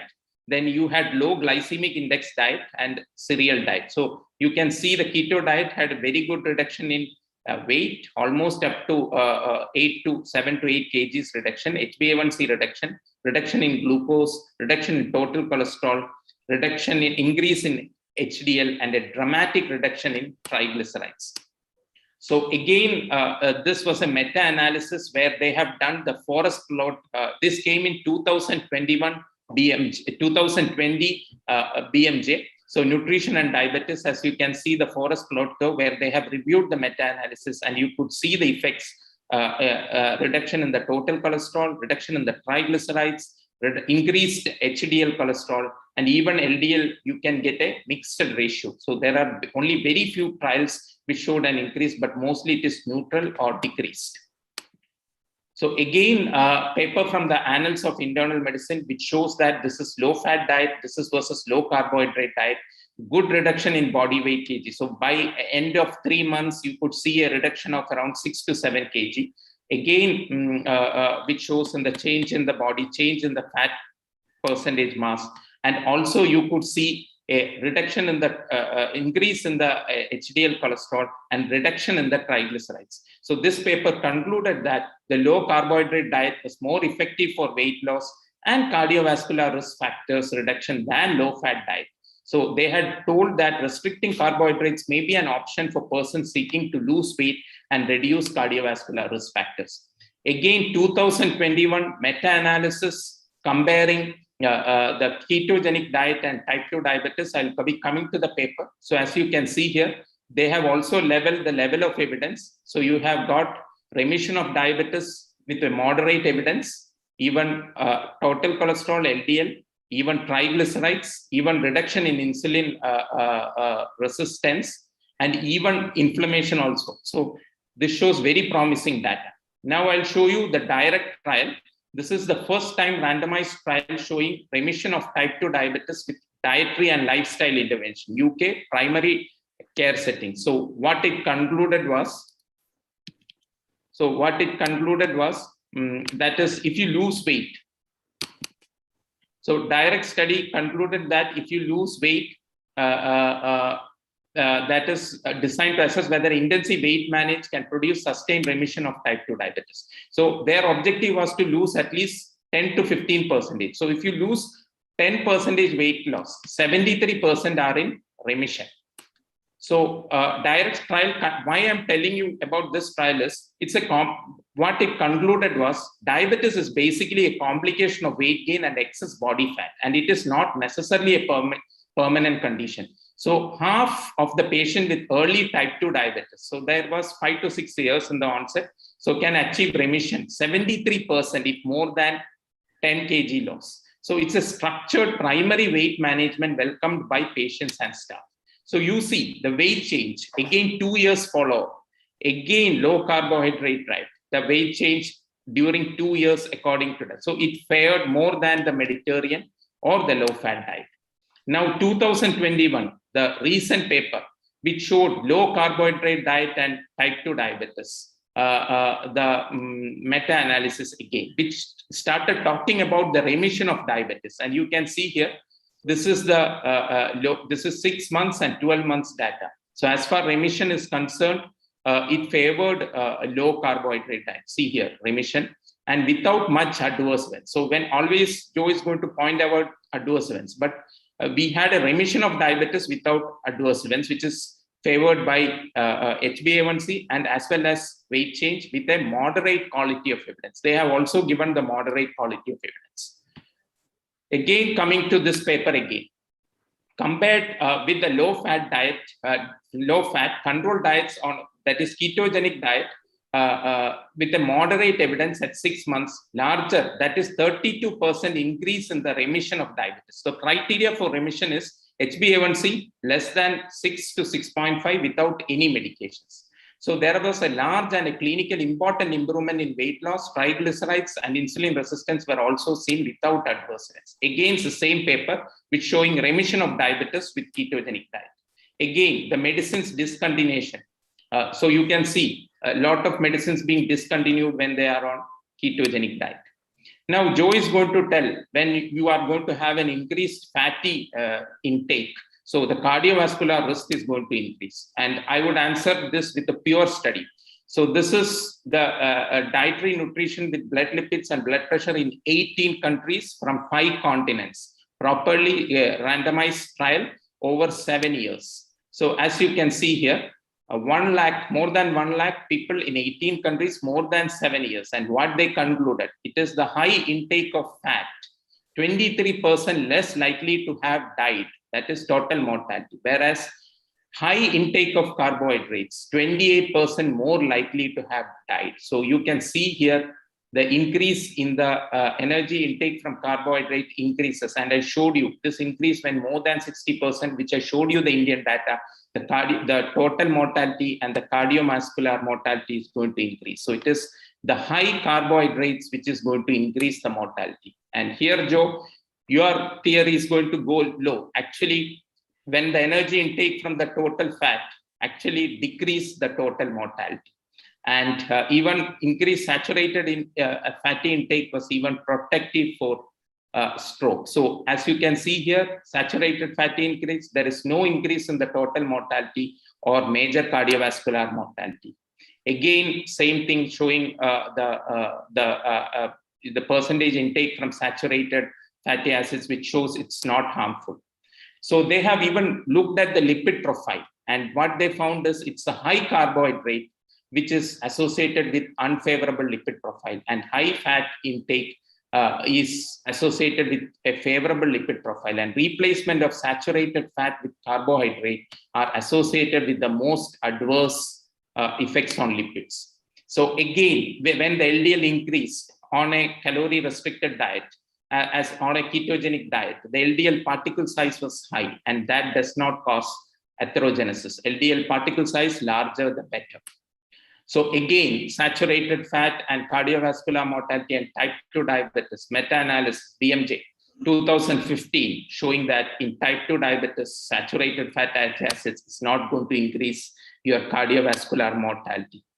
So Joe, now I'll show you emerging data. So low carbohydrate, high fat diet is going to alter your gut microbiota favorably. And you can see here, that when you have a carbohydrate reduce this bacteroids, so it is actually protective, and it will reduce your chance of decreases the chance of metabolic syndrome.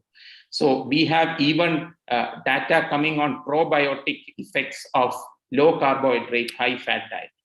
So I will conclude with some sincere questions to Dr. Joe. When I had, what advice would you give when low fat diet doesn't work or with poor compliance to diet?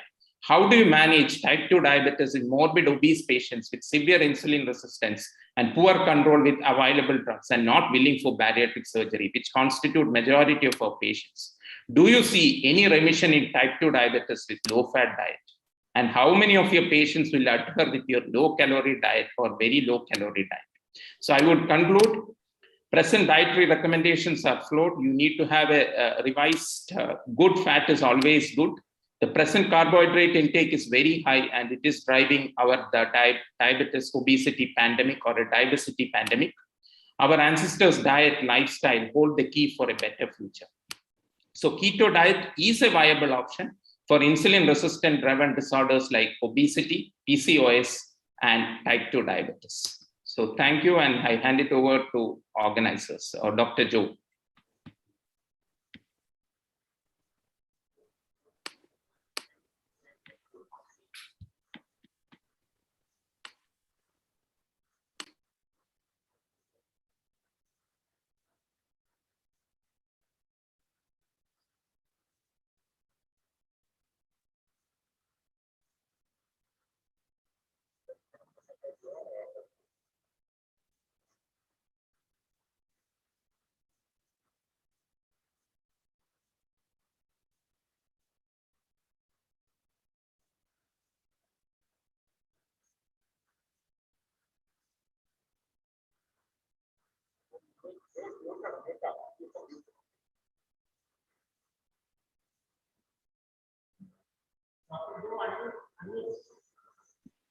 Okay, yeah, thank you. Yeah, thank you very much. I would like to thank the organizers for giving me this opportunity to talk about this subject. I'm really happy to see Radha Madam after so many years. Anyway, my topic for today is keto diet and its role in diabetes. As I expected, Dr. Anish talked about it superbly and in the same lines as I would expect him to talk. So what he talked was definitely the truth, the whole truth and nothing but the truth. So whatever he said is correct. But the problem with it is that often the science becomes very difficult to argue when you're talking partial truth, because half truths have partial supporting data and can be defended partially. And it's actually more worse than the whole lie, because it makes it even harder to tell the difference between the two. So when he talked, he was talking all the correct data, the available data. But the problem is that it was half, because he didn't touch upon a few things which are of concern of keto diet, which all physicians and patients who would be looking at practicing keto diet should be knowing. What is half truth? If I say that there is a supreme power in the universe and all religions would lead to it if you properly follow that religion, or even a person who doesn't believe in any particular religion follows the same similar ethical and correct path, he should be reaching the same place. I think that should be a truth. But if any one of them says that I am the only one that is going to lead to that, that is half truth and that can be wrong. So in the same way, when you talk about keto diet in diabetes, often the things which are highlighted are the truth only. But the problem is that it is half truth. Why? Because if you ask a few questions, like, is keto diet good for diabetes? Yes, I would say it is good for diabetic patients in a selected group, but it's not good for all diabetic patients. And second question would be, is keto diet the best diet that you can advise to a diabetic patient? No, again, it is not true. And the third question, is the keto as it is practiced in Kerala the real keto diet? Again, that is not true. And is the Kerala keto, as I would name it for the purpose of this debate, good for our diabetic patients? Then again, it is no. So finally, when you look from the last question to down, the way keto diet is being advocated by the non-professional groups and being practiced by the large majority of people in Kerala, I would think that the diabetes control and everything set apart, it is not the right choice for the patients, for all of us to advise. What is keto diet? Already Dr. Anish has mentioned, it is a diet which is a low carb, high fat diet where the carb content is less than 5%, 5% or less, with the predominant energy coming from fat and protein remaining the normal. So how much carb can be included in a keto diet? If you're planning a keto diet of 1200 calories, it should include only 15 grams of carb. If it's a 2000 calorie diet, which is quite a heavy diet, it should include only 25 grams of carb. And as already pointed out, the amount of carb in Indian diet is quite high, to the tune of 50 to 65%, while reducing it to this thing would be a hard thing, but still possible for a motivator.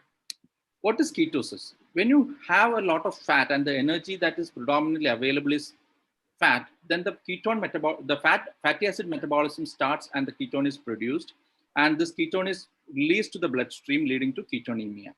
There are various types of ketosis. Like in a normal diet person himself may have a ketone level which is around 0 to 0.4 millimoles per liter, while a diabetic ketoacidosis, as we know, the ketone level will be very high with acidosis. But there is a middle phase which is called nutritional ketosis, which could be produced by a carbohydrate restricted diet, or even by alcoholic diet, or even a starvation ketosis. Or you can even reach to a supplemental ketosis level even by supplementing with the keto foods. So that is nutritional ketosis. Already the positive things about keto diet has been mentioned by Anish, like you lose weight quickly, you have a much better control of diabetes. And actually some of the people usually enjoy that kind of diet with high amount of bacon, cheese and fatty meals. And short-term studies have shown that it reduces glucose level and insulin level, and actually a good way to reduce seizure activity also. That is the way it was actually introduced. But there is a problem that it may be difficult or hard to sustain for a long period of time. A truly ketogenic diet is effective, but the amount of protein that is involved should be normal. And there are no studies to the very long-term safety. See, if I have, as you said, he has actually pointed out to very good studies which are available, which actually says that 5 years, 7 years, it's like that. And it is benefit and no side effect was documented. But if I take a college group students, say 17 to 20 years of age, and I ask them to just smoke a cigar every day for the next 5 days, and have a drink along with it, or a big large drink along with it every day for the next 5 years. And I end up the study saying that the control group versus the treatment group, there was no difference in the death or the COPD that was involved.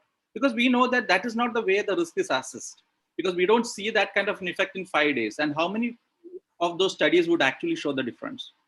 It has to be a very long trial, and only long-term trials can show.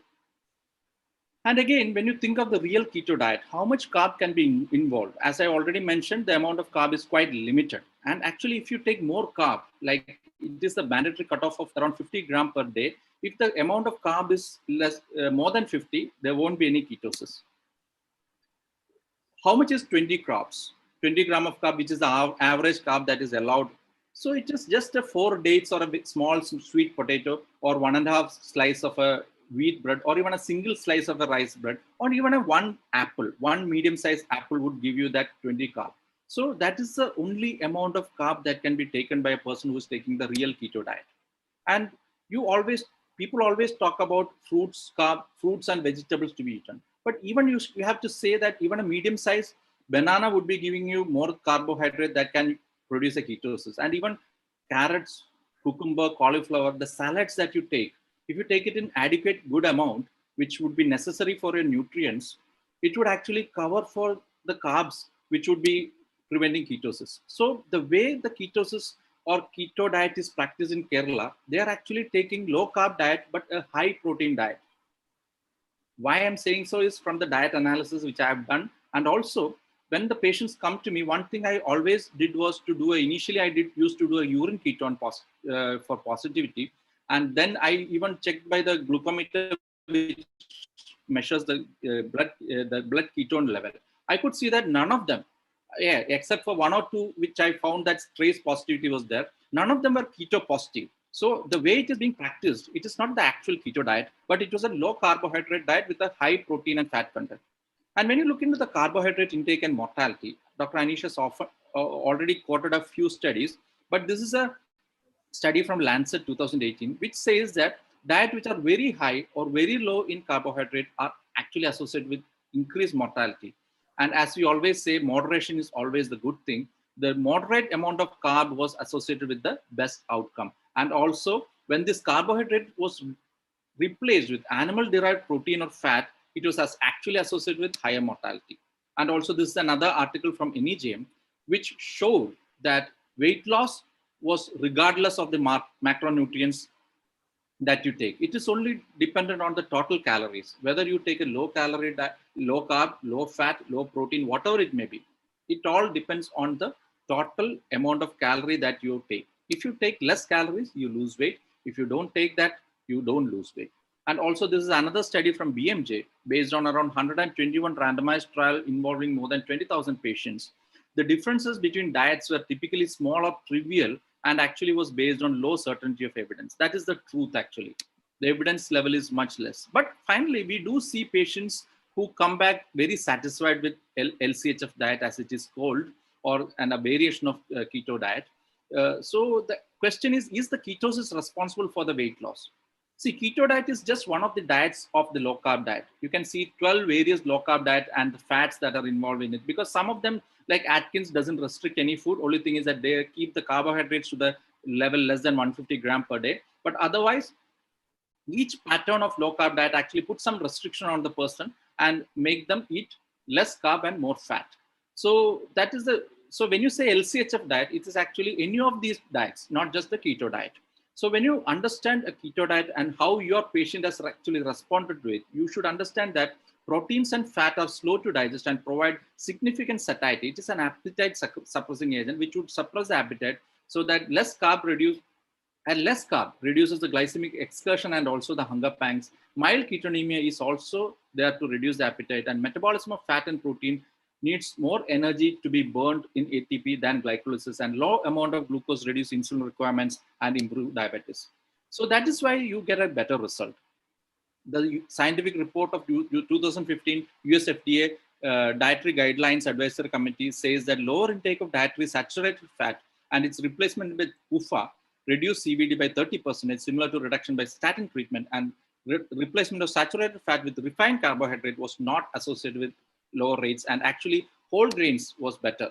So this is another presidential address of the AHA, American Heart Association, which says that when you actually substitute saturated fatty acid, which is bad, the trans fat is much more bad, and refined carbohydrate is almost equally bad, but whole grain carb is better. MUFA and PUFA are much better. So when you look at CV risk equivalence, you have to, when you eat fat, you have to make sure that it is a PUFA or a MUFA and not any saturated fat.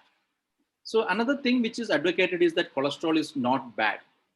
Yes, dietary cholesterol contributes only to 50% of the total cholesterol that is synthesized in the body, of this total cholesterol distribution in the body. 50% is endogenous cholesterol synthesis. That's why they say that dietary cholesterol may not be that harmful, because body doesn't need fat to synthesize cholesterol. If you eat more cholesterol, body makes less, and vice versa. So dietary cholesterol in moderation doesn't influence blood cholesterol. Blood level of LDL cholesterol is still the worst thing. And there is also cholesterol hyperresponders and hyperresponders. So the hyperresponders, that is 30%, even a small amount of cholesterol that is there in the diet would increase their LDL cholesterol, while hyperresponders, which are the majority, the moderate level of cholesterol intake may not affect their serum cholesterol. That's why this kind of a controversy has arisen. So finally, which is the best diet? Rather than looking at it as a debate point of view, from the theoretical and the correct point of view, which is the best diet for weight loss?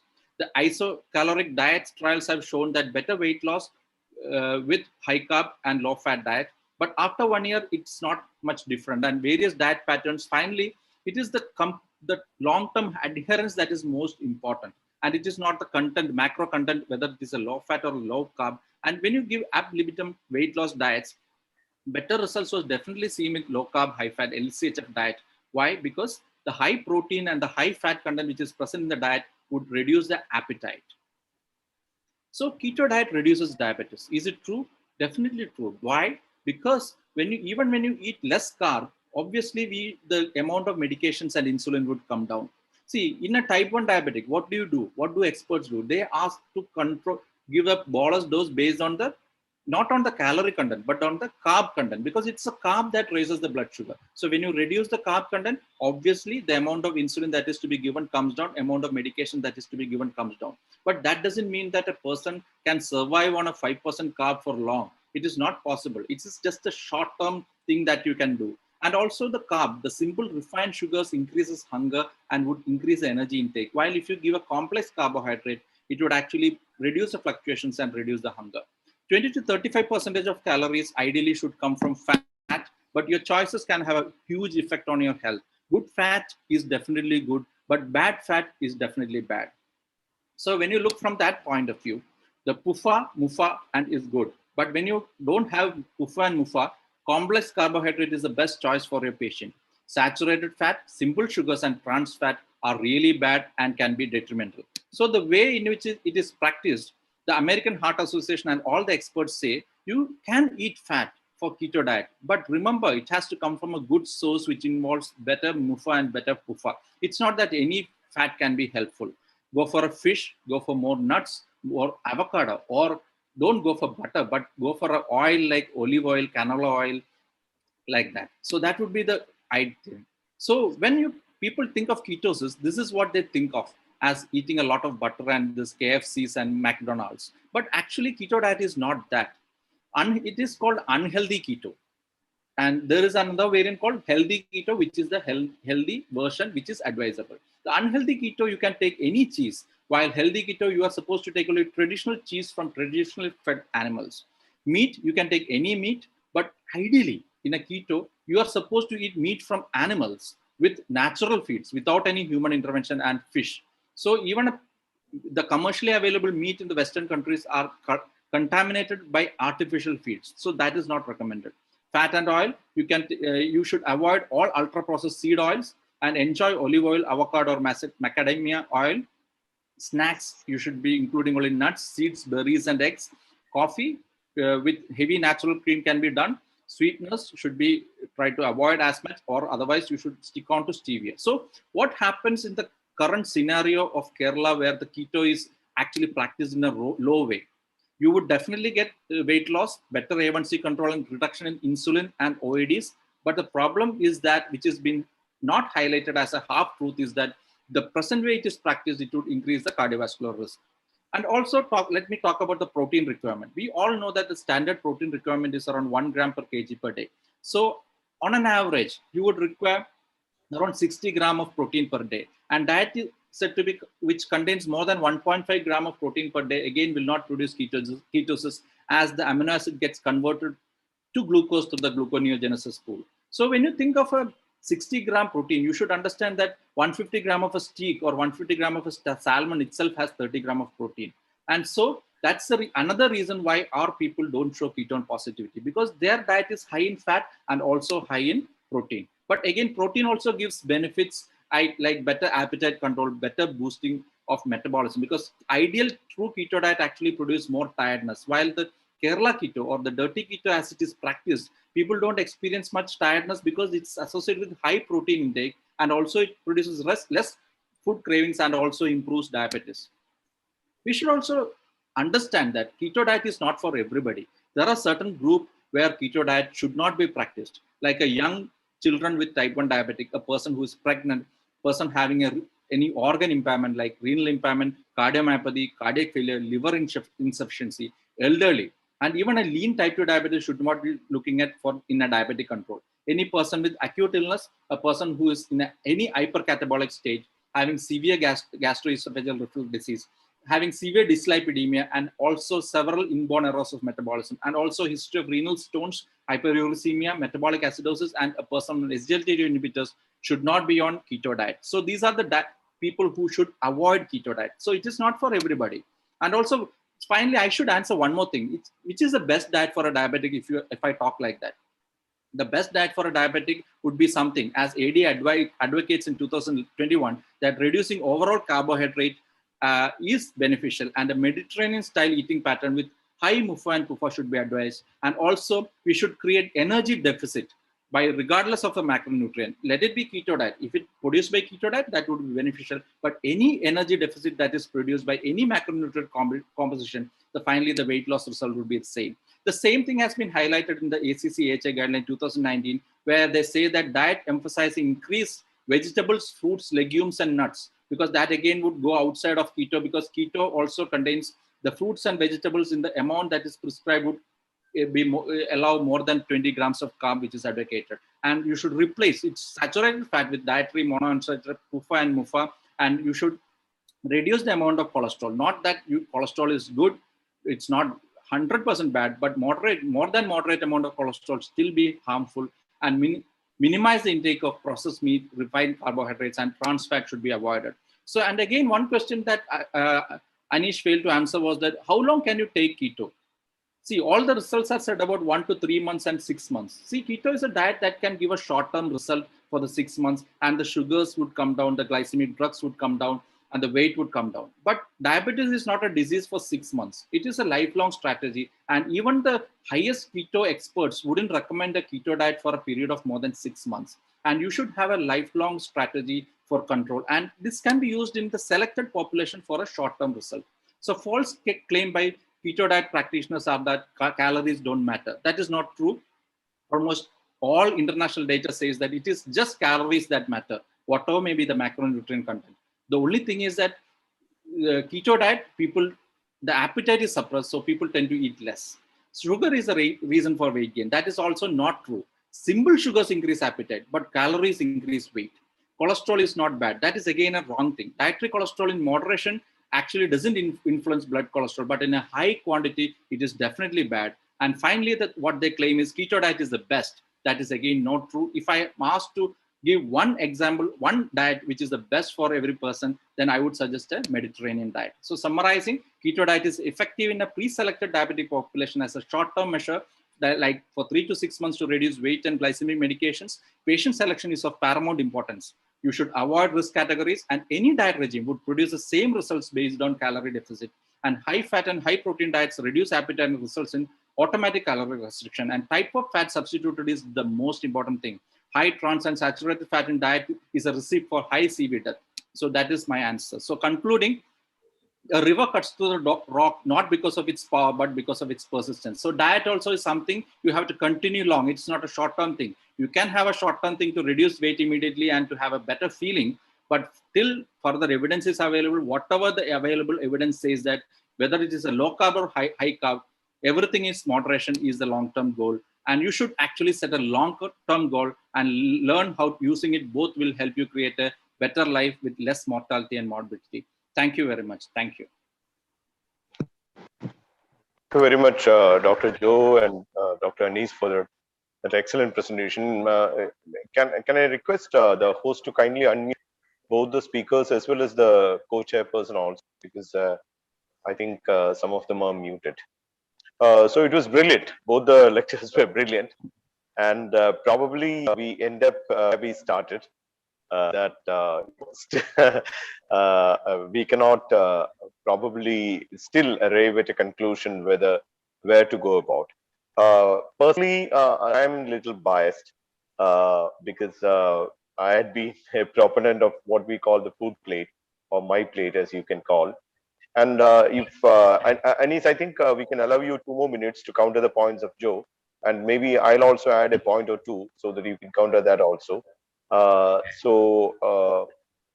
one of the slides, I think probably the best and the most important thing which we all have to keep in mind is plenty of fruits and vegetables. All the dietary guidelines come out with plenty of fruits and vegetables, not just for diabetes, even the Heart Association guidelines, the cancer prevention guidelines. The pure study did fruits and vegetables, is an independent marker to save from all vascular and all cause mortality. And even in the slide which Dr. Anis had told, when we talked about high carb consumption which as a risk factor, it was carbs more than 70. And when you talked about a good fat consumption which reduced mortality, it was carbs, a good fat consumption which reduced mortality, that carb content was 35%. So which again, we come back to what we generally advise of less than 50% from carbs, 20% from protein, and 30% from fat, which is a fairly balanced thing. Which probably is a measure which would actually incorporate both the views. There is absolutely no doubt that the carbohydrate indulgence which we are in is a big catastrophe. It's a huge catastrophe. There is absolutely no doubt.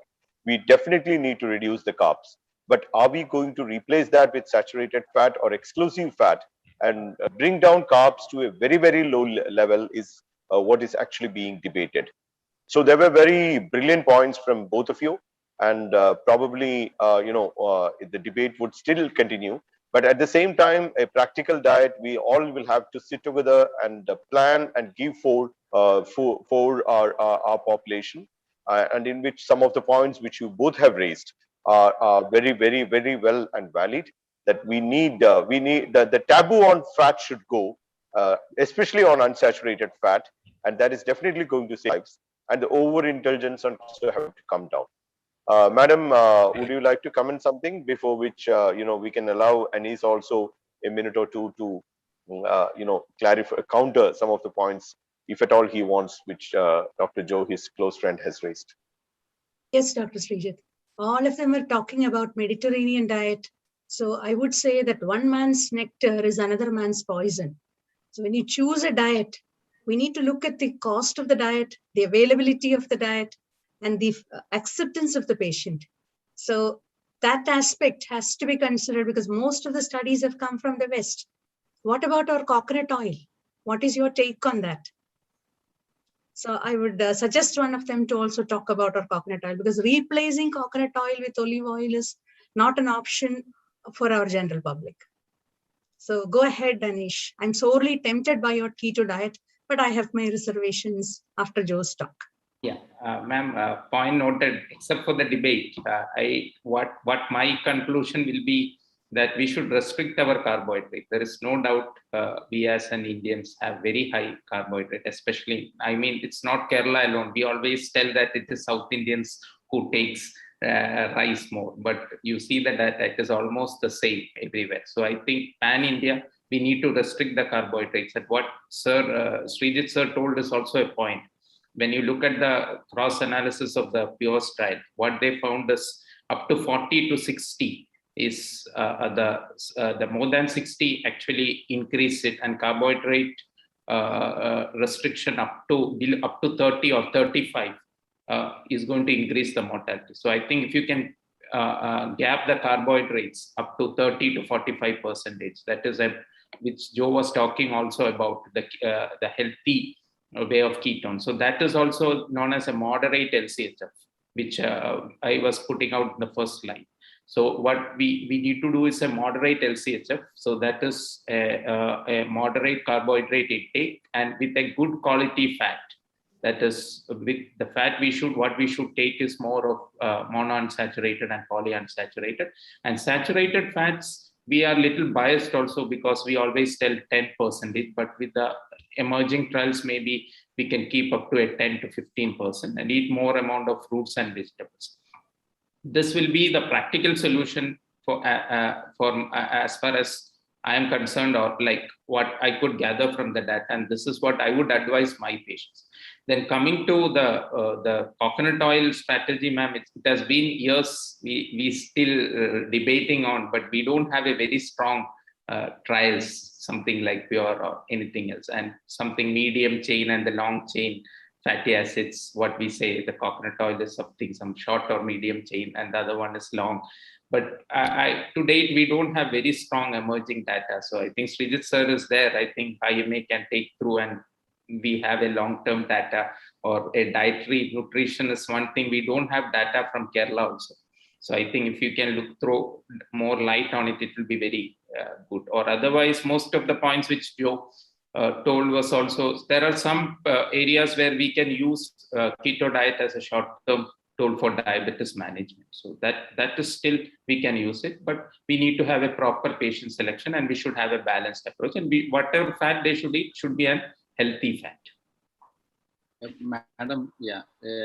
See, the problem is not often the problem is not the diet, the way it is practiced in Kerala, and also at the cost. When you actually want to do the real keto diet, it becomes extremely costly because it's mainly olive oil, pufa and mufa oils and fish, not the red meat that is involved. And again, one thing of a question that I always had when all people were talking about keto diet is that, Madam, I'll ask you a question, a personal question where in front of everybody, that what would be your modality? See, at the year end, people start talking about what is your investment options. What would you invest? Put the remaining money in your PPF, shares, gold? Which one would be your best option, and what would give you the better results?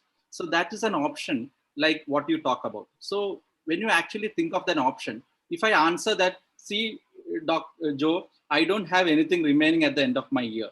So that means there is nothing of a problem. You don't have to think about where to invest. In the same way, if a person is eating whatever he is spending, like a person who eats, his requirement, energy requirement based on his exercise and the body requirement and everything is say 1,000 calories, and he eats only 1,000 calories. That is whatever he takes, he is metabolizing and is spending as an energy. Actually, does it actually make a difference whether it is a saturated or an unsaturated or a carb or a protein? Because whatever he takes, he has to metabolize to keep his day-to-day activities. So that is a major question that is to be answered, I feel. Because see, we talk about all this diet because what we are talking about is how the excess calorie is going to be stored and is to be metabolized. So whatever you take, if it is required for energy, whether it be carb, whether it is fat, whether it is protein, finally it is going to be converted to energy and it is going to get lost. So that aspect also has to be thought about. So everything has come down to finally whether you actually spend or you are actually storing in excess. That's what I feel from a neutral point of view. Yeah, thank you. Incidentally, we had one study on coconut oil from Amrita done by the biochemistry department, and long-term effects were not so bad. So we do not still know whether maybe taking things in moderation. We should prescribe diets on individual basis. We should not do a blanket prescription for all the patients that we get, because we are talking to physicians who are seeing diabetics at ground level.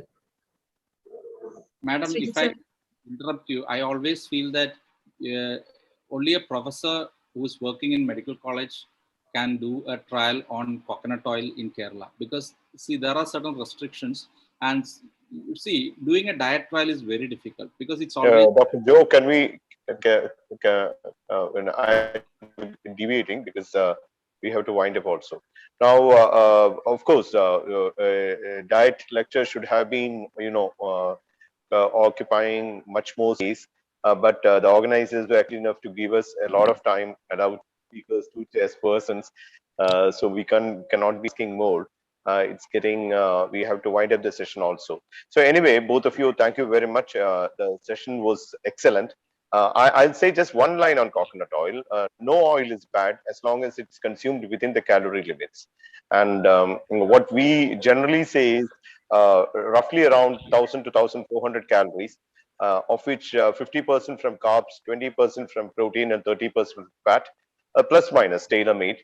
But then that makes a lot of difference. I've seen that plenty in my personal experience also. And also we have published some papers as well. And time wouldn't permit, we can go into much of the details. But I commend both of you for your excellent presentation, and also Madam for clearly intervening with some very intelligent questions. Madam, you can conclude. Thank you very much. So as I said earlier, diet is a matter of debate, and it should be individual and prescribed for the patient.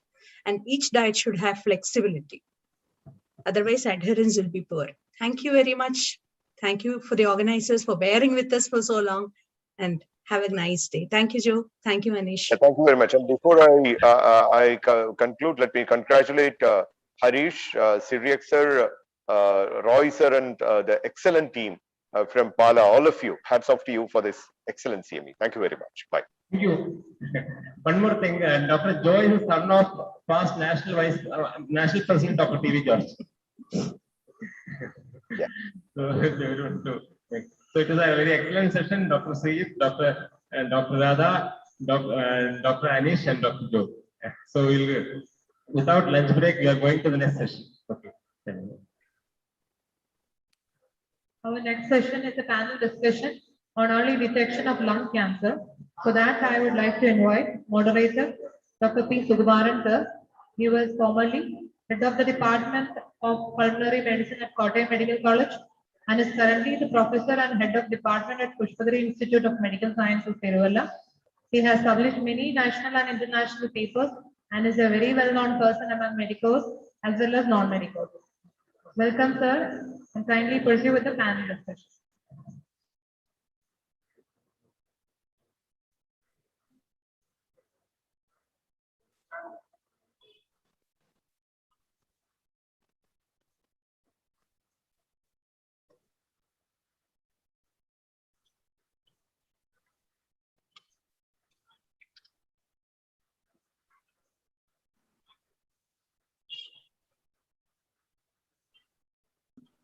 Thank you. At the outset, I would like to thank IMA Kerala State Branch, the Academy of Medical Division, IMA KSP, and Pala for giving us this opportunity for a very important topic to be discussed today. I'm sure you have been hearing a lot about diet. I'm sorry we are standing in between the lunch. I hope everybody must be having their lunch, whether it is diet, keto diet, or usual diet, or Mediterranean diet, or European diet. I hope you all had lunch in between, or you can have now. The topic for discussion today is lung cancer, which is a very important public health problem. And we all know lung cancer is the second most common cancer in men, second only to carcinoma of oral cavity. Actually, females are also catching up, and it is not an uncommon cancer now in females. This is the most common tumor or cancer causing death in men. Lung cancer constitutes about, worldwide or even in India, the data shows that it constitutes about 7 to 10%, but coming to mortality, it constitutes more than 10 to 15%. The most important aspect in survival with lung cancer depends upon the stage of the disease at diagnosis.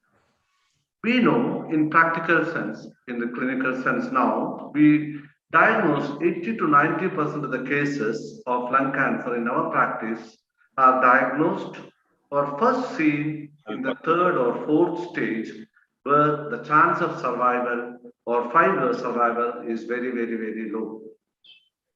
Maybe it is better. When I was a student, it was almost like a death sentence when you were diagnosed with lung cancer. But now, with the medical oncologists and the team of doctors, I'm sure a lot of people live more than that now. But one thing is sure: if it is early diagnosed in stage 1 or 2, definitely the chances of survival and quality of life for the patient will be better. We have Dr. Suresh Babu, Associate Professor of Kidwai Memorial Institute of Oncology, Bangalore, with us to talk on early diagnosis of lung cancer. He has his undergraduation and post-graduation in internal medicine from Bangalore and DM in medical oncology from MGR University, Chennai. You must have seen his biodata. It is such a long and it's a big one. In short, as far as I know, he is a shrewd clinician, keen researcher, and an excellent orator, and above all, a very lovable person. Dr. Suresh Babu, please. Thank you, sir. Can I share my slides? Yes.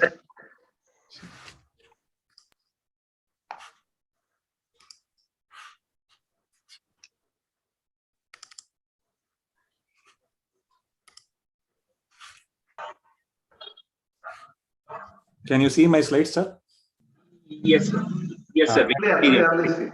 Thank you, sir, for your kind introduction. I want to thank the organizers for the opportunity you have given. In next 15-20 minutes or so, I will just briefly touch upon why it is important to have now screening for the lung cancer, and also what are the advantages and disadvantages to have a screening for lung cancer. Later on, yes, Suresh, 1 minute. 1 minute, Suresh. Sorry for the interruption. Because yes, Harish, the organizer, the sponsors wanted 2 questions to be put on there. I'm sorry, Suresh. I'm extremely sorry to interfere. No problems. No problem. Rajshekar, I'm sorry if all the delegates, if they can answer this, it is for the benefit of the sponsors. Will you please answer all these questions? I'm sorry, Suresh, once more. No problem. Respected doctors, there are 2 questions which are actually shooted on your screen, requesting everyone to just answer this question and with a multiple choice. It is just a common question which has been asked, and I request everyone to just give your 100% answer. We have another 30 or 40 seconds to just close this. And there are almost 3 participants who have answered. I request everyone to answer this question. We have another 30 seconds.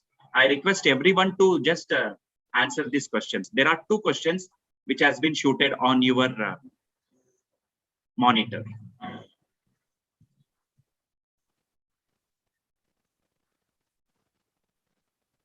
Requesting everyone to answer. There are around another 20 seconds remaining. Request everyone to answer. Okay, Sir, maximum another 20 seconds. Sir. That's all.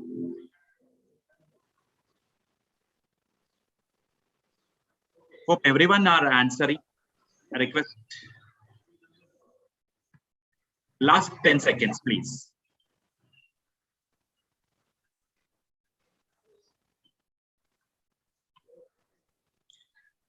I'll be closing this questions another maximum by another 10 seconds. I request everyone. No, now I think the sponsor. It is enough, I think. Is it enough, Rajshekar? Yeah, sure, sir. Okay, sure. Sorry to interrupt you, but Suresh, I'm extremely sorry I interrupted you. You can continue. Okay. Thank you, sir. I think in the 10-15 minutes or so in this talk, we are going to look into what is the importance of screening for lung cancer. We are also going to discuss what are the shortcomings of this screening also. So Sir was talking about this in introduction. So lung cancer is basically a very major problem in the world today. Around 20 lakh people are diagnosed with the lung cancer. We know that infectious diseases were the main cause of the mortality before, since we had been able to do control of the infectious diseases because of the antibiotics or other improvement in the research. Now the non-infectious diseases have taken over and they have been contributing for the major mortality in the world today. Every one patient out of 5 only will make more than 5 years alive in a lung cancer, despite of so much of advance in treatment we have made. There are various reasons for this. It is the leading cause of the cancer death in the worldwide as of today. As we are speaking, every minute, around 3 people all over the world will die because of the lung cancer. It constitutes for almost about 20% of the cancer-related death in the world today. This is the Indian data. In India, around 90,000 people are diagnosed every year with the cancer. Among the 90, you can see 90% of them will die because of the lung cancer. Only 10% of they will survive for that. It constitutes for about 9 to 10% of death of the cancers in the India today. I think Sir was already talking about the oral cancers or the head and neck cancer still remains the major cancer in our country today. Unlike the Western population, Western have the lung cancer as the leading cause. We do have oral tobacco as the major tobacco usage in our country. So the head and neck cancer constitute for major chunk of the cancers, followed by that of the lung and other cancers who just follow the cancer types. So early stage, I think this was also Sir was talking to you about. You can see that almost more than 90% of the patients do present with either stage 3 or stage 4 lung cancer. It's very, very difficult to treat advanced stage lung cancer with the curative intent. Of course, if they come in stage 1 and stage 2, the survival rate is more than 90%. But when they come to stage 3 or stage 4, the survival rate absolutely falls down. Most of the times what happens is when we see a very early stage cancer, they usually don't go for a symptoms or so. They would have gone for some other test, and incidentally they would have found that there is some lesion in the lung, and those patients are usually going to come to us with stage 1 and stage 2. Otherwise, the most of the cancers of the lung we do present with stage 3 or stage 4. Classification, this is the classification which most of you are aware. When we were students, the lung cancer, squamous cell lung cancer was the major histopathology subtype, but now adenocarcinoma has become the major subtype. There are various theories for that. I don't want to get into that.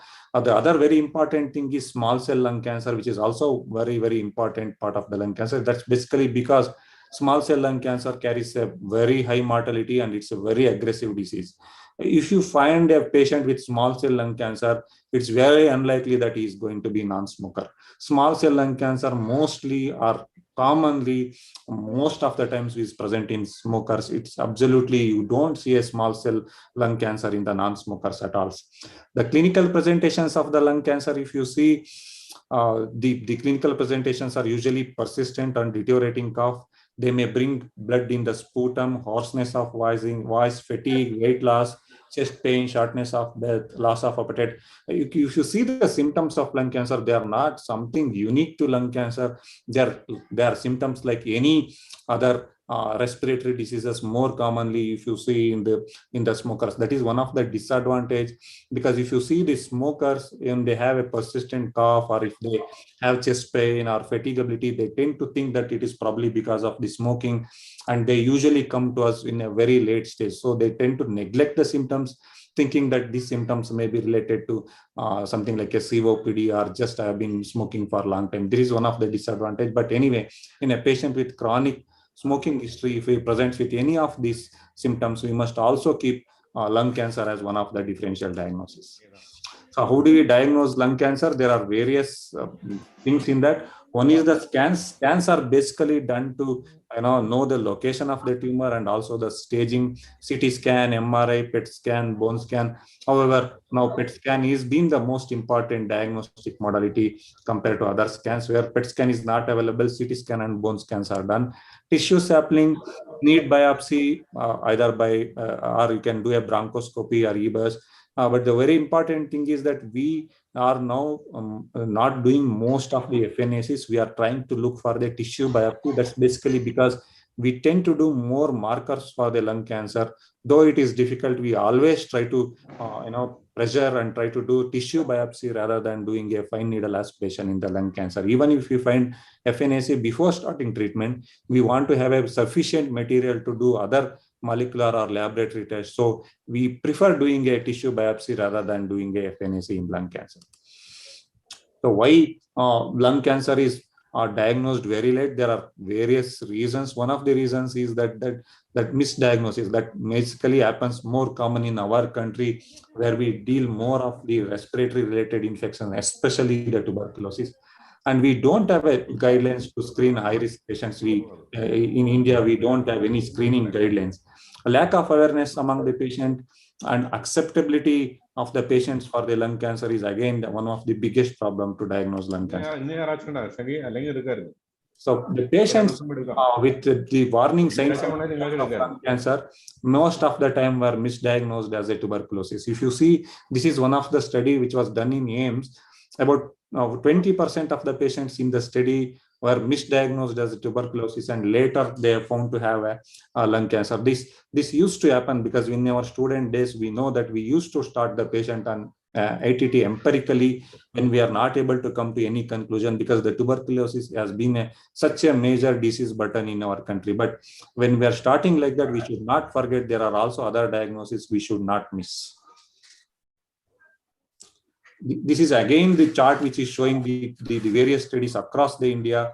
As you can see, the delay in the diagnosis is varying somewhere between 4 to 6 months. So most of the time what happens is when the patient comes to us with most of the respiratory symptoms, we tend to think and try to treat in them with that of the infectious disease way or a tuberculosis way, rather than thinking in a lung cancer. So that is one of the major drawback in our country, so that there has been a delay in diagnosis and treatment of the lung cancer. So what is the solution? Solution is that when you are starting a patient with an anti-tubercular drug, you must be really double sure that before starting with the anti-tubercular drug, you try to rule out all other diagnoses before going into that. The other thing is that if you have started the patient on ATT without any conclusive or any evidence, like a sputum, AFP negativity or anything, you keep the patient on follow-up, try to watch. Always keep lung cancer as a differential diagnosis in your clinical practice, especially if the patient is a smoker. You always keep the lung cancer as a diagnosis. And if you have started a patient on any drug empirically, ATT, without any conclusive evidence, you just follow up that patient very closely and watch for symptoms of any increase in symptoms or increase in the size of the lesion. So thereby it will be very useful to diagnose if there is any chance of lung cancer or anything in that patient. Lack of screening in high-risk patients, as I was telling you, smokers with more than 50 years of age with symptoms of cough and hemoptysis and fatigue. One of the things is that we don't have a guidelines to screen the lung cancer patients in particularly per se to India. We do fall and we do depend more on the American guidelines. So that has been the difficulty. So we don't have a particular guidelines in our country, and a lot of the people and population and accessibility of them to healthcare, all these have contributed for the delay in the diagnosis. So how do we screen? There are trials with chest X-ray, sputum cytology, and low-dose CT scan. Among these, chest X-ray and sputum cytology have not shown any positive outcomes in the clinical trial. However, low-dose CT scan have shown. There are more than 5 trials where low-dose CT scan was compared with chest X-ray, and also in some trials they have compared with that of the sputum cytology. They found that low-dose CT scan is a much better way of screening than other 2 modalities. So low-dose CT scan, the advantage is that the radiation exposure is almost 1/3 of the conventional CT scan. it does produces a very satisfactory image quality. Thereby, by doing a low dose CT scan, you have option to do multiple CT scans because the radiation exposure is very less. If you are in doubt or anything, you can repeat the CT scan in the future. So hence it is one of the most preferred modality for the screening of the lung cancer compared to other methods which are available. So this is the national lung screening trial, which was basically done in America. It involved around 38 centers. They tried to compare CT scan with that of the chest radiography. Of course, it's a low dose CT scan. They found that the mortality reduction in lung cancer with low dose CT scan was almost 20% compared to that of the chest X-ray. So they found that the low dose CT scan is a much better way of screening than other modalities. So they found that they required around 320 low dose CT scan to detect one lung cancer to save his life, compared to around 864 tests for colorectal cancer and 645 to around 1,700 for breast cancer. So it was a very significant study. Ultimately, after that, low dose CT scan really established itself as a screening modality for the lung cancer in a high risk population study. This is again the study which is showing that the scans were done at the beginning at the age of at 1 year, 3 year, and 5.5 years. They could find that the hazard ratio had about benefit of around 25% compared to that of the control group. Around 20-25% of the patients could be screened very early, and they could be saved from that of the cancer related mortality. That was one of the significant study in the lungs cancer screening. So there are various guidelines. If you go through how to do a screening guidelines, there is American Association of Thoracic Oncology and all those things. We as an oncologist, most of the time we follow NCCN. NCCN says that they have classified patients into high risk, moderate risk, and low risk. Usually the high risk group people who require the screening rather than the moderate and low risk. The high risk status are the people who are more than 55 years of age, who have a smoking history of more than 30 pack years. Those patients need to be screened. They are very high risk population. The second group which comes under high risk is more than 50 years, and if they have more than 20 years of smoking pack years, and they should have an additional high risk factor like something like occupational exposure, previous history of cancer, family history of cancer, any radon exposure, any history of COPD or pulmonary fibrosis. This particular group do come to a high risk group. In these groups, if you do a screening in a community based, it is going to help. Whereas the moderate and low risk group, in them, if you do screening, it may not give a much fruitful result, because the percentage which you pick in the moderate and low risk is going to be very less. So high risk group, more than 55 years with more than 30 years of pack years history of smoking, more than 50 years with more than 20 years pack years of history, with any history of any additional risk factor, or the group which need to be screened for lung cancer compared to the other population. So physicians play a very, very important role in lung cancer dissection. I always feel that working in a tertiary cancer center, I have a luxury, because when patient comes to me, they would have already diagnosed with a lung cancer. I don't have to bother too much about the screening and all. So that luxury I have, but it's very difficult for a physician or a primary healthcare doctor to do this sort of things, because Government of India, each state governments, they do have a lot of health programs. There is only one doctor sitting in a periphery center to him to deal with hundreds of and 200s of the health schemes and programs. It's very, very difficult. So, but still, I think we must keep in mind that we need to look for this disease, and these are the very important people who are going to help us in reducing the lung cancer mortality and all those things, rather than a super specialist like me sitting in a tertiary cancer center. My contribution to the reduction of mortality are going to be very, very less, until I have a very good support from the physicians or the people working at the ground level to detect the lung cancer. So one of the things what they must keep in mind, that if there are any respiratory symptoms which are not responding to your treatment like antibiotics, you must always deal with them very carefully. Chronic smokers, you must always have a suspicion of lung cancer, any history of family history of lung cancer. And if you take a chest X-ray in a smoker or anything, spend some time, if required, discuss with your radiologist for about the chest X-ray findings, so that you should not miss a lung cancer if there is any. So these are some of the simple things which may help us to detect lung cancer as early as possible. So if you see a suspicious nodule in a chest X-ray, there are or CT scan, there are certain guidelines.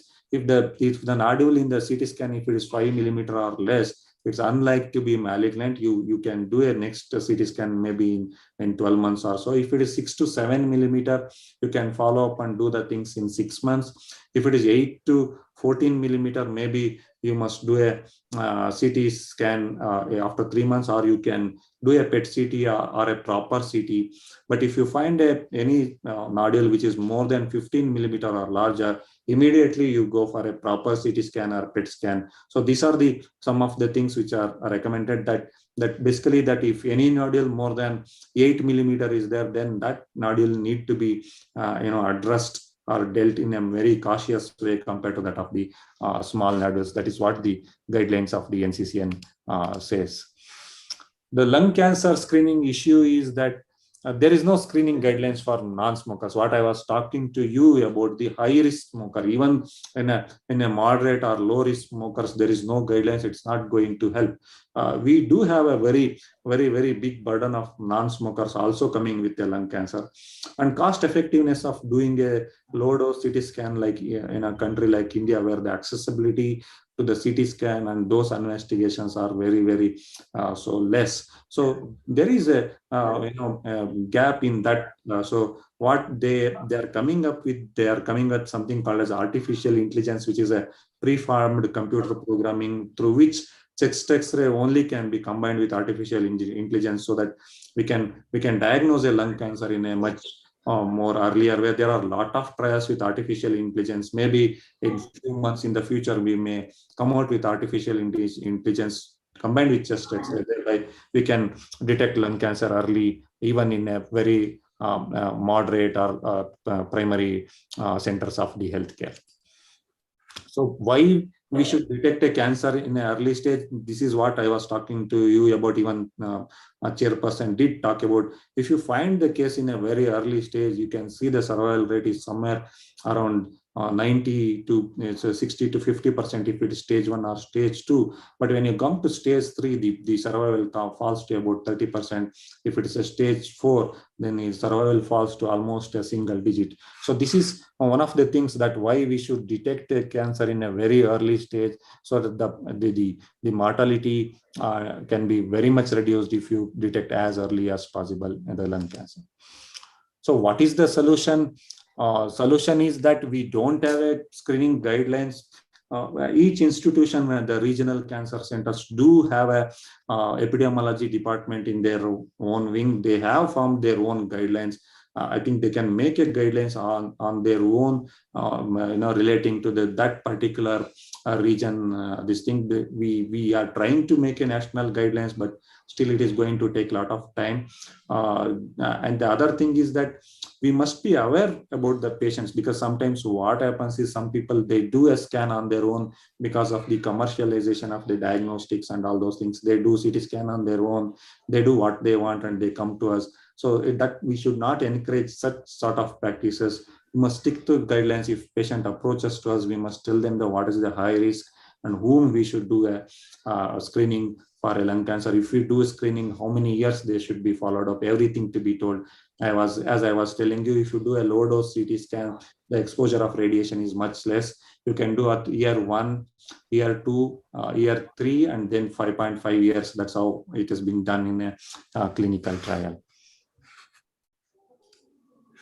Lack of awareness among the patients. This is one of the very important thing. I was talking to you about this. The thing is that if a patient is a smoker, they tend to neglect and they don't think in terms of the cancer. They think probably it is because of the smoking related. There are various organizations in this country where they are trying to make an impact by telling about the importance of the cancer detection early in this country. Other very important thing which I have seen in the patients is the acceptability of the cancer, because the fear what we have created about the cancer in the public, we must create that positive outcome of the cancer. We must say that if we detect early, we can cure the cancer. That positivity things has to be given to the public, because we are always created that the fear of the cancer. Many people have contributed, the public, the cinema, everybody has contributed. We know that in a movie, if a director wants to kill a character, the disease which he found always is the cancer, no other disease. Nobody will kill a person with diabetes or anything. They will create things with the cancer. So that fear of cancer in the public, what happens is that the denial patient, even if they in the inner part of the thing, they may think I may be a patient for cancer. They don't go to the diagnostic with an open mind, thinking that with the early stage we can cure it. So this positive things that, if you detect the cancer in a very early stage, it can be curable. That things to be put into the patient's mind. So how can we increase the detection of the lung cancer early? That is by screening. We can do in a healthy people also, especially if they are high risk target population. If there are symptoms, we must detect as early as possible. Incidental pulmonary nodules, which we come across in the most of the time when we do an X-ray. So incidental pulmonary nodules are unlikely to miss in a CT scan. If we find that incident pulmonary nodules, we must evaluate them, taking all the history and risk factors into consideration. Around 3 to 5% of the incidental pulmonary nodules do have cancer. There is a disadvantage in that. If you see that around 5% are lung cancer, the 95% are benign. So it has happened many times that the people have got operated and later on they are found as a benign lung nodule rather than a malignant lung nodule. So it's a very important thing that we choose a patient correctly. We should not try to go very aggressively about all incidental pulmonary nodules. We must look for their history, like family history of cancer, history of smoking, and if you are in very doubt about any incident pulmonary nodules, you can do it with a close follow-up with a low-dose CT scan and try to rule out lung cancer also. So this incident pulmonary nodule need to be approached in a very, very cautious way rather than being a more aggressive and try to deal with it. So this is just a chest X-ray. I was talking to you about artificial intelligence. There are many trials about artificial intelligence. Maybe in a few months, artificial intelligence may help us in detecting this nodules on the chest X-ray by preformed computerized program. They could say whether it's high suspicious of malignancy or not high suspicious malignancy. Maybe in few months later, when we have guidelines, we will know what is the advantages of this. The way forward, as institutions, we must, as an institution, regional cancer institution must come up their own programs. They must give it to the government, respective state governments or national government, so that the screening guidelines can be, formulated. The artificial intelligence, when it comes, we will have a better, detection of cancer rather than just human, naked human eye. The tobacco cessation, we have been talking about it from long time. We have succeeded, and we have still a long way to succeed in this avoidance of smoking and all those things. Individualized screening is again very, very important. Whatever may be the patient or anything, we must treat a patient as an individual based on his smoking status, his risk factor. We must screen that individual rather than generalizing one screening program to everybody. That's the way I think we are going to go forward and try to detect the lung cancer as early as possible. I will conclude my talk. Thank you. Thank you, Suresh, for the excellent talk describing the whole thing in a nutshell and stressing upon the investigations that should be done right from beginning, how to suspect malignancy and then how to proceed on. And the low-dose CT plays a really important role in diagnosing early diagnosis, no doubt about it, and how practical it is in the Indian situation, we will have to discuss. You please stay back for the panel discussion so that we can ask the questions directly to you. Yes. And so we have two very senior clinicians, Dr. Sheila. Sheila is professor of medicine, Medical College, Government Medical College, Kottayam, and she is from General Medicine, and Dr. Jayaprakash is there from the Department of Pulmonary Medicine. He is professor in Trivandrum. We have been hearing Dr. Suresh, and what he said, the detection and early detection, no doubt, depends upon us, whether it's a pulmonologist and the physicians or general practitioners are more important than. So for the delegates, we have a heterogeneous group of delegates here. So what I would like, without wasting time, I would like to ask Sheila, what are the common clinical presentations of lung cancer in your clinical experience, early diagnosis? What are the symptoms and signs? And how did you suspect? Because it has already been said, but to stress upon. Thank you, sir. So, as already said, majority of the lung cancers we come across at a very late stage, that is stage 3 or 4. Actually, being in a tertiary care hospital, we come across extensive, that is very late stage presentations.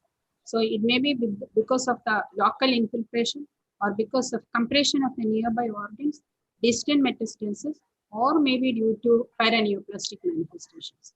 So what we usually come across are bone pains because of the local erosion of the ribs or the vertebrae, or it may be due to Horner syndrome or superior vena cava obstruction because of an apical lung tumor, or the patient may be coming to the casualty with an acute onset of hemiplegia because of metastasis to the brain, or they may be presenting with seizures, either because of the metastasis or because of hyponatremia due to syndrome of inappropriate secretion. Or the patient may be presenting with paraplegia because of vertebral metastasis. And they can also present with jaundice. And on examination, you find out that the patient is having liver metastasis. And on investigation, we find out that the patient is basically having a lung carcinoma. Or the patient can present with paraneoplastic manifestations like syndrome of inappropriate ADH secretion, present with various features of hyponatremia or hypercalcemia. That is very typical of a squamous cell carcinoma. Or we can say that this is the only paraneoplastic manifestation that is seen more with a squamous cell carcinoma when compared with the other paraneoplastic manifestations which are more common with a small cell carcinoma. Then Cushing syndrome or cerebellar degenerations. All these are presentations which we see in the casualty or in the OPs. But as clinicians, as already discussed, we have to be very skeptical, or we must have a very strong clinical index of suspicion.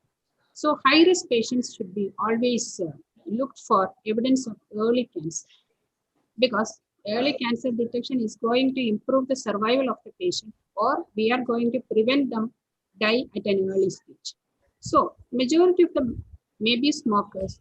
They may be having chronic obstructive lung disease. The symptoms related to chronic obstructive lung disease, which are similar to the symptoms seen with the lung malignancy, that is chronic cough. They may be coming with hemoptysis, weight loss, low-grade fever.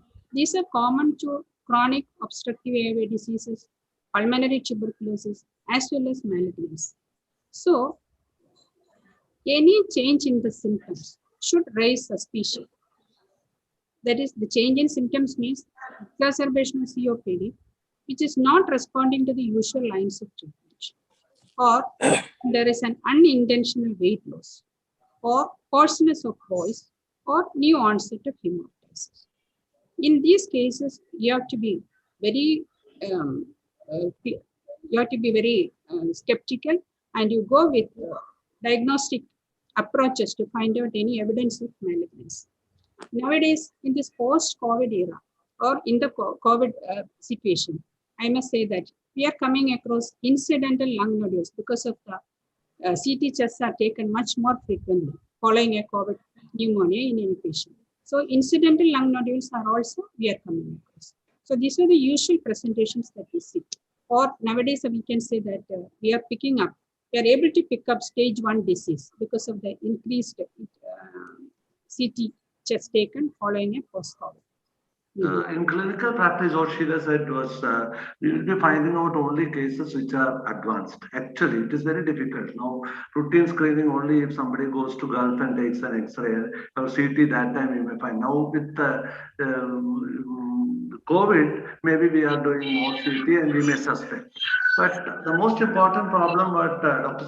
Suresh said, was pulmonary tuberculosis. And it mimics even with X-rays, we will be seeing a lot of shadows in X-ray in almost all cases here. So it is very difficult. What do you think, Jayaprakash? Sputum negative pulmonary tuberculosis and malignancy. How do you proceed with that?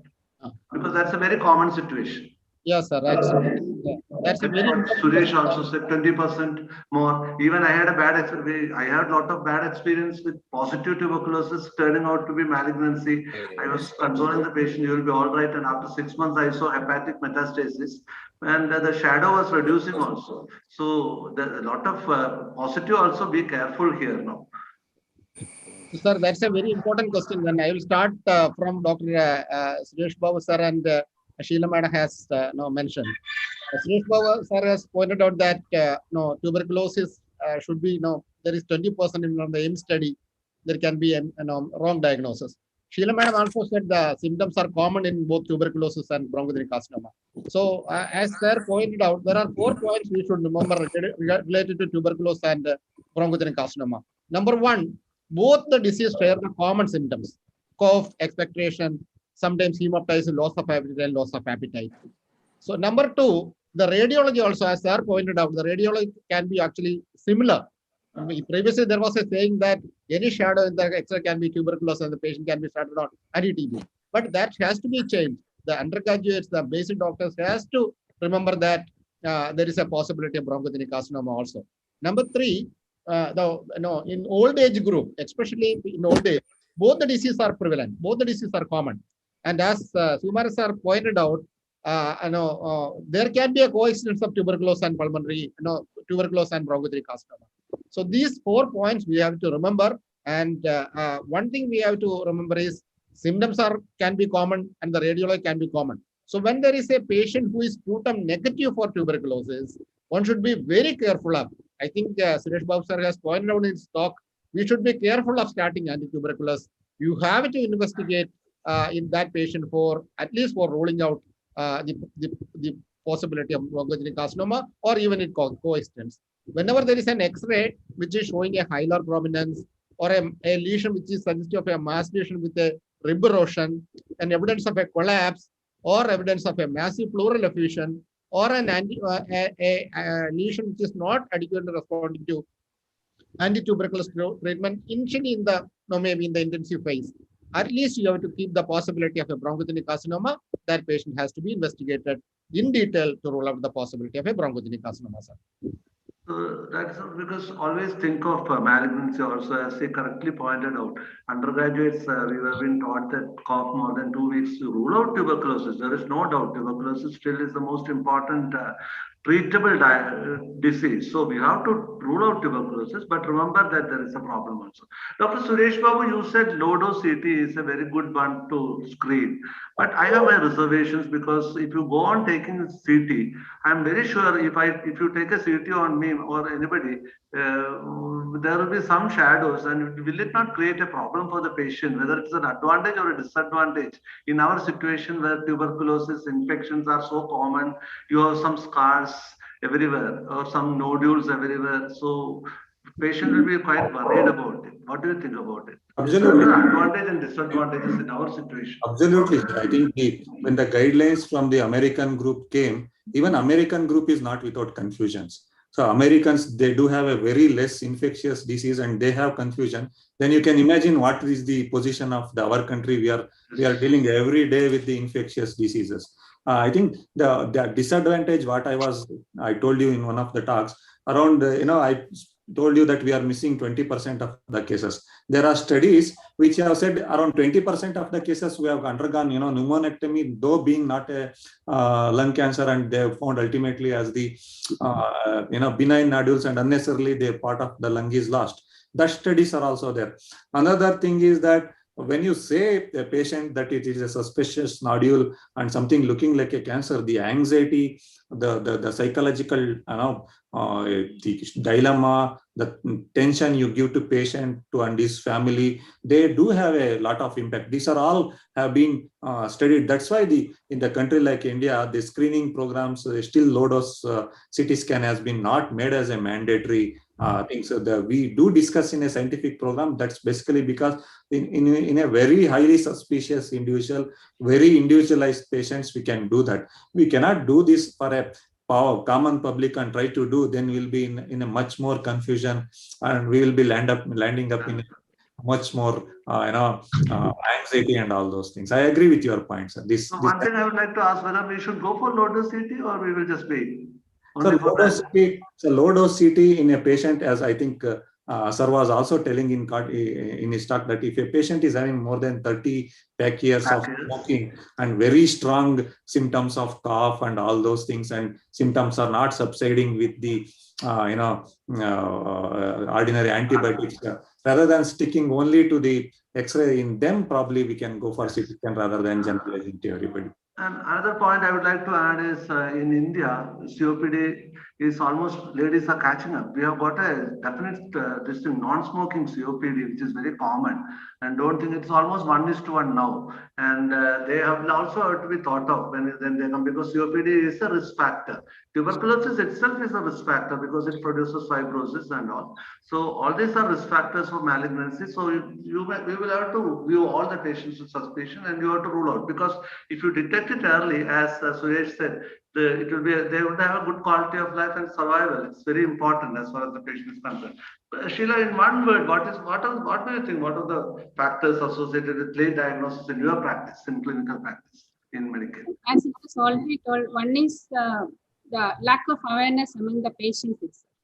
So majority of them are smokers, and they are having chronic obstructive airway disease also. So they think that even if they develop new onset of a cough that is not responding to treatment, or they are developing a slight hoarseness of the voice, they think that it may be due to the original diseases. So as already said, awareness should be increased among the patients, especially with high-risk patients. And then, as already Dr. Jayaprakash told, that we should not start empirically on ATT on patients which are not sure to have tuberculosis, because sputum negative. And we have to investigate them thoroughly so that we may be able to pick up early lung cancer. So that point, so that's the best thing to say, because you have to suspect and you have to see. As a pulmonologist, Jayaprakash, can you help? How do you help in early diagnosis of malignancy? Because we have got a lot of interventional pulmonology, EBUS, everything now, and Dr. Suresh said that a simple X-ray will not be useful. What do you think? What do you rate now? How does the pulmonologist help in early diagnosis? I'm sorry, because we have less of time. I know you all are very experienced, but maybe I will have to cut short. Tell Jayaprakash, but people should be aware of what all investigations are available. Not only interventional, genomic studies are there. There are volatile organic compounds exist in few sentences. Actually, there are a lot of studies. Even actually, you can use the exhaled breath condensate and all. So these are actually in research purpose only. May not be practical in the near future. But I am to be practical. Whenever I get a reference with a small suspected nodule, first I think whether I need a further investigation, as Suresh Babu sir pointed out, whether it is clinically significant and that radiology, the criteria was there. Suppose I find a nodule which I think they need to be investigated and find out in an early lung cancer. I will think that my routine bronchoscopy will help him. If the routine bronchoscopy will help him, I will go with that, or I will just see whether my radiologist can help me in terms of a CT guided FNAC or a biopsy, or even my personal ultrasound guided, if it is sufficient to approach that peripherally place. If it is not possible in my side or from the radiology college, there are advanced investigations. I will just name it. We have a bronchoscopy called ultra-thin bronchoscopy. which actually will reach the peripheral area. So you can take a biopsy. We have a navigational bronchoscopy, which is actually available in selected centers. Like you drive a car to a place which you wanted to go, you can navigate the area, you can fix in the computer program, and you can do the bronchoscopy, take a biopsy. We have an IBUS, which is an endobronchial ultrasound bronchoscope. It's a dedicated bronchoscope. And we have two types of bronchoscope, linear and radial IBUS. And you can use a radial IBUS where a peripheral nodule can be, or a small nodule can be reached. And we have other investigation like fluorescent bronchoscopy, light fitness bronchoscopy. All these are available. But basically, we can use an ultrathin bronchoscopy or a IBUS, a radial IBUS for an early diagnosis of lung cancer. These are available in most of the cities and states. If Suresh Babu can add something, Yes, no doubt, Suresh, no doubt, interventional pulmonology and interventional radiologists have definitely revolutionized the diagnosis of lung cancer in the very early stage, whether it is central or peripheral, because there are a lot type of bronchoscopy and peripherally interventional radiologists help us to take it, and especially as Jayaprak said. Now we were not at all. Whenever we say ultrasound, we said lung. It is not useful for lung, but now we are using it as stethoscope almost. So the things have changed. So ultrasound also. What do you think, Suresh? I think all the newer techniques. I think Jayaprakash sir told everything. See, for the diagnosis and tissue, we mostly depend on our intervention radiologist and pulmonologist. Only thing what we tell them that when you are getting the material, get as much as material possible, because we do have a lot of molecular tests in the lung cancer today. There are more than 9 genetic markers approved in the lung cancer based on which we can give the treatment.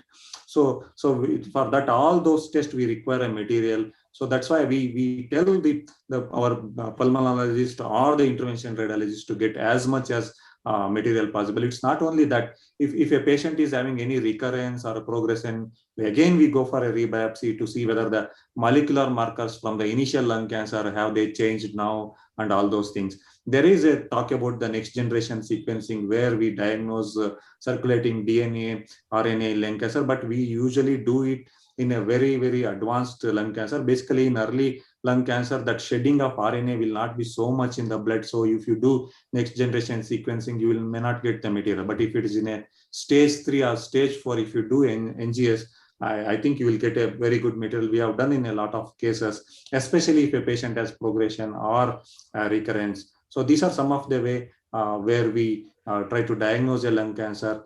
Definitely the treatment aspect, as you were pointing out, the lung cancer survival has changed. When I joined DM, my professor asked me that there was one trial with bevacizumab which increased the survival of lung cancer for 1 year. I was very happy about it. But now we are seeing a stage 4 lung cancer surviving 3-4 years with the molecular targeted therapy. I think in the future, we will have a very good days to treat such patients. There is one question, and thank you very much for the excellent description. There is one question in the chat box I would like to answer. I would like you to answer. What's the prognosis of pulmonary nodule, a secondary from a primary renal kidney malignancy? That's what somebody has asked. Renal carcinoma secondary. So renal carcinoma, it basically depends on what histology. Clear cell carcinoma is the most common histology what we see in RCC. But if a renal cell carcinoma metastases to lung, it is going to be a stage 4 cancer. We treat it like a stage 4 lung cancer. We don't do any surgical intervention or anything. It depends on how we respond to treatment. Now, we don't treat something like a lung cancer to the lung metastasis. We treat basically like a renal cancer. There are immunotherapy, there are targeted therapy for the renal cancer. If you treat, there are survival of more than 3 years with the immunotherapy and targeted therapy in RCC. You can treat and we could have a better survival in such case. Thank you, Suresh, and I am sorry because it's almost time. Only thing is, with people like Dr. Sheila, Dr. Jayaprakash, Dr. Suresh Babu, one thing I am sure I have learned a lot from you all. Thank you very much, because I'm sure the delegates also must have learned. So, in short, when I started my career in 1980s, whenever malignancy was discovered, lung malignancy, it was almost like a death sentence. But with people like Dr. Sheila, Dr. Jayaprakash, Dr. Suresh Babu, who are upcoming. They have actually revolutionized the management of lung cancer. And now I see a lot of patients after surgery, especially with cardiothoracic surgeons also, they have a great role in curing the disease. And I see a lot of patients now, 6 or 7 years. At least, I mean, my own experience, I have about 5 or 6 people who are still coming to me after 6 or 7 years. And they are all coming with good quality of life. And thanks to you all, especially the oncology team and thoracic surgery team and pulmonologists and general medicine people who discover it at the earliest. And thank you very much. I'm sorry because I have not been able to use the talent of all these three. That's the only thing I feel bad. And I think I have finished it in time of 45 minutes. Thank you very much all. And thank you on behalf of all the 4. I thank the organizers for giving us the opportunity to be here and to be with you all. Thank you very much. Thank 1 you, minute for the postpone. 1 minute. Rajshekhar, 1 minute. No time. Respected doctors. Harish is looking at me. Respected doctors, there is 2 questions, simple questions, which are being, we request you to kindly answer that. And we have a multiple 30 choice. seconds. Because now it is post session. Hope everybody has learned or not learned. Yeah, just first question is, will you see lung cancer as a differential diagnosis? We have 3 answers, whether it is yes, no, or maybe. And second question is, if you find nodules in chest X-ray, what would be your next step?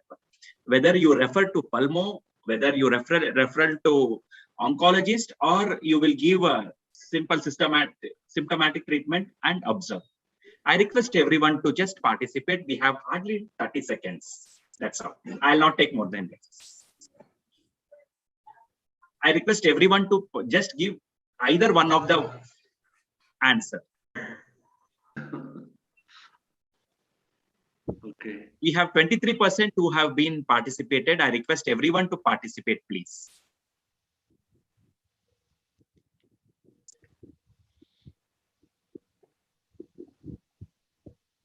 Okay, last 10 seconds, please. Okay.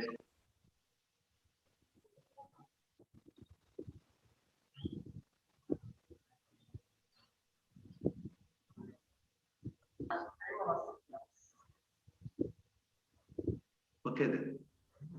Okay. Fine, sir. Fine, sir. Thank you so much. Back to Harish. Thank you very much.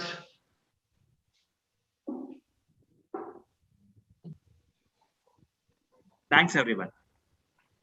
Thank you, sir. Before starting the next session,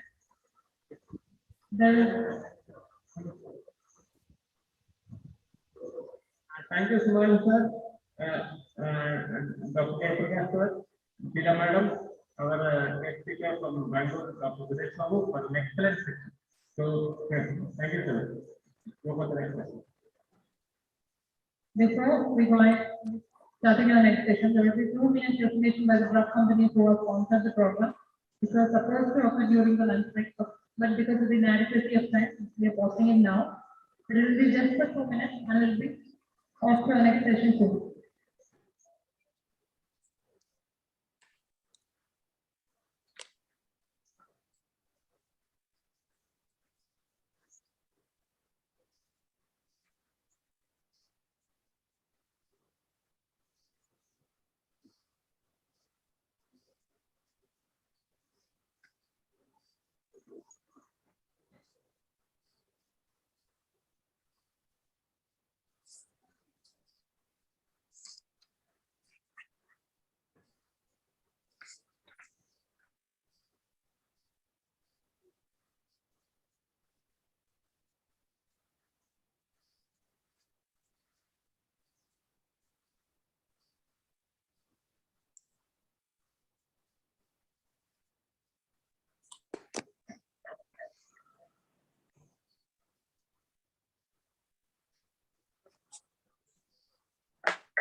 Yes.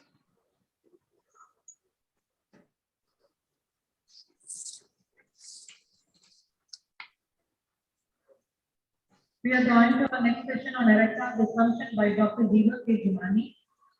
I invite the chairperson, Dr. N. Dinesh and Dr. Balakrishnan Valia to introduce the speaker. Dr. Balakrishnan Valia is currently Professor of Medicine at Government Medical College, Kannur. And he is a research fellow in medicine of Rohas University. He has held multiple posts at Kannur University. He was an examiner of, he is currently examiner of various universities, and he has numerous publications and presentations to his name. I also would like to welcome Dr. N. Dinesh, who is a consultant psychiatrist at Ernakulam Medical Center. He is the national chairperson of Mental Health and De-Addiction Specialty of IMA. I request the chairperson to introduce the speaker. Yes. Can I start? Can you start? Hello, Harish? Yes, Can we sir. start?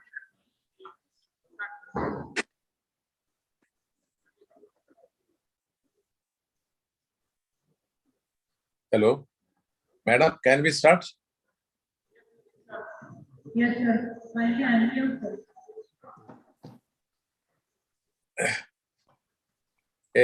A nice good afternoon to everybody.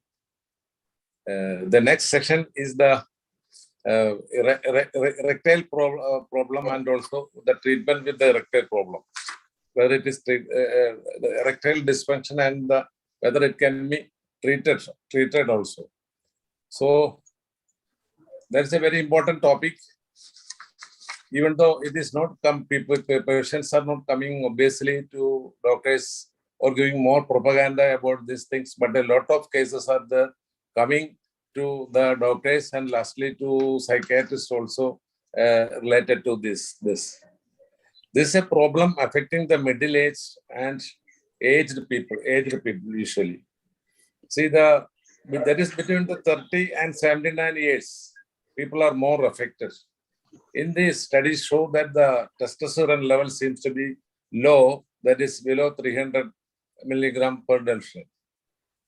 And also the use of testosterone and the role of endothelium for this cause is nowadays in debate and also somewhat confirmed also. There is another thing is the role which is in pipeline is the role of genetical, what we can do by altering the genetical proteins, the protein of the genes also is nowadays in pipeline regarding this. Regarding this all, and definitely we have got a internationally reputed speaker, Deepak Jumani. He is a consultant sexual health physician and counselor in Bombay, and he is very internationally related also. Actually, this is more concerned with the aged people who is having the comorbidities like coronary disease or hypercholesteremia and diabetics. We know there are oral medicine treatment from 2003. And also in psychological factors, as a psychiatrist, let me say that anxiety, depression, and also traumatic post-experience all contribute a lot to this, this dysfunction. Whether it is correctable or not, I think definitely Deepak K. Jumani will definitely tell us about the actual concern and also whether it is treatable or what the remedy we can do. A lot of people are suffering from this, but the only thing is it is not exposed. Nobody will come with an open mind or openly with this problem. People will go to urologists, cardiologists, and general physicians, and also sexual medicine experts like Deepak. Lastly, they will dump the patient to the psychiatrist, telling that there will be some psychological cause. So I request Dr. Deepak K. Jumani, please proceed with your experts' comments and also our teachings. Okay, sir. Okay, sir. Thank you, Dinesh, for that very sexy introduction. Can you see my slide? Are my slides visible? Am I audible? Yes. Okay.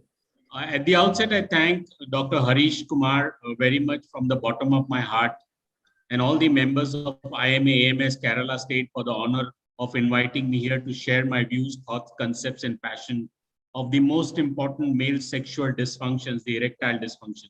I also thank Dr. Dinesh for your remarks about me, and you all gracious ladies and gentlemen for endorsing the same. The topic on which I'm going to focus my expertise today is erectile dysfunction. Whether it is a correctile dysfunction or no, at the end of my talk, you all will agree to me that it is a correctile dysfunction. With pranams to God and thanks to my teachers, Dr. O.P. Kapoor, Dr. Prakash Kothari, and Dr. Shashank Joshi, I beseech them to bless me always. At the beginning of marriage, every wife treats her husband as a god, calls it Pati Parameshwar. But soon after marriage, I don't know what happens, the words change. Men after 40, what urges make men chase women they have no intentions of marrying? It is the same urge that makes dogs chase vehicles they have no intentions of driving. Of all the human desires, the urge to have sex is the strongest urge which every human being has. And all unmet sexual desires morph as symptoms of various psychosomatic illness said by Gina Ogden and Betty Dodson, the famous psychotherapist of United States. Rishi Vatsayana in Kama Sutra clearly mentions that sex is to be used and not abused. And Kinsey Institute, an American Urologist Association and American Heart Association clearly mentioned that sex is the best prescription for longevity and good health, as it improves every system of our body. And it is said, use it or lose it. It's a choice you have. Erectile dysfunction is nothing but endothelial dysfunction, and this leads to emotional dysfunctions. And if you detect erectile dysfunction as early as possible, you can prevent early death, and education is the key main. If it causes endothelial dysfunction, causes erectile dysfunction, how does it cause emotional dysfunction? The secret is that we all know, unless we love or are loved, each of us is alone, each of us is deeply lonely. And if you don't love your partner, and if you're not loved by your partner, you're definitely lonely, and this definitely affects you. Men usually avoid showing this to the doctors or discussing this with their family doctors or their specialists, and they develop an avoidant behavior. They deprive their partners of having sex. They don't take treatment. They don't ask about it. So it does affect the individual and the partner, and of course, there is a dent in the relationship if this occurs. So it's an emotional dysfunction too. But the agent, the Leo Tolstoy, about 100 years back said, men can survive anything on the earth, even earthquakes, epidemics, etc. But the tormenting tragedy of bedroom, he cannot survive. That is what is. But there is a different view about women. Women tend to view overall sexual satisfaction as being more important and tend to think less about sex or more about relationships. In many patients who are unable to orgasm, that's less of a problem for them than to their partners, who interpret as a negative reflections of their own performance. Endothelial dysfunction leading to erectile dysfunction and emotional dysfunction, we all know. But friends, please understand, all these are the manifestations of aging and age-related complications. And this includes the metabolic syndrome, including diabetes. What happens in aging? When you age, the antioxidant system takes on. Endothelial nitric oxide synthetase is cut off, and inflammatory markers set in, ultimately produce reactive oxygen species, which decrease the nitric oxide production, which is the main chemical signaling molecule, leading to nitric oxide inactivation and endothelial dysfunction, which manifests as vascular smooth muscle cell growth, inflammation, remodeling, apoptosis, and altered vasomotion, ultimately leading to vascular complications, which we see. So if aging is a disease, we all are living, so the whole life is also a disease. No, it's not so. Because the main feature of aging is it is a chronic progressive increase in the pro-inflammatory status, which is controlled by a network of cellular and molecular defense mechanisms which are present in the body. And immunosenescence is the adaptive net result of our body's defense mechanism, which itself is a dynamic process and it gets affected. So I call aging as an inflammaging. And what are the causes of inflammaging? Stress, oxidative reduction, antioxidants absence, inflammation, cytokines, all these through various signaling pathways ultimately lead to inflammation. Erectile dysfunction, friends, affects 50% of male population over the age of 40. When I Googled, I found Viagra had 196 million web pages and aspirin had only 53 million web pages. Our big KM data of 54,000 patients, all diabetics had erectile dysfunction, early ejaculation, and low sexual desire. And women diabetics had low sexual desire, and depression was seen in every woman who came to us. Now, my whole agenda is to tell you what is ED, who has ED, what causes, and why should we worry about it? How do we manage it? What's new in the treatment? Is there a cure? And I'll give you some hamper of pearls of wisdom at the end of my talk. The mechanism of erectile dysfunction is threefold. There is neurologically mediated increase in the penile arterial inflow. That is the first thing. There is arterial inflow in the penis. Then there is a relaxation of the smooth muscles, which allows the blood to remain there. And there is a restriction of venous outflow, which does not allow the blood to leave the penis. And that's how the man gets erection. Now, erectile dysfunction, friends, is proven beyond doubt a penile attack. Now, this is a vascular endothelium which produces endothelial nitric oxide synthetase. This is produced only if the endothelium is normal. And this endothelial nitric oxide potentiates the nitric oxide, which is the main chemical signaling molecule, to enter into the corpora cavernosa smooth muscle cell to convert guanosine triphosphate into cyclic guanosine monophosphate with the help of an enzyme called guanylyl cyclase. This cyclic GMP, through various mechanisms of PKSG, relaxes the smooth muscles of the penis and allows the blood to remain in the penis. But sadly, this cyclic GMP hydrolyzes into 5-GMP with the help of an enzyme called phosphodiesterase 5. So if at all a man wants good erection, he should have abundant endothelial nitric oxide synthetase, which he gets from a normal endothelium. Hence, erectile dysfunction, friends, is nothing but endothelial dysfunctions. Endothelial derived nitric oxide has been proven to be an anti-atherosclerotic molecule and also an anti-thrombotic molecule. And we all know, like testosterone, nitric oxide also decreases in our body as we age. At the age of 60, we will have only 15% nitric oxide left. So 85% of the nitric oxide is lost as we go age. Erectile dysfunction can be psychogenic, vasculogenic, neurogenic, hormonogenic, drug-induced, and also genetic, because they have found on a single loci on the chromosome 6 near the single-minded family basic helix, group helix, transcription factor 1 SIM1 gene, which is significantly associated with the risk of erectile dysfunction.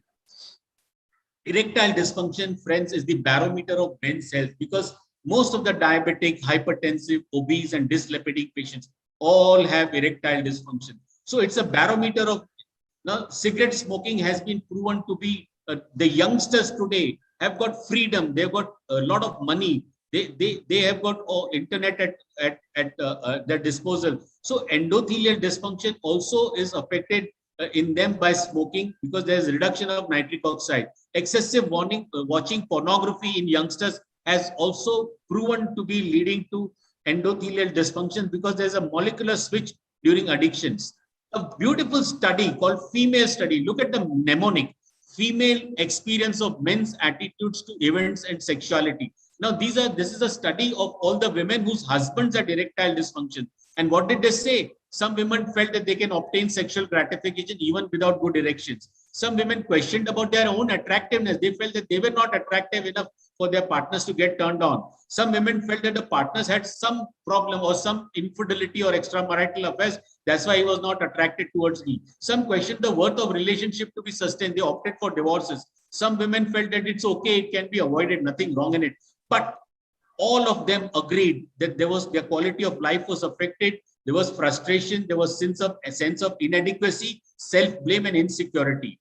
Impotence has been the main cause of divorces in Indian courts, which have been produced. A large study proved that men who came late to us did not respond to the first line of treatment. They needed surgery or second line of treatment. A large study of 1 lakh individuals in Taiwan National Health, they said most of these patients with erectile dysfunction had dementia, and there have been incidences of suicide in these patients. They get suicidal thought, not because of hypoglycemia, because of the dietitian telling don't eat this, don't eat that, but mainly because of the sexual dysfunction. And the patients who had suicidal ideas were on all these common drugs which we give in day-to-day life. And 70% of all men with cardiovascular disease have erectile dysfunction. And believe me, friend, presence of erectile dysfunction is nothing but subclinical cardiovascular disease. It has been proven beyond doubt.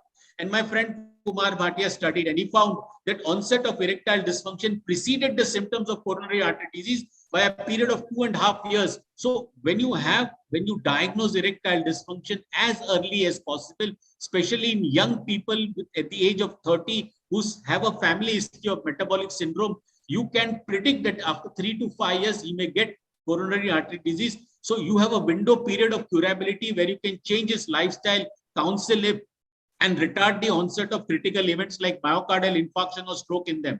I call penile attack exactly equates a heart attack. How do we manage erectile dysfunction? Take a detailed history. Also ask the couple to come, because unless the couple comes, you will not be able to do justice to the man. We ask histories about allergies, surgeries, addictions, piles, fissures, but we don't ask histories about their sex life. So we need to break all the barriers and clinical inertia and ask our patients that, do you have problems in making love? Friends, you will be surprised that your patients will be happy to answer you, and you will not believe that they were waiting for you to ask these questions. First, rule out what is psychogenic erectile dysfunction by asking your patients that, do you have problems? Do you get early morning erections? And if it is of a sudden onset, it is definitely psychogenic or situational. And if it is psychogenic or situational, he does not need PDE5 inhibitors or any therapy. He just needs counseling. We do a nocturnal penile tumescence rigidity test. We tie an electrode at the base of the penis and at the tip of the penis and connect it to this gadget, this is the gadget, and this is how we tie, and we make the patient sleep overnight. And in deep REM sleep, every normal person gets 4 to 5 erections, which last for around 15 to 20 minutes. But if he has organic erectile dysfunction, you will not see any erections. And this is how we can diagnose organic and psychogenic erectile dysfunction. I don't send my patients for this test because it's cumbersome, it's expensive. I give them a roller of stamps, which I get free from the post office. I tell them to tie it snugly and sleep in the night. And if it breaks in the morning, he's normal. He does not need PDE5 inhibitors. He's got psychogenic erectile dysfunction. We also do bulbocavernous reflex. Just insert a finger in the anus and press the glans penis a little bit above the ridge. And if the anal sphincter contracts, he's got no neurogenic cause. So this is how you can rule out a neurogenic cause. We have two validated questionnaires, IIEF and SHIM, which are very beautiful to diagnose, but this is only for research purpose. In day-to-day clinical practice, in office practice, it is very, very difficult to. We strategize our management by advising them on diet, smoking, exercise. We control their blood pressure, lipids, HbA1c less than 7. Eye, feet, and oral hygiene to be examined every time that the patients come to you. We also do an office sildenafil test by giving them 50 milligram of sildenafil oral tablet and ask them to wait in the clinic or go outside, think erotic, etc. We also give intracavernous vasoactive drugs like papaverine and ask them to wait. And if they get good erections, purely psychogenic he has. Additional tests we do are testosterone, hormone binding globulin, thyroid, FSH, LH, prolactin, serum estradiol, vitamin D3, B12, uric acid.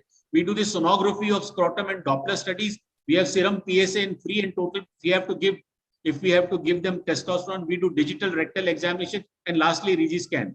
The endothelial dysfunctions can be studied by flow-mediated dilatation, carotid intima, media thickness, coronary artery calcification, the ankle brachial index, toe brachial index, and pulse wave velocity. This is how we do duplex ultrasound of the penis, and we get peak systolic blood flow, end diastolic velocity, and resistance index. A very beautiful study. Just take a swab and touch the gums of these patients and identify salivary tumor necrosis factor alpha, which is a marker of severe erectile dysfunctions.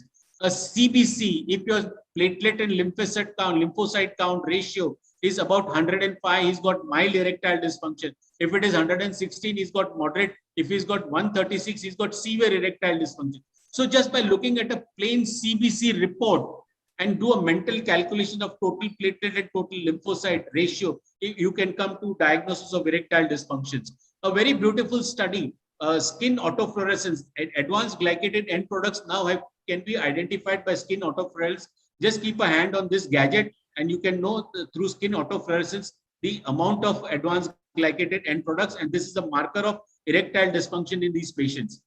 How do we treat? We have 3 lines of treatment: oral drugs, counseling and lifestyle measures to be followed, injection of papaverine and other drugs, vacuum therapy, intraurethral prostaglandins, counseling and lifestyle measures. If all these fail, we send our patients for surgical surgery to a urologist who do implants or anastomotic surgery. But friends, counseling and lifestyle measures are the mainstay of treatment for erectile dysfunctions. 17 years of prescribing PDE5 inhibitors, we have learned that adequate counseling to the patient from beginning of therapy will help adherence to the drug therapy. And there are psychosexual counseling, mindful-based counseling we do. And even the 2018 revision of process of care says that lifestyle changes and counseling are the mainstay treatment of erectile dysfunction. Make lifestyle as your religion, about diet, exercise. You may be Hindu, Muslim, Sikh, whatever it is, but make lifestyle as your religion. We have 4 PDE5 inhibitors, all have different onset of action and duration of action. We have these side effects of flushing, headache, nasal congestion, visual disturbance, and the contraindications are nitrates, hypotension, retinal injuries, and anemias, etc. There are a lot of eye complications which we see in patients. They start seeing green, blue halo. There is increased choroidal thickness and non-arteritic anterior ischemic optic neuropathy. But all these are reversible, friend. They are not permanent complications. Even patients started getting central serous chorioretinopathy with overdoses of tadalafil. But soon this was regressed after stopping tadalafil. What is more important to understand for every diabetic and a chronic therapy with PDE5 inhibitors like tadalafil, a low dose for 12 weeks, in spite of whatever be the HbA1c, hypertension or prostatic hypertrophy or even dyslipidemia, has shown improvement in sexual functions in their patients. Tadalafil 5 mg daily or sildenafil 50 mg on demand can be given for better improvement of IIEF scores. There is no adverse difference in the adverse effect, but there have been 4% per month dropout rates, almost 50% dropout after 1 year.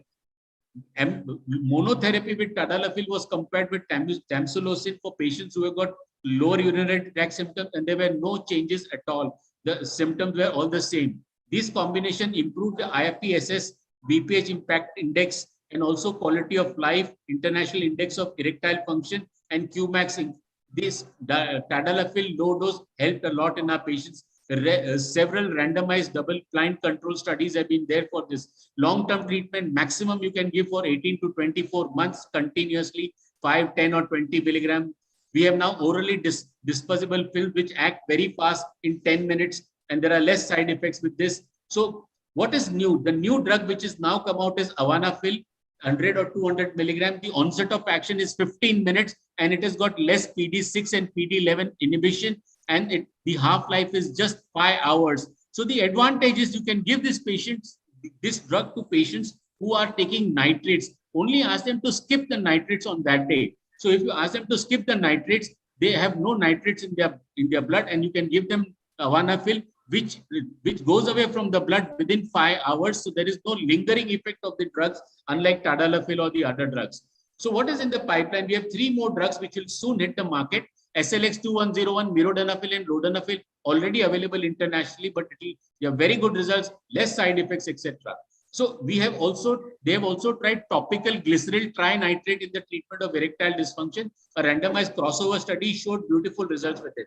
Novel treatments include low intensity extracorporeal shockwave therapy and platelet-rich plasma.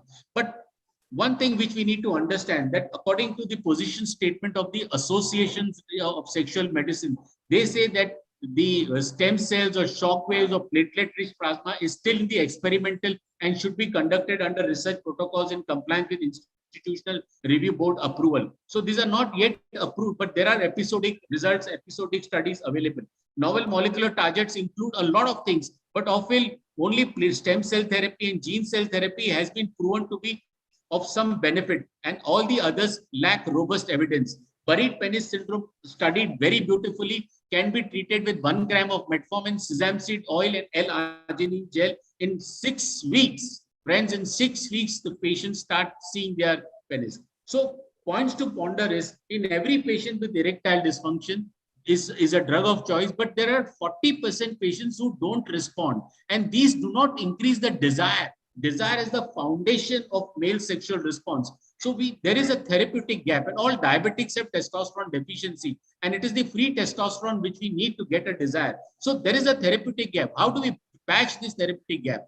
We have tried a lot of things. Testosterone was tried with PDE5 inhibitors. Oral testosterone was given to patients, and they did respond very well, even in diabetics. My friend Dr. Paresh Dandona studied beautifully, and he found that in 2 years' time of testosterone therapy, there was reduction in insulin resistance and almost remission in diabetes. So diabetes can be reversed with testosterone therapy, which has been proven. Even direct study with low meals have also been proven that diabetes reversal is not a myth but a reality. We have L-arginine, which is a nitric oxide donor, has been studied in patients with erectile dysfunction, and the discoverer of L-arginine got a Nobel Prize. So there is no doubt that L-arginine produces nitric oxide and can be given to patients who are elderly or even to young patients because of the advantages of it producing nitric oxide, which we need in our body as it keeps on reducing. Fenugreek has been studied to improve total and free testosterone in the saponized form, and that can increase the desire, because fenugreek has got a chemical formula exactly like testosterone. It displaces the globulin bound testosterone and produces more free testosterone and increases the desire in these patients. So L-arginine and fenugreek too can be given to patients who do not want to take PDE5 inhibitors or who have got allergies or adverse effects with this thing. My friend Dr. Jyoti Dev from Trivandrum used insulin pump, and he found 83% improvement in the sexual function of these patients. One landmark study which showed innovation and complete cure of erectile dysfunction, that is with the presence of pigment epithelium derived factor, this PEDF, which was responsible for erectile dysfunction in diabetes. And if they block this PEDF, and they found the lessons learned where this PEDF blocker not only improved the complete endothelial dysfunction in diabetics, and erectile dysfunction in these patients was completely cured. So, but this lacks robust evidence, and we cannot still think of using it unless we have a lot of evidence behind. Mediterranean diet has been proven beyond doubt. Metformin improves the endothelial dysfunction. You can give it to patients who do not have diabetes. It's an adjunct for loss of weight and also improvement in it. So it is now given as an adjunct to non-diabetic patients having erectile dysfunction. SGLT2 inhibitors, because of its class effect, loss of weight, reduction in hyperglycemia, hypertension, antioxidative effects. So all these things are reducing the vasculogenic cause of erectile dysfunction. So if you give your patients metformin and SGLT2 inhibitors in a diabetic patients, they start getting physiological erections. They don't need PDE5 inhibitors. Friends, so this is what is a take-home message. My last part of my talk is there is an ethical perspective to what I have said today. There is a nexus between erectile and endothelial dysfunction. Both erectile and endothelial dysfunction respond to lifestyle modifications, particularly in individuals with metabolic syndrome. And is it reversible? Is endothelial dysfunction reversible? Yes, in diabetics, it is definitely reversible. They have demonstrated that may be reversible, raising the in youngsters. They found that besides coagulation function or fibrinolysis function or arterial tone or vascular motor growth of the endothelium, even atherosclerosis can be reduced by lifestyle modifications, especially in diabetics. So statins, ACE inhibitors, antioxidants, L-arginine, estrogen therapy have been proven in patients in just 4 weeks' time. The endothelial dysfunction improved considerably. So it is not a myth that endothelial dysfunction cannot be reversed. It can be reversed because enough studies to prove that diabetes can be reversed. It is all up to us to reduce hypertension or control hypertension of our patients. Dyslipidemia, obesity, we have got a lot of things. We've got bariatric surgery, so many avenues to cure the metabolic syndrome.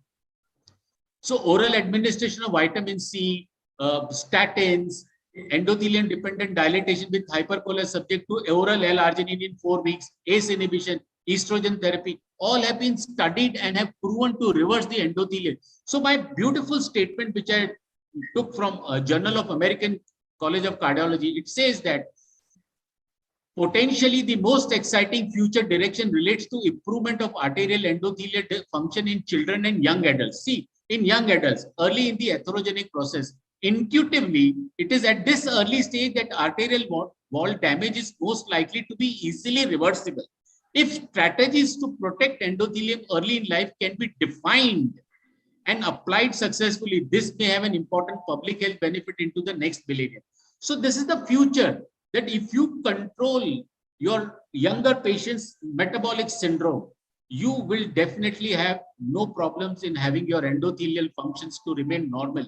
We have blue zones across the country, across the world. There are 5 cities where people are living more than 100 years and are sexually active. So you need to learn from all these things. They all have their endothelium normal because they have all followed lifestyle modifications. So in men with erectile dysfunction, everything can be reversed. Hypogonadism can be managed, and early ejaculation with counseling and exercises or medicines can be managed.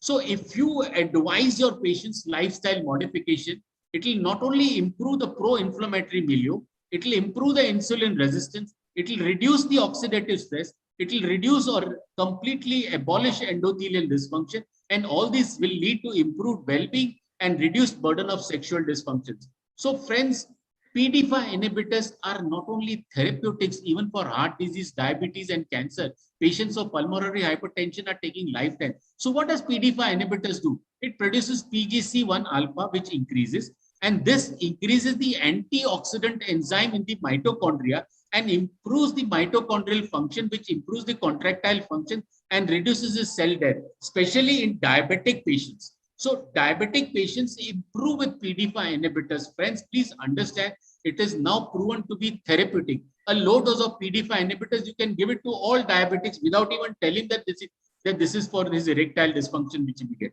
Empagliflozin, SGLT2 inhibitors, metformin, I have already told you. Paresh Dandona, in 2 years, he reversed hypogonadism and related metabolic vascular obesity parameters in just 2 years of his clinical trial. Dean Ornish proved that coronary artery disease can be reversed with intensive lifestyle changes, no doubt about it. So most of the risk factors which we in India are seeing are all behavioral factors. They are either tobacco, smoking, or low physical activity or diet. And Prabhakaran beautifully studied, and he found that there is improvement in everything else. But what we Indians lack, because of which there is increased cardiovascular disease, is the healthy diet score. So what we need to understand as good clinicians is we need to emphasize on the nutrition intervention to all our patients, which is very important. Even Cleveland Clinic proved that nutritional intervention not only improved but halted the coronary artery disease. Look at his perfusion scan, completely healed. Look at such a big plaque which was completely filled without stenting and only with nutritional intervention. Friends, what else we need? The nutrition is in our hands. We need to change everything and we need to change our body. So the doctor of the future will no longer treat the human frame with drugs, but rather cure and prevent disease with nutrition.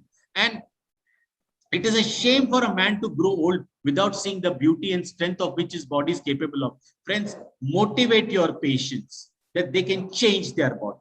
Challenge them to make the change the body. Scare them to death that they need to change their physical structure. They need to change the metabolic milieu of their body. So my last few slides, take home message. The onus of sexual health of our patients lies with we physicians. They don't come and talk to us. We need to be proactive and ask our patients. My pearls of wisdom are: try and motivate your patients to quit smoking, quit alcohols, find out what drugs they are taking, ask them to reduce stress in whatever way possible. Also try to cut down obesity. After play is not existing. Men have intercourse, they ejaculate, turn themselves on the other side, they make their partners completely dissatisfied. She's not satisfied. This needs to be curbed. Don't use your partners as sleeping pill. Love each other unconditionally, your partners for life. Feminism needs to be adored, admired, trusted, and respected. There should be no disregard for females' emotions or satisfaction at any cost. If a man who doesn't respect, adore, admire, trust feminism, I pray to God that he should get permanent, incurable erectile dysfunction. Look, Mahabharata, look, Ramayana, what did it teach us? And how have we come on this earth? How are we enjoying our life? How are we grateful? Because of her. She is the one who's given us the birth. So one thing which you need to tell your patients to be confident, focused, and be passionate even in the bedroom. This is very important. Use your feet for exercise. Use your forks for dieting. Use your fingers for sex, not for smoke. Sleep adequately. Reduce your stress. Love has a power to cure, heal, calm, change, and unite. Lifestyle is medicine, and make it your religion. Take a detailed history. We have all PDE5 inhibitors. They do not increase the desire, do not respond. 40% don't respond. Friends, trust me, 40% of patients don't respond. So don't get panicky when your patient comes and tell you, oh, I am not getting relief with even Viagra, etc. Of all the aphrodisiacs, the best is your own fantasy and your own excited partner. So make your partner as excited as possible. If the drugs don't work, we have testosterone, which is called the Badsha, but we need to give it with caution. We can't give it to younger patients because of azoospermia can result. We can't give it to elderly people who could develop prostate issues or heart failure. So who's the Raja of all? Raja of all is L-arginine and fenugreek with lifestyle modification. Friends, increase the romance. There is no GST on romance. At every age, you can be romantic. Even at 60, 70, nothing wrong in being romantic. Try and reduce your stress with whatever way possible. Increase the variety in your bedroom. Don't just make a bedroom a place where you watch TV or work on your laptop or mobiles. Bedroom ethics is bedroom is to be used only for sleep and sex, but today it is used for everything else. So friends, erectile dysfunction at any age is not an option for anyone. It is how gracefully we handle the process and how lucky we are as the process handles us. So for desire, we have testosterone, L-arginine, fenugreek. For excitement or erections, we have L-arginine and PDE5 inhibitors. So we have so many things to give to our patients for erectile dysfunction that this is a symptom which can be easily cured. So my take is that ED, if you diagnose early, it's a blessing in disguise because you can control the metabolic syndrome. You can reverse the metabolic syndrome. Hence, I call erectile dysfunction, friends, is a correctile dysfunction. If you have patients of erectile dysfunction, don't send them to quacks. वो सिर्फ pungi बजाएगा. Send them to good sexologists and you'll see that he gets a good reaction. So Voltaire beautifully said, being monogamous is like a garden. Being polygamous is like a jungle. It's a choice you have. Whether you want to be a gardener or a jungli, you have a choice. But if you want to be a good gardener, you need to devote time. You need to water the proper garden. You need to put fertilizers. You need to cut the grass. So Voltaire beautifully said, try and cultivate your own garden and be monogamous. This is my book, Sex Has No Expiry Date, available on Amazon. So my last slide, sexual fitness is a lifestyle decision. Erectile dysfunction is highly prevalent. Sensitivity and emphatic approach of physician is a must. Metabolic syndrome can be managed and even reversed. Lifestyle measures should be your religion. Low dose tadalafil is a boon. L-arginine and fenugreek is natural and safe. Erectile dysfunction, friends, hence is a correctile dysfunction. And if so, don't let your diabetes die in bits and have sex which has got no expiry date. Thank you all for your love. I'll be happy to answer any questions you all have.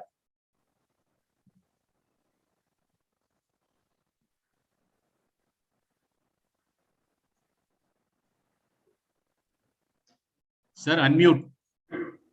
Yes, sir. Thank you very much for the excellent presentation. Thank you, sir. We all understood that definitely erectile dysfunction is correctable one by the end of it. Now I request my partner, Dr. Balakrishnan, Professor Balakrishnan from Pariyaram Medical College, the Department of Medicine. Please do share your comments and conclude and take the question answers and conclude the session. Dr. Balakrishnan, please. Yeah, thank you, sir. Thank you, Dr. Jumani, for making this very tough topic very simple, lucid, and you have presented it with the fun-filled and a vibrant way.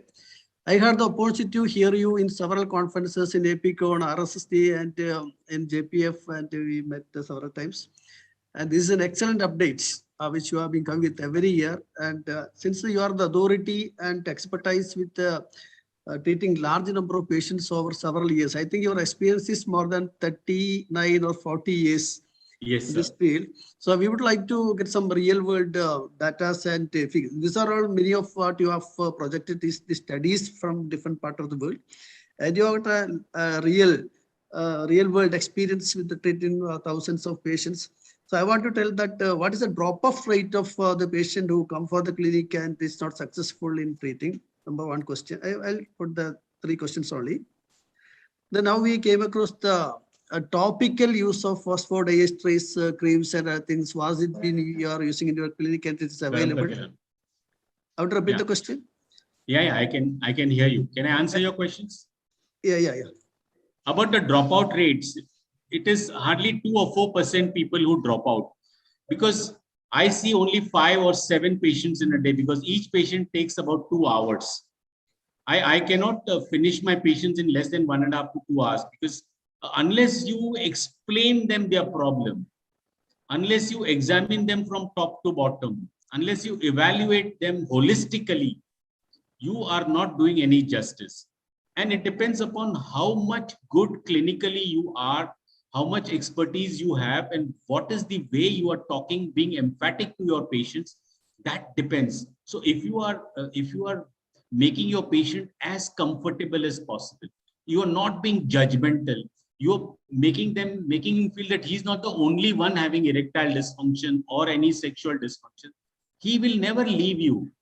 And if you have examined him thoroughly from top to bottom and have evaluated and found out the cause and have started treatment of the particular cause, like controlling metabolic syndrome, which is very important. Explain to them that this is what happens in diabetes, this is what happens in hypertension, this is what happens in dyslipidemia or obesity, this is what happens because of smoking. And if you counsel them properly, they will never ever leave. And I'm sure you all have the experience of this sort. So these patients, my dropout rate is very less. But yes, patients do drop out from taking medications because of the fear that they may become blind, they may be dependent on the medicines. Now, if a patient says that I have to take medicines when I have to have sex, without which I can't have sex. So we know that he's got diabetes, which is uncontrolled. We know that he's got dyslipidemia. We know he's got hypertension. So we explain them that until you control all these metabolic milieu, you will not get relief. You will not get physiological erection. You will need little help. And even if you have to take little help, nothing wrong. Like I tell them, you're wearing specs, right? Is this an addiction? No, you need it. So your body needs it. You're taking medicine for diabetes. You're taking insulin every day. You need it. That's why you're taking it. So even if you have to take a medicine and get good quality of life, nothing wrong with that. So that's how there is a very, very less dropout rate in my particular practice. And second thing, topical application, they have tried nanoparticles. They are trying nanoparticles with beautiful results. There is not enough data, but yes, nanoparticles are the nanotechnology will enable PDE file local application. We have got studies with glyceryl trinitrate showing very good result, but with PDE file inhibitors also, I am sure that the results will be very good. It will be soon out. So one more question, sir. In compared to the sildenafil citrate and this avanafil or verdenafil, and which is the best choice for you if it is available? According to me, avanafil is the best. Why? Because the onset of action is 15 minutes, just 15 minutes. Okay. Because 15 minutes is nothing. You don't have to wait for 2 hours for like tadalafil or 1.5 hours like sildenafil. So 15 minutes will just get over. You take a tablet, go into the bedroom, do little foreplay, and by the time the action starts. And second very important thing is, you don't need the drug in your body for a longer time. Okay, you had one good enough sex once a week or twice in a week, it's good enough. So after 5 hours, if the drug washes out from your body, nothing wrong in it. And it has got less PD6 and PD11 inhibition. So this is a beautiful drug, very, very easy, very compliant to your patients and not giving a lot of problems to your patients. Whereas if you take sildenafil, the action is for 8-10 hours. To take tadalafil, the action lasts for 16-17 hours. And if they've got side effects that remain, headache, backache, and all those things, here those side effects of myalgia and visual disturbances are very, very less. And even you can give it to patients who are having ischemic heart disease or who are on nitrates. So this is a wonderful drug. So according to me, avanafil is the #1 choice. Second is tadalafil, because there are a lot of evidences and a lot of studies to prove, irrespective of whatever be the metabolic milieu, hypertension, dyslipidemia, prostate enlargement, lower urinary, because tadalafil is beautiful for 4 reasons.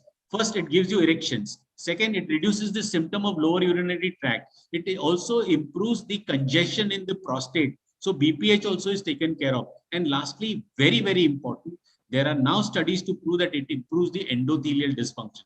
So this particular drug is the number 2 choice. Other 3 can be third choice, sildenafil or sildenafil or vardenafil. Okay, sir. One more last question. We have got even among the doctors and the public has got a notion that this is an SOS preparation, that you take this drug when you need. But in the previous talk and as you have mentioned, you mentioned that even if it is not useful or efficacious in 1 or 2 days or 3 days, it has to be continued. So yeah, see, on schedule is recommended by some doctors, but it doesn't work many times. It doesn't work. So you need to prime your body. Say in case of early ejaculation, we give depoxetin. It doesn't. Antidepressants don't work on day 1. You need to give them for some time, at least 1 week, 2 weeks. So you need to prime your body. And if you're taking low dose of tadalafil, it gets built up because tadalafil has got a capacity to remain in the cell. 80% of it remains in the cell, so it gives a longer action. 20% goes into the circulation. So when the action is finished, it is only the 20%. 80% remains, and over a period of time, after 5 days or 7 days, you have so much of tadalafil in your body that you start getting erections on your own with even low dose of PDE5 inhibitors. So what else you want? You are getting less side effects with 1/4 of the dose of tadalafil, and it is giving you erections. So what else you want? So chronic therapy, according to me, is the valid choice. Well, sporadic or on schedule, you can take it, but does not work many a times. It's like taking a chance. Dinesh sir is asking. Yes. No, this avanafil, that is freely available or how many milligram? Yes, avanafil is available. It is by Zydus Fortisa division by the name Avanext. It is 100 milligram and 200 milligram tablet. Usually 100 milligrams is enough, isn't it? Yeah, you start with 100 milligram and you will get very good results. Okay. 200 milligram can be given to patients who have tried a lot of PDE5 inhibitors for a long time, has got no relief, or he's got some side effects of headache or visual disturbance, etc. You can give it to those patients who have tried many PDE5 inhibitors and have got no response. You can try 200 milligram. Sumara sir. It's an excellent talk, Jumani sir. Thank you, sir. I heard you in Changanasheri with Sam. But what do you think about the social stigma? People coming to you, how do they come? Because I'm a little worried to ask you even question them. What do you think about the social stigma over a period of time? Very good question, sir. If anybody thinks even in tuberculosis, I find it. I am a TB specialist. When I started my career, people were not coming. Now they are coming. Okay, but what do you think, sir? Because after COVID, I think every patient has learned something to accept and adapt. We were not wearing masks 2 years back. Today, we all are wearing masks when we go out. Okay, so we have accepted the fact that COVID exists and it has to be adapted. We all need to understand, if we consider it to be a stigma, it's a mental disorder on the person who thinks it to be a stigma. Where are we come from? We are born out of sex. We are not fallen from the tree or grown. So why should we be shy about it? We are not shy to talk about piles. We are not shy to talk about fissures, cancers. Why do we be shy about talking? Even see, this is a taboo which has come right from several hundred years ago. Actually, our ancestors, if you look at the temples of Khajuraho and Konark, you will find the lives of those people were so vibrant. They were so expressive. Rishi Vatsayana wrote Kama Sutra several hundred years back. It is not written now. So those times, the people were vibrant and expressive and there were less dysfunctions. Today, we are finding dysfunctions. Everybody has some or the other bedroom problems. So this is because we are hiding it. We are not expressing it. So that is the reason. We need to think that this is not a thing which is a crime or a sin. Getting erectile dysfunction, is it a sin? No. Is it a crime? No, it is not a crime. It can happen to anybody and everybody. It is not an option. I have diabetes. My parents have diabetes. My mother had I may get diabetes. And if I don't control it, I may get erectile dysfunction. So there is nothing. I have not done any murder or any robbery to get erect. Why should I feel shy about it? Doc, I have got erectile. Nothing. My patients are all referrals. They straight come and tell me, doctor, I have been referred to you for ED. Simple. So, but name doctors who see patients directly, they should ask their patients that, do you have problems in making love? And especially to younger patients who are 30 and 35 ke beach mein, who have a family history of metabolism. See, it's no point in asking a patient who's got angina or who's got angioplasty done or a CABG done. You have missed the boat. He will surely have ED. But if you're asking a patient at much earlier age, you can retard the onset by counseling, by making his lifestyle modified and controlling his sugar, lipids, and salt, etc., and give him a good quality of life. He will retard the onset of critical events, which he can foresee if he had not controlled all that. So the clinical acumen of every physician lies in asking your patients as early as possible. That is the only take-home message I can. And that's why, just more on nutrition and lifestyle visits. No, I wanted to know because whether the patients are referred or they're coming on their own. They come on their own also. They come referred. Okay, Most of my practice is referred. Thank So you. we have one more question in the chat box. So let us answer to that question also. Can medical sterilization with the anti-testosterone be reversed after treatment for CA prostate? That is a question by Dr. Asim Adir. There are studies that unless and until even after radiation or even after prostate removal for CA prostate, even anti-LNRH to be given to these patients, if we give them testosterone, we have seen that this quality of life of their patient improves. Proven beyond doubt. Yes, it improves. You can give testosterone. So I think we have run the time, and we will wind up the session. And if no more questions, I would like to thank you, Dr. Jumaini. Once again, we will meet again somewhere. And again, thank you, Co-Chair Dinesh sir, and all the delegates and the APA Pala AMS for inviting both us for chairing this session. Thank you all. Thank you. Thank you, Jumaini sir. Dr. Harish here. Thank you, sir. Thank you very much. Thank you, Bala. Thank you, Dinesh. Thank you, Sukumaran. Thank you, Girish. Okay, sir. Okay. Thank you. We're going to our last session of the day. Neotherapeutic options for COVID-19 pneumonia by Dr. Nitin B. Agarwal. I would like to invite the chairperson, Dr. Sajid Kumar and Dr. Tulsi Nuhu. Dr. Sajid Kumar is an nodal officer of COVID control and management team, the district of Kottayam, and he is also the nodal officer of various other infectious diseases and control teams. He was a former national government body member of API and is the national trainer of AIDS and various international platforms. He also has numerous publications and academic work to his name. I welcome Dr. Sajid Kumar. He was a past president of API. I would like to welcome Sajid Kumar sir to share the session. Thank you. At the outset, let me thank all the organizers, the co-speakers and panelists for giving me this beautiful opportunity to be part of the IMA AMS conference. Thanks especially to Dr. Harish for organizing these activities on a regular basis and all his friends in API for being in most of the functions on a regular basis. As all of us know, speaking about all subjects and topics in medicine, ultimately everything boils down to COVID these days. What is happening in the field of COVID and what are we supposed to do in the field of COVID is something, which comes at the end of most of the sessions. So even if it's the end of the day, I think there is a very important area that we have got to cover. And this time we have Dr. Nitin Agarwal with us, who is going to tell us about what is happening in the field of COVID therapy. As all of us know, COVID therapy has been undergoing very regular changes every now and then, starting from the initial days when we used hydroxychloroquine or perhaps when we used nothing, to the stage where we are now using the most advanced therapy that is available in the world for our patients, something which we envied when it was given to our US President Donald Trump. And the same treatment is now available in many hospitals. And also going to discuss more about what is going to happen with the third wave and how we are going to handle things at the third wave.